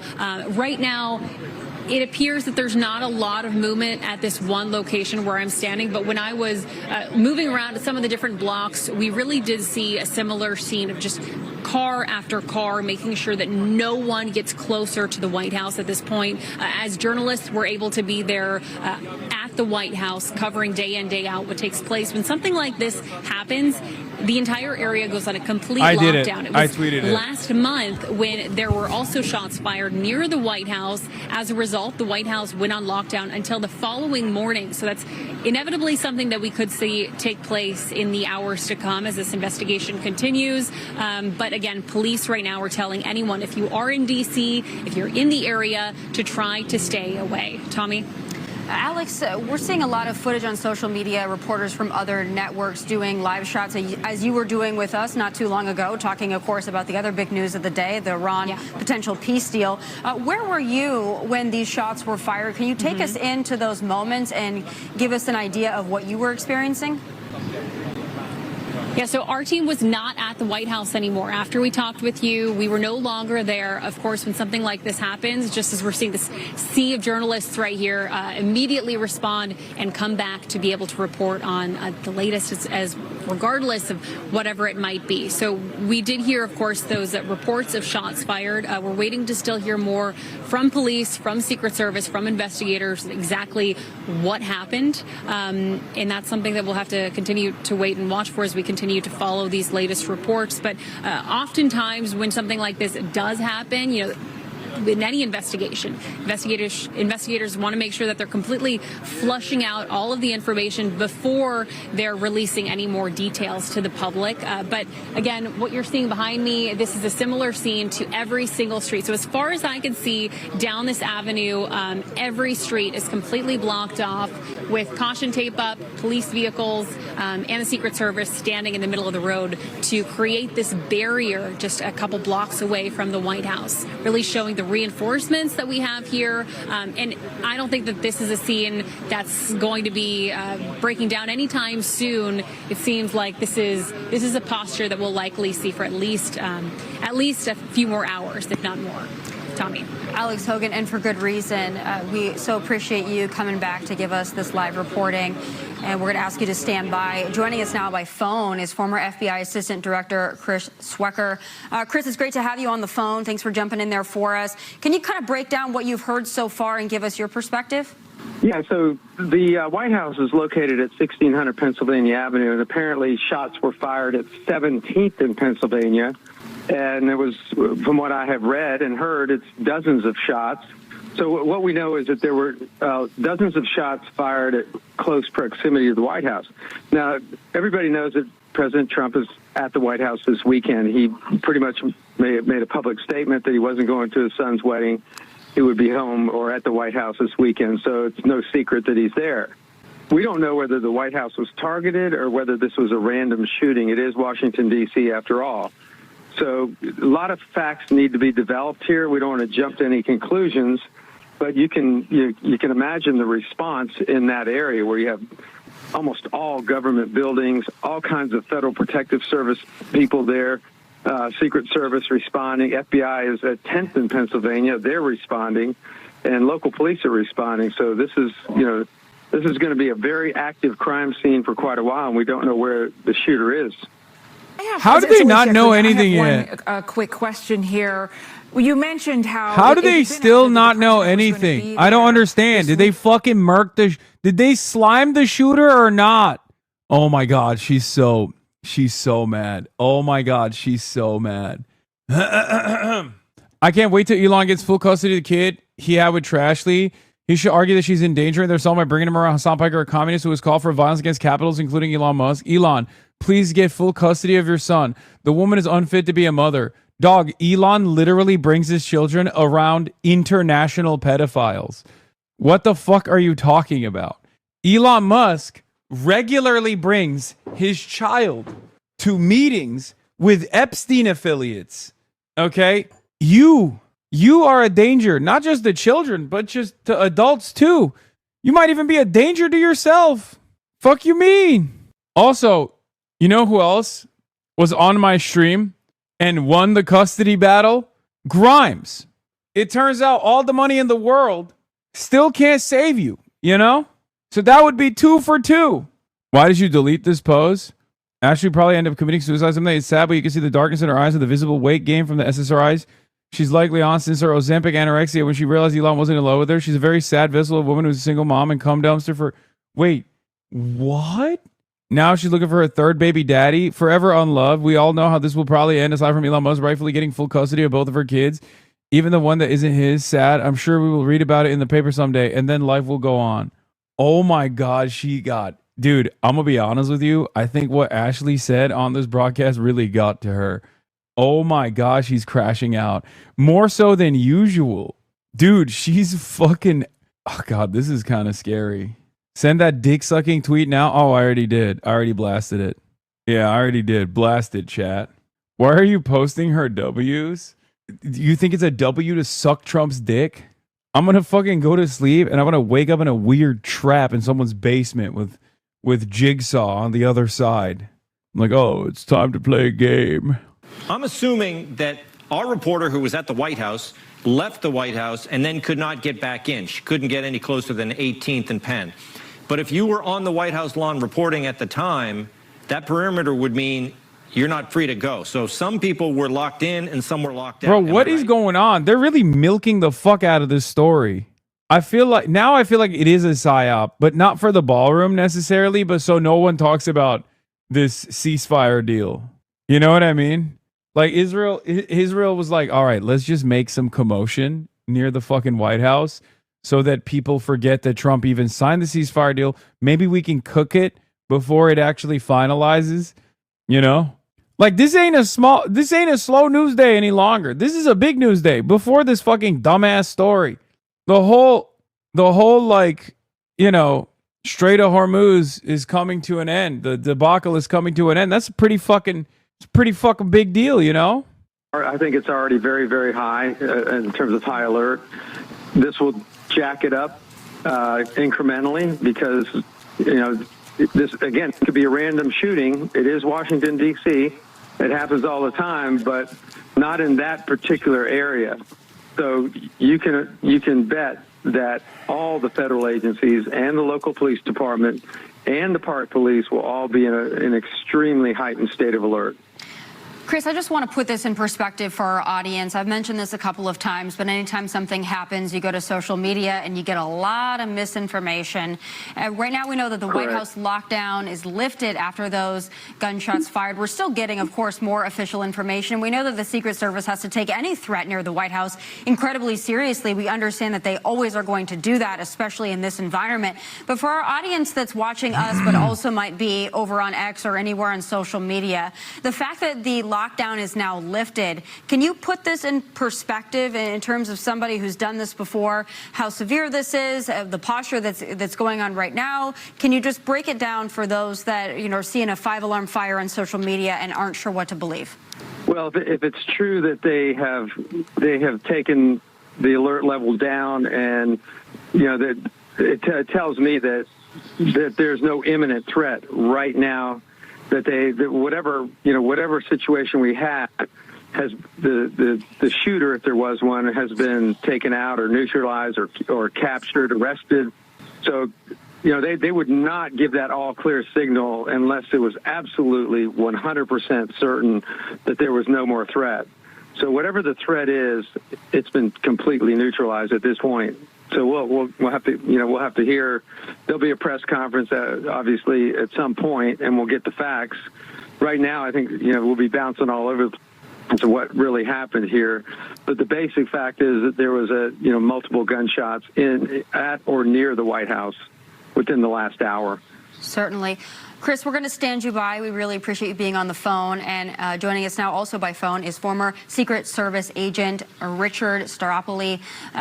Thank you so much for joining us by phone. I'm sure you've been listening in, seeing the updates we've been getting and some of the... Bro, they called everybody in D.C. They called everybody in D.C. and there is literally no updates. It's been an hour. It's been a motherfucking hour, man. Who's dead? What happened? What are we doing? Was it the mask guy on Fox News? You've seen so far. I'm back on Team Mask, by the way. I think it's more funny that way, to believe that it is a mask. I've decided. It looked too weird. Plus, it's way funnier to think that the guy was wearing a mask for no reason whatsoever. So I'm Team Mask again. Apologies for laughing at all the mask truthers before. Maybe it's the mask guy. A number of times with both Presidents Bush and Clinton, when we've actually had shots fired at the White House, so I've been in this situation before. What you're going to see outside the White House perimeter, particularly for a block or two out, is going to be an incredibly heavily armed presence of uniformed Secret Service officers, as well as all the local authorities, and that includes the D.C. Metro cops and the U.S. Park Police. I find it a little strange that they lifted the everything so quickly, but if they're doing that, that tells me they're reasonably sure that they've got the shooter and there aren't any additional shooters. But I'm a little hesitant to say that the lockdown has been lifted this quickly. Hi, Richard, it's Alicia Cunha here. Thank you so much. Love that you can talk to us about the expertise of the Secret Service. Given that this is the White House perimeter, and a lot of people, they come and they scream at the White House, but Secret Service agents are actual people, and like it or not, kind of represent whoever's in the White House at the time, you know, according to crazies who like to yell at the White House again. Is this something that happened, not the shooting, but people approaching Secret Service agents on the perimeter? Does that happen on a regular basis? Is it something that the Secret Service has to train in order to be able to engage with people who may just be mad at whoever is the office holder in the White House, or they present a real danger? Yeah, it happens on such a regular and recurring basis that the uniformed division officers that are posted all outside on the outside perimeter of the White House have a way to handle that. As a matter of fact, the Washington field office of the Secret Service, which is the second largest office the Secret Service has agents that are assigned specifically to handle uniform division requests for response for just that very situation, so that these people aren't distracted from their duties of maintaining the surveillance and the security of the perimeter. So yes, it does happen quite often. Richard, Tom Shalhoub, I got a question. We heard that people heard about 30 gunshots, and then we heard maybe the shooter got off 3 shots. So then we're assuming a couple of shots on the shooter, and then a bunch of shots from Secret Service. How many people are allowed to shoot right away? Like, I'm assuming you got a lot of guns, okay, and some people can take the shot, others wait for a command. So how many people can shoot right away? No, you know, Tom, it's an interesting thing around the White House. There is no waiting for any command. Secret Service uniformed division officers, and that includes the snipers that are located on the roof of the White House, as well as Secret Service agents, don't have to wait for any authority.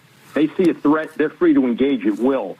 I would suspect that a number of those shots, especially that big volley of fire that you heard, probably came from one of the semi-automatic weapons, probably an MP5 or MP6. Whatever the Secret Service was deploying on that perimeter probably came from the Secret Service personnel in response to this attack or pulling out that weapon. Can I ask you again a follow-up there? Richard, sure. MP5, MP6, what are they? Those are long guns?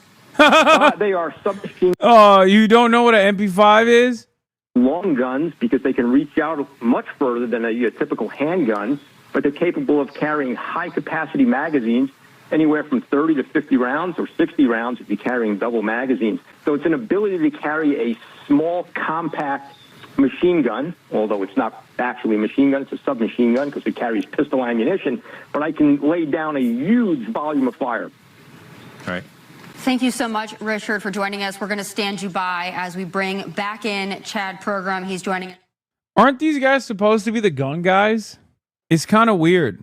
Also, I'm not a big gun guy, so I don't know, but I thought it was MP5 and MP7. What the fuck is MP6?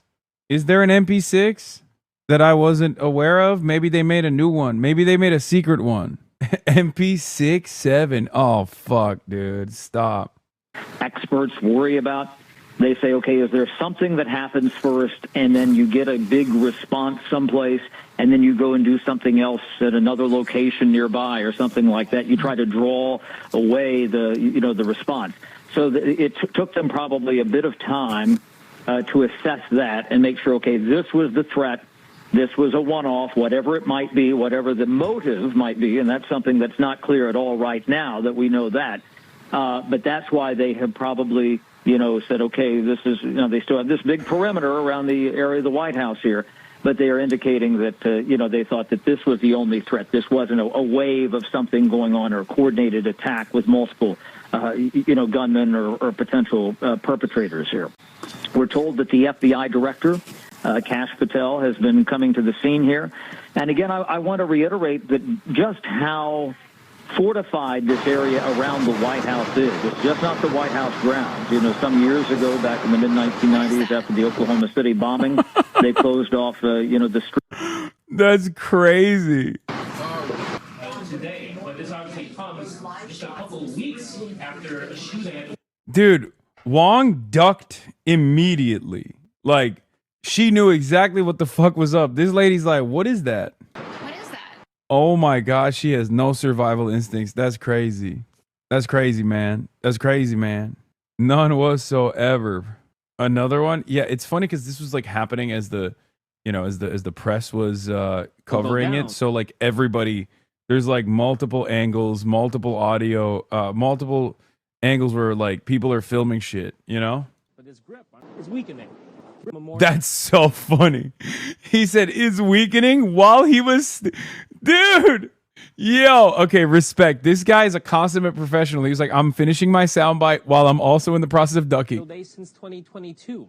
President Trump promises the prices will go down, but his grip on Republican support on Capitol Hill is weakening. Dude, what the fuck?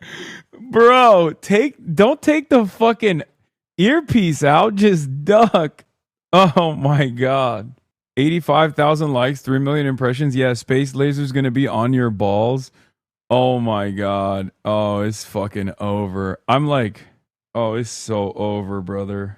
I hope nothing bad happens. Okay, I didn't mean it. I didn't do this. Okay, I didn't do this. Elon's gonna start crash landing Starlink satellites over WeHo, bro. Get security. The world is crazy. Buddy, if Elon Musk wants me killed, I don't think my security is going to be able to do anything to his assassins. Like, what are you talking about? Yeah, the deleted tweet is crazy. You're going to wake up one day my home surrounded by Teslas.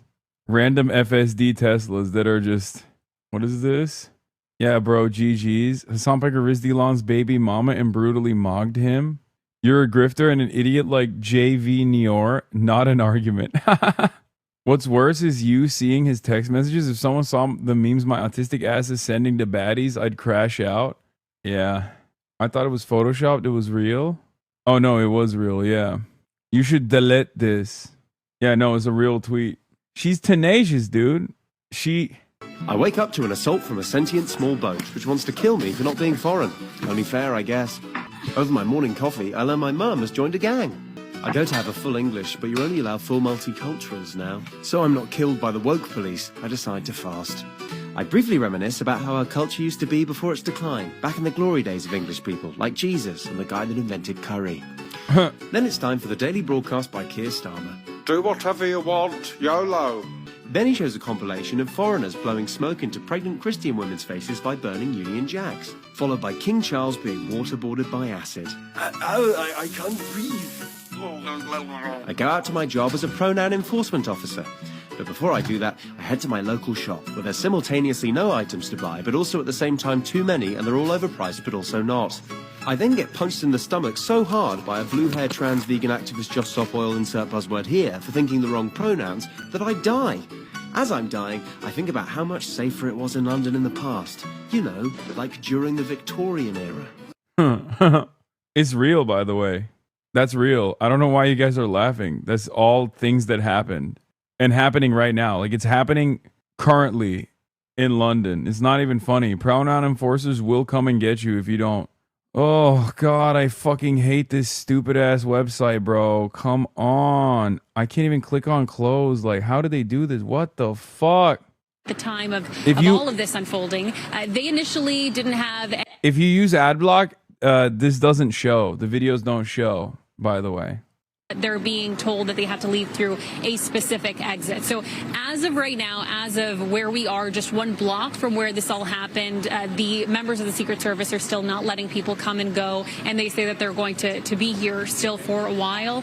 So we'll continue to watch that on our end. Of course, a lot of questions as to what exactly happened and the motive behind all of this, and whether or not this was planned out, what exactly took place. For right now, again, D.C. police telling anyone in the area to avoid coming here. Of course, there's a lot of onlookers, a lot of curiosity and concern as we're hearing from more members of the government who are reaching out saying that they're just happy to know that no one within the White House was hurt. Tommy. Certainly. Alex, thank you so much for your reporting, keeping us up to date. And joining us now for more reaction is Missouri Congressman Eric Burleson. Congressman, we were going to have you on a different topic, but now we've got you, of course, to react to some of this breaking news. Can you give us your initial reaction when you saw, yet again, we don't know motive, we don't know everything, but more disturbing news that we've got shots fired near the White House? Yes, sadly, we have another gunman in proximity of the President of the United States. Thank goodness we have some of the greatest law enforcement officials and Secret Service. Dog, you're literally from Missouri, okay? Like, this is every day, multiple times a day in Missouri. What the fuck are you talking about? Oh, my God, I can't believe it. Another shooting incident. Yeah, next to our big, beautiful president. Yeah, Congressman, I've been reading over some of the notes that I've been getting, obviously, as I've been watching the reports come in, and I'm struck to sort of piggyback off of what you just said by some of the language that we've seen utilized by political operatives and actually office holders. I mean, I just heard a soundbite earlier today where a Democrat suggested that because the DOJ was setting aside money for those who are victimized by the weaponization of our government, that the president had henchmen. You heard just the other day a Democratic representative call for eliminating the president of the United States from office right now. When you hear things like that, it again underscores the tone that's been unfortunately enveloping D.C. for the last several years. And I think this is, again, we're not certain of the motivation here. I think Tommy very aptly points that out. But again, we are in an environment where that's the first thing you think of, in particular, given what happened at the White House Correspondents' Dinner. That's right. And look, there's shootings that happen in Washington, D.C. often. I mean, it's just the nature of that being a large city, but not generally in that location, especially at the corner of the White House. That begs the question, was this politically motivated? It likely was politically motivated.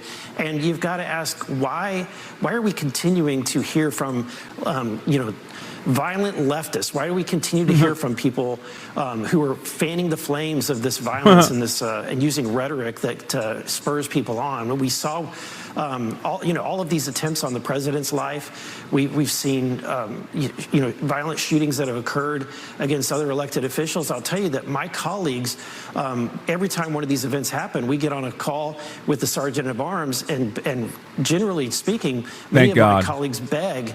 I was waiting for it. I was like, when is the violent leftist rhetoric going to be found responsible for this? When? And finally, we're getting it. I was excited. Not too long ago, we saw that. Now we see someone shooting at Secret Service agents at the perimeter of the White House. It kind of feels like some of our members of law enforcement, some of our members of the military could be targets, and I hate to say the word. Oh my God. Breaking NBC News. Shortly after 6 p.m. tonight, a male suspect approached a Secret Service checkpoint near the White House and started firing indiscriminately at U.S. Secret Service agents. Two officials say U.S. has fired at the man and he's down. A bystander was also hit. Dude, crazy people. Taking all of this collectively out there. I'll wait to hear from the after-action report from the Secret Service before I would make that decision. But again, I think that the problem is that we have a left who's creating a culture of attitude toward suspect whom you had previously known. Anti-law enforcement attitude. We saw that happen when it came to ICE agents in Minnesota. Really, you almost had people mobilizing and organizing against the law enforcement there. I think that this do people do this as a form of suicide? Yes, it's called suicide by cop. They absolutely do it. America is an insane place where you can literally do that. Over positions. I mean, in my community alone, I had 2. I mean, this is the Charlie Kirk conundrum, right? Like, this is if this is what has to happen in order to protect the Second Amendment, you know, that's a sacrifice I'm willing to make, is what the president has said, is what Charlie Kirk has said. Whether it's you know, every day motherfuckers are getting kirked. These people, when they put on the badge, they're risking their lives, and they deserve our respect each and every time. Congressman Tom Shalhoub, you mentioned at the top, and you were just talking about law enforcement there. You said violence is unacceptable, and I'm assuming if we had a Democrat, a congressman on this segment, they would probably voice the same thing. Violence is unacceptable. And this usually happens after a situation like this. Then a day later, if you talk to a Democrat, they say violence is unacceptable, and this is what we have to do about it: gun control. They usually go to gun control. Sometimes, how stupid to say that. How stupid to say that when gun violence occurs in the country, dummies turn around and say, "Hey, perhaps we should get some gun control, please." You know, as a solution. How dumb. Where's your respect? Where's your respect? What the respectful thing to do is to say, you know, we gotta protect the guns. That's the just more lies spread by Muslim haters like you and your single mom guest who will probably baby trap you as well. I hope you used a condom, Hasan. Dude, she's so insane. Also, I like that she said Muslim haters, because Muslim in and of itself in Laura Loomer's world is a pejorative. But to normal people, they are going to read this as, wait, Hasan hates Muslims? I don't think Hasan hates Muslims. But because Muslim is a slur in her universe, she used that as a slur. Do you understand? Why is she always thinking about you fucking someone? I think we all know why. I was in another, look, I thought you were reading a chatter. I was in another window. Sound like a gray name? Yeah. The evidence that might be out there. Obviously, the scene is safe. They've obviously opened the scene back up. I thought they did that quite quickly since the shots were fired just after 6 o'clock tonight. But yeah, we'd be asking questions, and the questions were, where were the shots directed? Were they directed at the White House? You have to also keep in mind that there's a lot of motorcades that go by there, because you've got plenty of folks in Congress and plenty of folks that have details there. So was it directed in one particular direction or not? And then I think it's also important to look at this from a motive standpoint. It is too early to tell, but we've been talking about political violence, and obviously somebody that's standing outside the White House and firing rounds inside. Yes, I do think Laura Loomer has like a very strange psychosexual fascination with me. It makes me deeply uncomfortable. She's been following me for years, so it's definitely fucking terrifying. Genuinely terrifying. I'm scared. Mention that, like, whoever does this, they're going to know what they're getting themselves into. I mean, does it?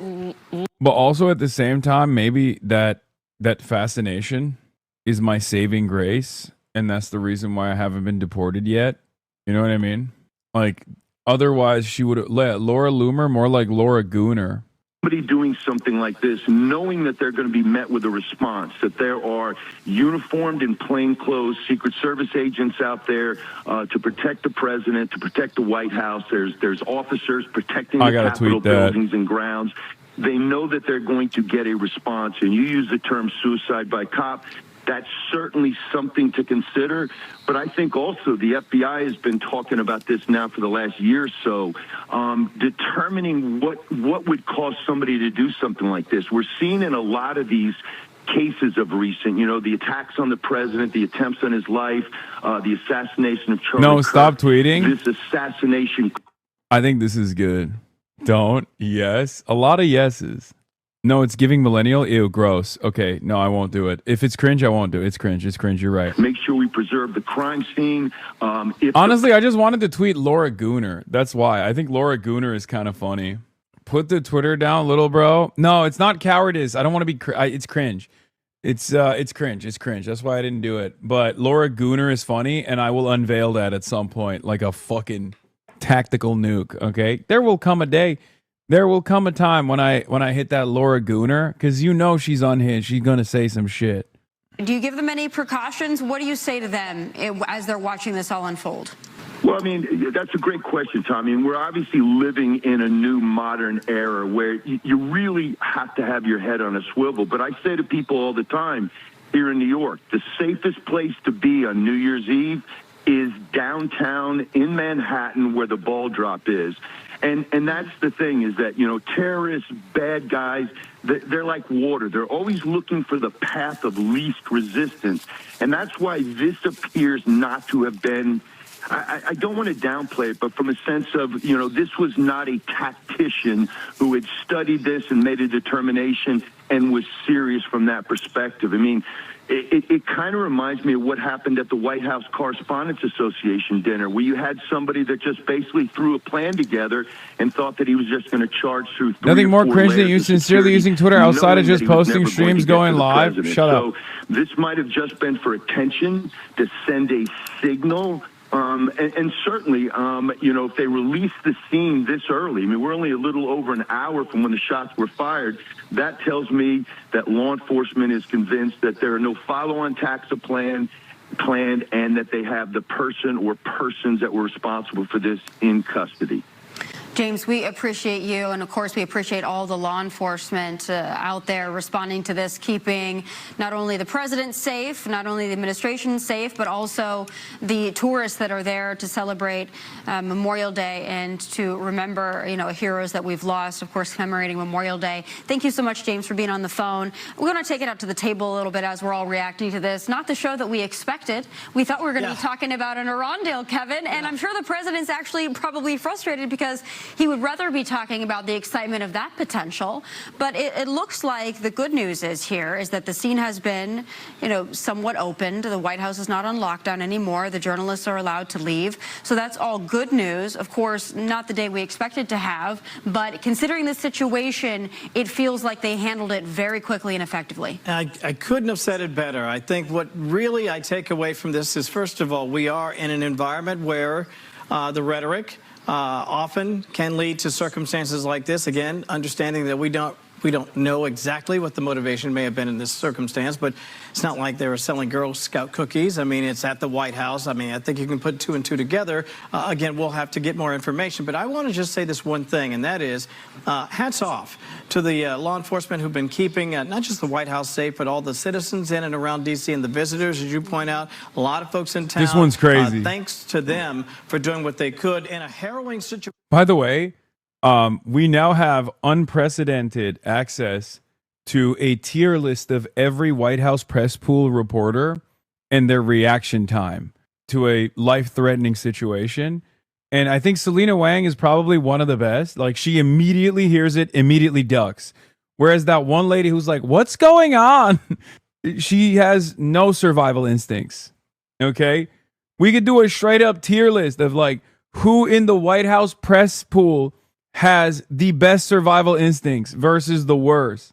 Just like what happened with the White House Correspondents' Dinner, there's a lot of chaos at first, and then you take a look and you think, okay, it's interesting, and the way they behaved looks like things worked out. The president had a lot of good things to say about the Secret Service. He wanted to reassure everyone they did a great job after White House Correspondents' Dinner. I think he's going to want to say the same thing, congratulate people, and then he's going to move on. He's going to want to talk about Iran, right? Right. I think one of the most interesting things, when we're talking to these experts, you're trying to think, okay, what am I going to ask here? He's given me all the information about what happened there. I think it was Richard Staropoli, the former Secret Service guy, right? Who can take the shot? Interesting. He says they all can take the shot. Yeah. Right. They're all authorized to go. That's interesting. Yeah. Interesting and important now. All right, we're going to bring back in Alex Hogan live outside the White House for the latest information. They're going to go to you. Hi, Tommy. So we just got some new information from the White House, according to the press office. They said shortly after 6 p.m., an individual approached the Secret Service checkpoint outside the White House. This is at 17th and Pennsylvania Avenue, so just one block behind me. You can still see that there's a large police presence here. This involves the FBI, Secret Service, and of course, D.C. police. So the White House telling us that there was a preliminary investigation at this point that indicates that an individual approached. He removed a weapon from his bag and he began firing at police officers. Secret Service police officers then returned fire, striking that suspect, who was later transported to an area hospital where he later died. During the shooting, a bystander was also struck by gunfire. So the White House press team at this point telling us that it's really unclear. She's the type to investigate the scary noise in a horror movie. Oh my God. Oh, apparently suspect is dead. Police don't need permission to shoot at an active shooter. It's a nonsense take. Midas Touch was on site from the TikTok video. It sounded like gunshots coming from a speaker. I'm a veteran and I know what gunshots sound like. This is another stunt, most likely. I don't believe it. I mean, look, there's a dead guy, so I don't know. Kind of sounds like there were some real gunshots regardless. Chatter. This is her and she just posted the statement. Oh, she's the NBC News correspondent. New statement from Secret Service. Individual approached U.S. Secret Service checkpoint at 17th and Penn. Individual removed a weapon from his bag and began firing at posted officers. U.S. Secret Service returned fire and the suspect later died. Bystander struck by gunfire. President was inside White House. There were gunshots coming from a speaker for the chatter. For all of us heard it through a speaker. It's true. No, they're saying suspect later died. NBC News was reporting that the suspect later died, but the U.S. Secret Service accidentally hit a bystander as well. The breaking news there that the White House says that suspect who did open fire has died. Tommy. Hey, Alex, it's Alicia, real quick. You were a war zone reporter before heading to D.C., and you were reporting from the same place we saw people who could hear ducking for cover from the shots. Do you feel safe there? We're running out of time here, but do you feel safe from where you're standing at the White House when you report? Yes, as you mentioned, I've been in a lot of situations where I'm typically wearing body armor when I'm overseas. Very different situation. I do have to say that I do feel incredibly safe by the incredible men and women who protect this area every day. We see some of those faces behind us here. That being said, what I do for a living is not what the average civilian and citizen should be used to. Thankfully, we live in a country where that kind of violence is not normalized. That being said, the D.C. police once again telling people not to come near this area, even though they do believe that this threat has been neutralized. Alicia. Alex Hogan, thank you so much. And that is going to do it for us. We're going to see you back here tomorrow, 5 p.m. Eastern, for another big weekend show. Of course, keep it right here on Fox News Channel for continued coverage on the shooting. Wow. Wall to wall, baby. Meanwhile, Al Jazeera is actually covering real shit. Craig Ferguson, American on Purpose. Oh, God. Dude, what is this like cringe ass aesthetic? I was thinking about this, but like, I tweeted about this a while back. You know how like brands are too slow to adapt to like cultural shifts that take place. So they're still running on like the previous formation. They think like woke is dead. Like all of these channels like CNN and shit, they probably launched these initiatives. Like half a year ago, right? And even at that time, they thought, oh, woke is dead now, so we have to be anti-woke. Like, Craig Ferguson is not like an anti-woke guy, but the aesthetics. No, Craig is good. But the aesthetics of it is like very clearly being like, oh, this is about being proud, like a real Tim Robinson style proud American, right? Yeah, Craig isn't American. I'm just saying he's Scottish, but he's probably like going to talk about what he loves about America and stuff, but it's like, it's patriot slop, okay? It's fake patriot slop, and I think is it not Tim Robinson? No. What's the fucking guy? Home Improvement guy. Not Tim Robinson. What the fuck's the Home Improvement guy? God. Tim Allen, not Tim Robinson. My bad. Yeah, thank you. But another example of this is like the Goobernators, the Bungulators, AT&T, like doing this thing, which, by the way, I don't really give a shit about burnt peanut one way or another. But in like 2020, a guy like Burnt Peanut would never get a massive sponsorship from a company like AT&T.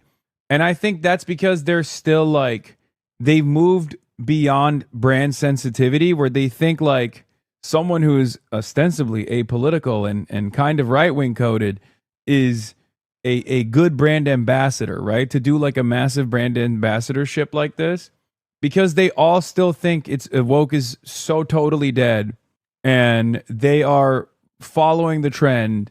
And they're going to be years. They're going to be years behind the curve. To which I, of course, tweeted, "I'm reminded of when AT&T blacklisted me from participating in events they sponsored due to my Palestine advocacy, which they found to be controversial." I do think I shit on Burnt Peanut too much, though. I mean, I think he's just like a regular ass gamer. Like he's nowhere near as crazy as like Nick Merckx or anything like that, or Nick Merckx when he was peak anti-woke warrior. I think a lot of people look, man, I'm at least aware enough to know when I'm hating on someone just for the funsies. I wish my enemies would also do me the same dignity and admit it, you know? Like, I think he's fine. He's just a chud. Who gives a shit? Yeah, he's just your regular ass everyday chud. But AT&T normally wouldn't be caught dead linking up and doing like a massive brand ambassadorship with like a regular ass everyday chud in the past, but they are now. Because they think like, you know, anti-woke is popping. This is your most cis white millennial opinion you have ever taken? I guess. The reason why I say who cares is because like I match people's output, right? His output is like having thoughtless conversations with people and being like, oh, our military could destroy you. If we wanted to, you live in a third world shithole or whatever, you know? Like that kind of stuff is like gross, disgusting on its face, but it's also unbelievably commonplace, you know? Low-key, he's no different than Lud? No. Lud's more careful with his rhetoric, and I think Ludwig is... Coworker Wig is not a chud, okay? Coworker Wig is maybe a little too scared to ruffle feathers and be disruptive and stand on his principles, but ultimately he is a liberal. He's definitely woke. If anything, Chudwig is Coworker Wig is the left equivalent of Peanut. If Peanut is like normie but also kind of a chud, Coworker Wig is normie but also liberal. They're both content creators. They both try to be inoffensive in their own way. And by inoffensive, I don't mean like literally saying something, you know, like I don't know. Just they try not to ruffle too many feathers is what I mean. Two sides of the same coin. You need to consider that some people are just ignorant of these topics. I used to be like that too. Around this as well. What more can you tell us now that we're a couple of hours out from this shooting? Well, what we are told is this individual was crossing the street, reached into his bag, pulled out a gun, opened fire. Officers returned fire. What we also are told from law enforcement officials on background is that they have identified this individual based on the pedigree, the name, the date of birth. They've run that through their indices, both U.S. Secret Service, Washington, D.C. Police, FBI. It appears that he is a name match to someone who is known to the Secret Service and to the D.C. Metro Police Department as a person that they have had multiple encounters with. Oh, he was on our radar. Okay, this makes me believe that this is a Israel activation, like a brand activation by the Israeli state. Come on, man. It's either, okay, there's only two forces in American politics right now of maximum importance.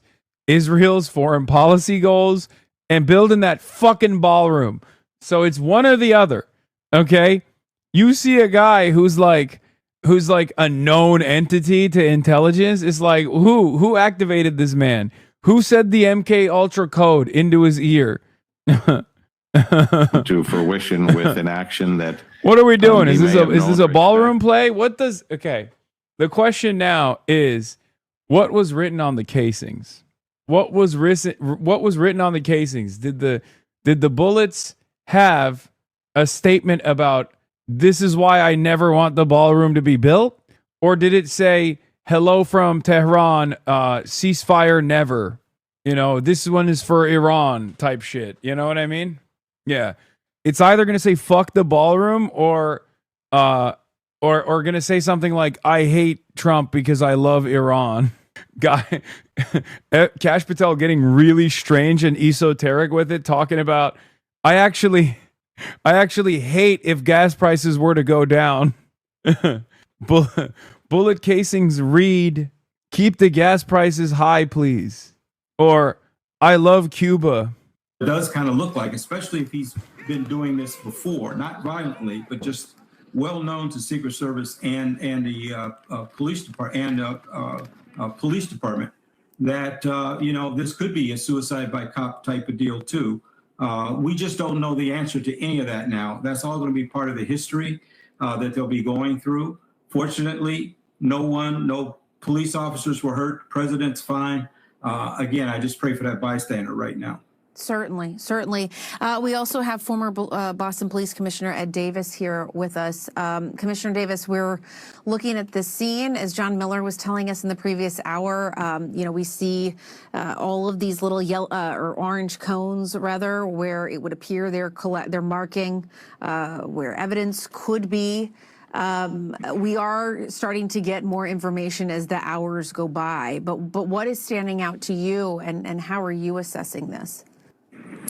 Well, I would agree with Chuck and John, the way they're describing this. I can tell you that crime scene, all three of us have been at 1,000 locations that look like that, with the medical supplies on the ground, the yellow tape up, photographs and evidence being collected. That's pretty standard. And sources say he was mad about the AT&T peanut thing. Bring back the regular mascot. Philly sending a fighter to Congress just to start across the country. Voters are sick of the Democrats putting billionaires first in Congress. I want Milot Quiros. We will 2026 by my side fighting for the change we need. Damn. Stud. What would your reaction be right now if Trump died for real this time? I would be so sad.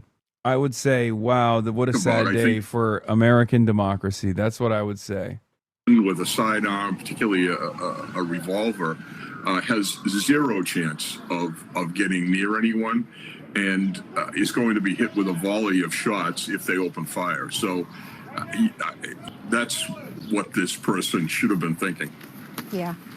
We have some new audio from Washington, D.C. Fire and EMS the moment these shots were reported near the White House.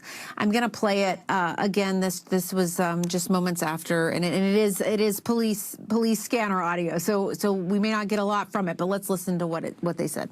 Battalion Chief EMS, Battalion Chief 6 respond, along with EMS 6, Engine 23, EMS 7, for a shooting at 17th Street and Pennsylvania Avenue Northwest. Battalion Chief EMS 6, Battalion Chief 6 respond for a shooting at 17th and Pennsylvania Avenue Northwest. Medic 2 respond along with Battalion Chief 6 for a shooting at 17th Street and Pennsylvania Avenue Northwest. Medic 2 respond along with Battalion Chief 6 for a shooting at 17th Street and Pennsylvania Avenue Northwest. Chief Ramsey, again, that's probably pretty standard scanner traffic for something like this, but what do you think? Well, I mean, it is standard. The fire dispatch, she's sending enough units to be able to make sure that it's covered quickly. But the location itself, they knew that it's right outside the White House grounds. And so obviously they're going to get a fast response, a large response. The same thing we didn't hear with the police dispatcher, but I'm sure they're dispatching at the same time. So Metropolitan Police, Secret Service, Park Police, and you have so many agencies there that would be responding in a situation like this. Because remember, when these initial calls come in, you don't know what you have. You absolutely do not know what you have. So you are going to have a large response to something like this, especially because of the location. Absolutely. And John, just to go back to you, as we have been all night, to see kind of where you are and the information you're receiving. What is the latest you can tell us from your end?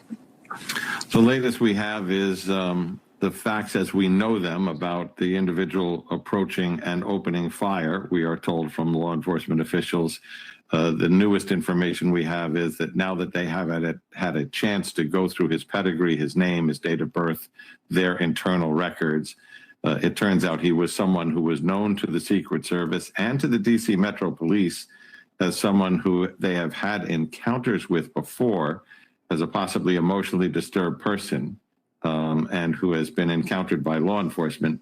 Now, just to be clear, when we say known to the Secret Service, someone who has had multiple encounters at the White House, that means that could have occurred over a period of time.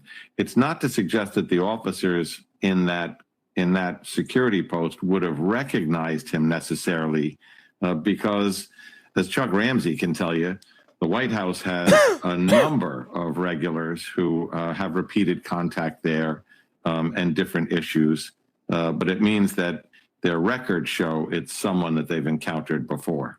All right. Good information there. Everyone, please stand by. We've got more breaking news ahead. Please, we will come back to you all, plus President Trump saying the U.S. has largely negotiated a deal with Iran. So they shot a homeless person? Yeah, I mean, guy probably had a gun. I mean, it seems like he took his gun out and like popped off. Who knows? It could literally just be a situation where homeless guy runs up, they know he's homeless, they pop him. He didn't even have a gun. They thought he had a gun. They pop him, and then they shoot another bystander in the process too. Or it was a witness, not a bystander. Has to kill the witness of the staging. Chatters, that's a very crowded area. I don't think there's only one witness. Okay? That's crazy. You're talking about outside of the fucking White House, dude. What do you mean? Oh, it's not like a dark street corner in the middle of the night, okay? And also, they didn't kill the bystander. He's currently in the hospital. Not today, rainy. Yeah, famously, tourists don't fucking traverse the outside of the White House regardless. Think about it. Coke Bert, think about it, bro. Just think. I mean, wouldn't it be crazy? Losing a war to Iran is hard work. It's 4 p.m. on a Saturday, and President Trump has been working hard at the White House since early this morning. This man is focused and determined. Tommy, you better fucking chill on my boy Stephen Chung, who I'm giving a follow right now because he's wonderful and lovely. What are you trying to hide, Piker? You never know, man. So many things. All I'm saying, man, sus. There's Knick fans in the RAN right now watching the game outside. Wrap this shit up. What? These guys are yapping about you big time? He's basically our Nick Fuentes. You know, I mean, that What do you mean, our? Bitch, we're not on the same side. Supporting Hamas is below the Houthis and saying America decided 9/11 will get you a New York Times style profile, an op-ed, and an Ezra Klein endorsement. This is not sanity. This is suicide. Damn, Sam Harris is so jealous that he's washed, dude. El Bozo. That exaggerates it by 10%. But, I mean, it's totally... Wait. Saying I'm the left's Nick Fuentes is an exaggeration by only 10%. So the difference between a Holocaust denier, neo-Nazi, white supremacist, psychopath, and a socialist, anti-imperialist, anti-capitalist is just 10%. Bro, people who are Israel first are so funny. They just literally don't have any other... They have nothing in their lives. They're just constantly in a state of hysteria. Genuinely, it's got to be a real weird time to be like a pseudo-intellectual that was held in high regard previously, who was able to get away with like maximum Islamophobia and a defense of Israel in polite society. But now that like the overwhelming majority are no longer oblivious to how fucking shitty Israel is, they just have lost their minds. The amount of people that I see on the timeline being like, I have a friend who is a Jewish donor to the Democratic Party in Pennsylvania, and now he's finally quitting the party because Chris Rabb became his elected representative. It's like, first of all, that probably isn't a real person. And secondly, if that actually is a real person, that's an insane person. Like, that's kind of sad. Shouldn't you literally communicate to them that they're being hysterical? Like, if this is a loved one, if you have a loved one that you know that is that hysterical, if you care about them, you should probably talk to them and be like, dude, I'm going to keep it $150 with you. Like, we gotta cut this Israel shit out a little bit. Like, it's kind of normal for people to feel this way. It has nothing to do with anti-Semitism. Sure, anti-Semitism is on the rise, but like, don't you feel like maybe you're being a little hysterical? Like, to have a normal conversation with that person. No, everyone's insane. Everyone's insane. Everyone's like, yes, actually, Queen, actually, you're so right. You're so right. Every Democrat, every anti-Zionist Democrat actually is a unlimited Jew hater. They want to put Jews in concentration camps. It's true. That's literally what it is. They can't simply find it insane that this foreign country is able to suck up so much time, money, effort, human lives from the United States of America with and engage in ultra violence with regular frequency, with our weapons, with our taxpayer funded weapons, and then demand more. And people aren't questioning that relationship. Okay, people aren't questioning that relationship for any real reason. They're questioning that relationship because they love the Holocaust and they want it to happen again. That's probably what is going on. This seems like a normal opinion to have, dude.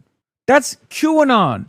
I'm sorry. If you think at a time when like the majority of the public has turned on Israel, the majority of the public has turned on Israel for good reason, because Israel fucking sucks, okay? It's an apartheid state. It's done a genocide. It's literally bombing countries all the time. And it has terrible vibes. Shitty electronic dance music, okay? Infected mushroom style acid house, okay? I'm sorry.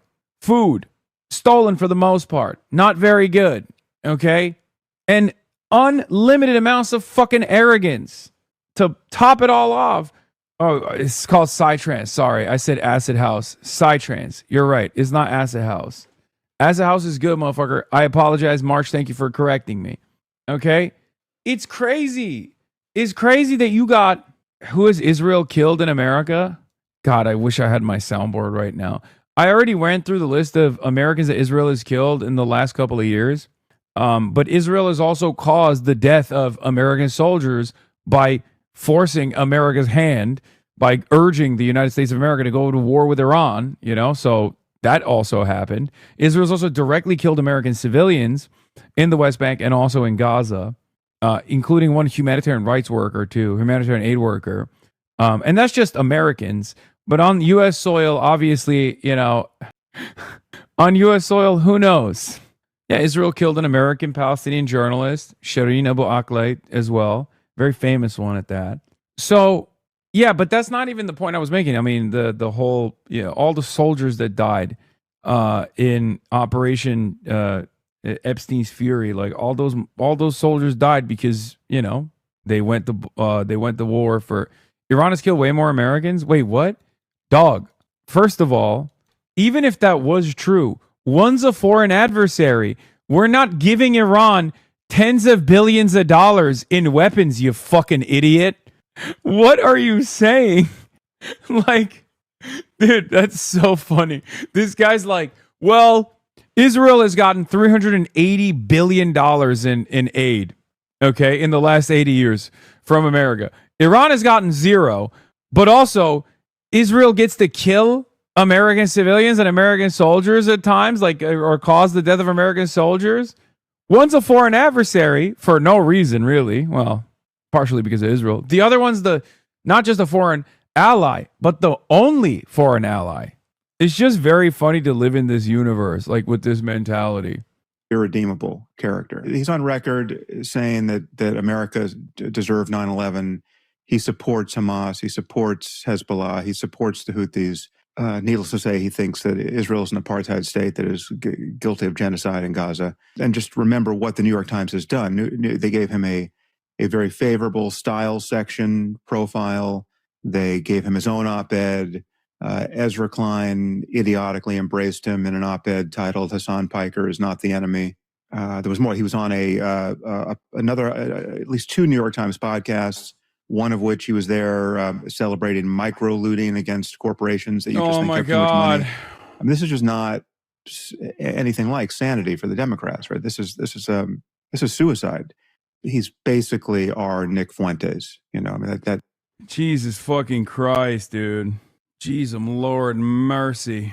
All right, let's see what Aaron David Miller is saying about Iran. Very tough negotiating for the next 30, 60, 90, well, maybe even more days ahead.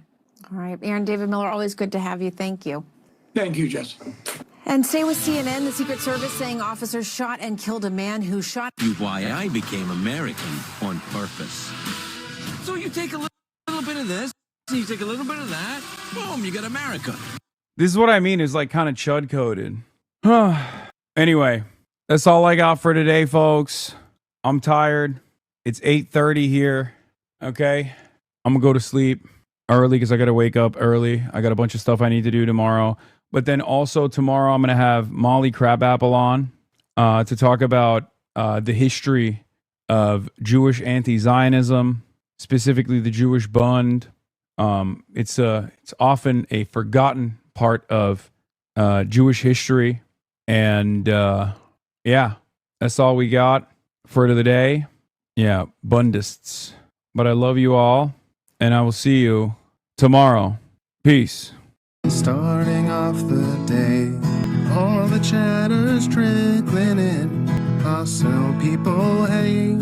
Sunny in Los Angeles, California, says Hasan. Stun luck to the stun luck to the topics just begun. 'Cause there he is again. Hasan is streaming. Hasan is streaming. There is again. Hasan is streaming. Hasan is streaming. Reviewing a Chinese train, telling Kyle place. Sun and Asmin chatter logs, giving Greening's grace. Zoran winning NYC, woke two back with the force. The Rogan of the left, to me a dumb himbo still on course. The Charlie Kirk assassination, the Fear and Online show. 8 full fucking years of this, and plenty more to go. Doing fun stuff tomorrow, throw PBS up on the screen. A man-made horror reaction brought to you by this life's dream. 'Cause there he is again. Hasan is streaming. Hasan is streaming. There he is again. Hasan is streaming.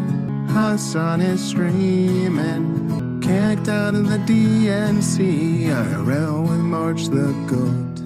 Combating the propaganda that shoved down people's throats. CBS Israeli news, a coup, a regime falls. A full-blown fascist takeover, and still the duty calls. Total radicalization coming out to see. The system will always fail. It's up to you and me. On these daily streets, whether short or whether long, have helped millions of people keep it moving right along. 'Cause there he is again. Hasan is streaming. Hasan is streaming. There he is again. Hasan is streaming. Hasan is streaming. But hey, what can you say? That's PBS for you. But he'll play games real soon. Just you wait. Say, hey, what can you say? That's PBS for you. But he'll move on real soon. Just you wait. Ba-da-da, ba-da-da, ba-da-da-da-da-da. Hey, what can you say? That's PBS for you. But he'll pull your lungs real soon. Just you wait. Sha-da-da, sha-da-da, sha-da-da-da-da-da. Hey, What can you say? That's PBS for you. But held to jet advice real soon. Just you wait. But hey, what can you say? That's PBS.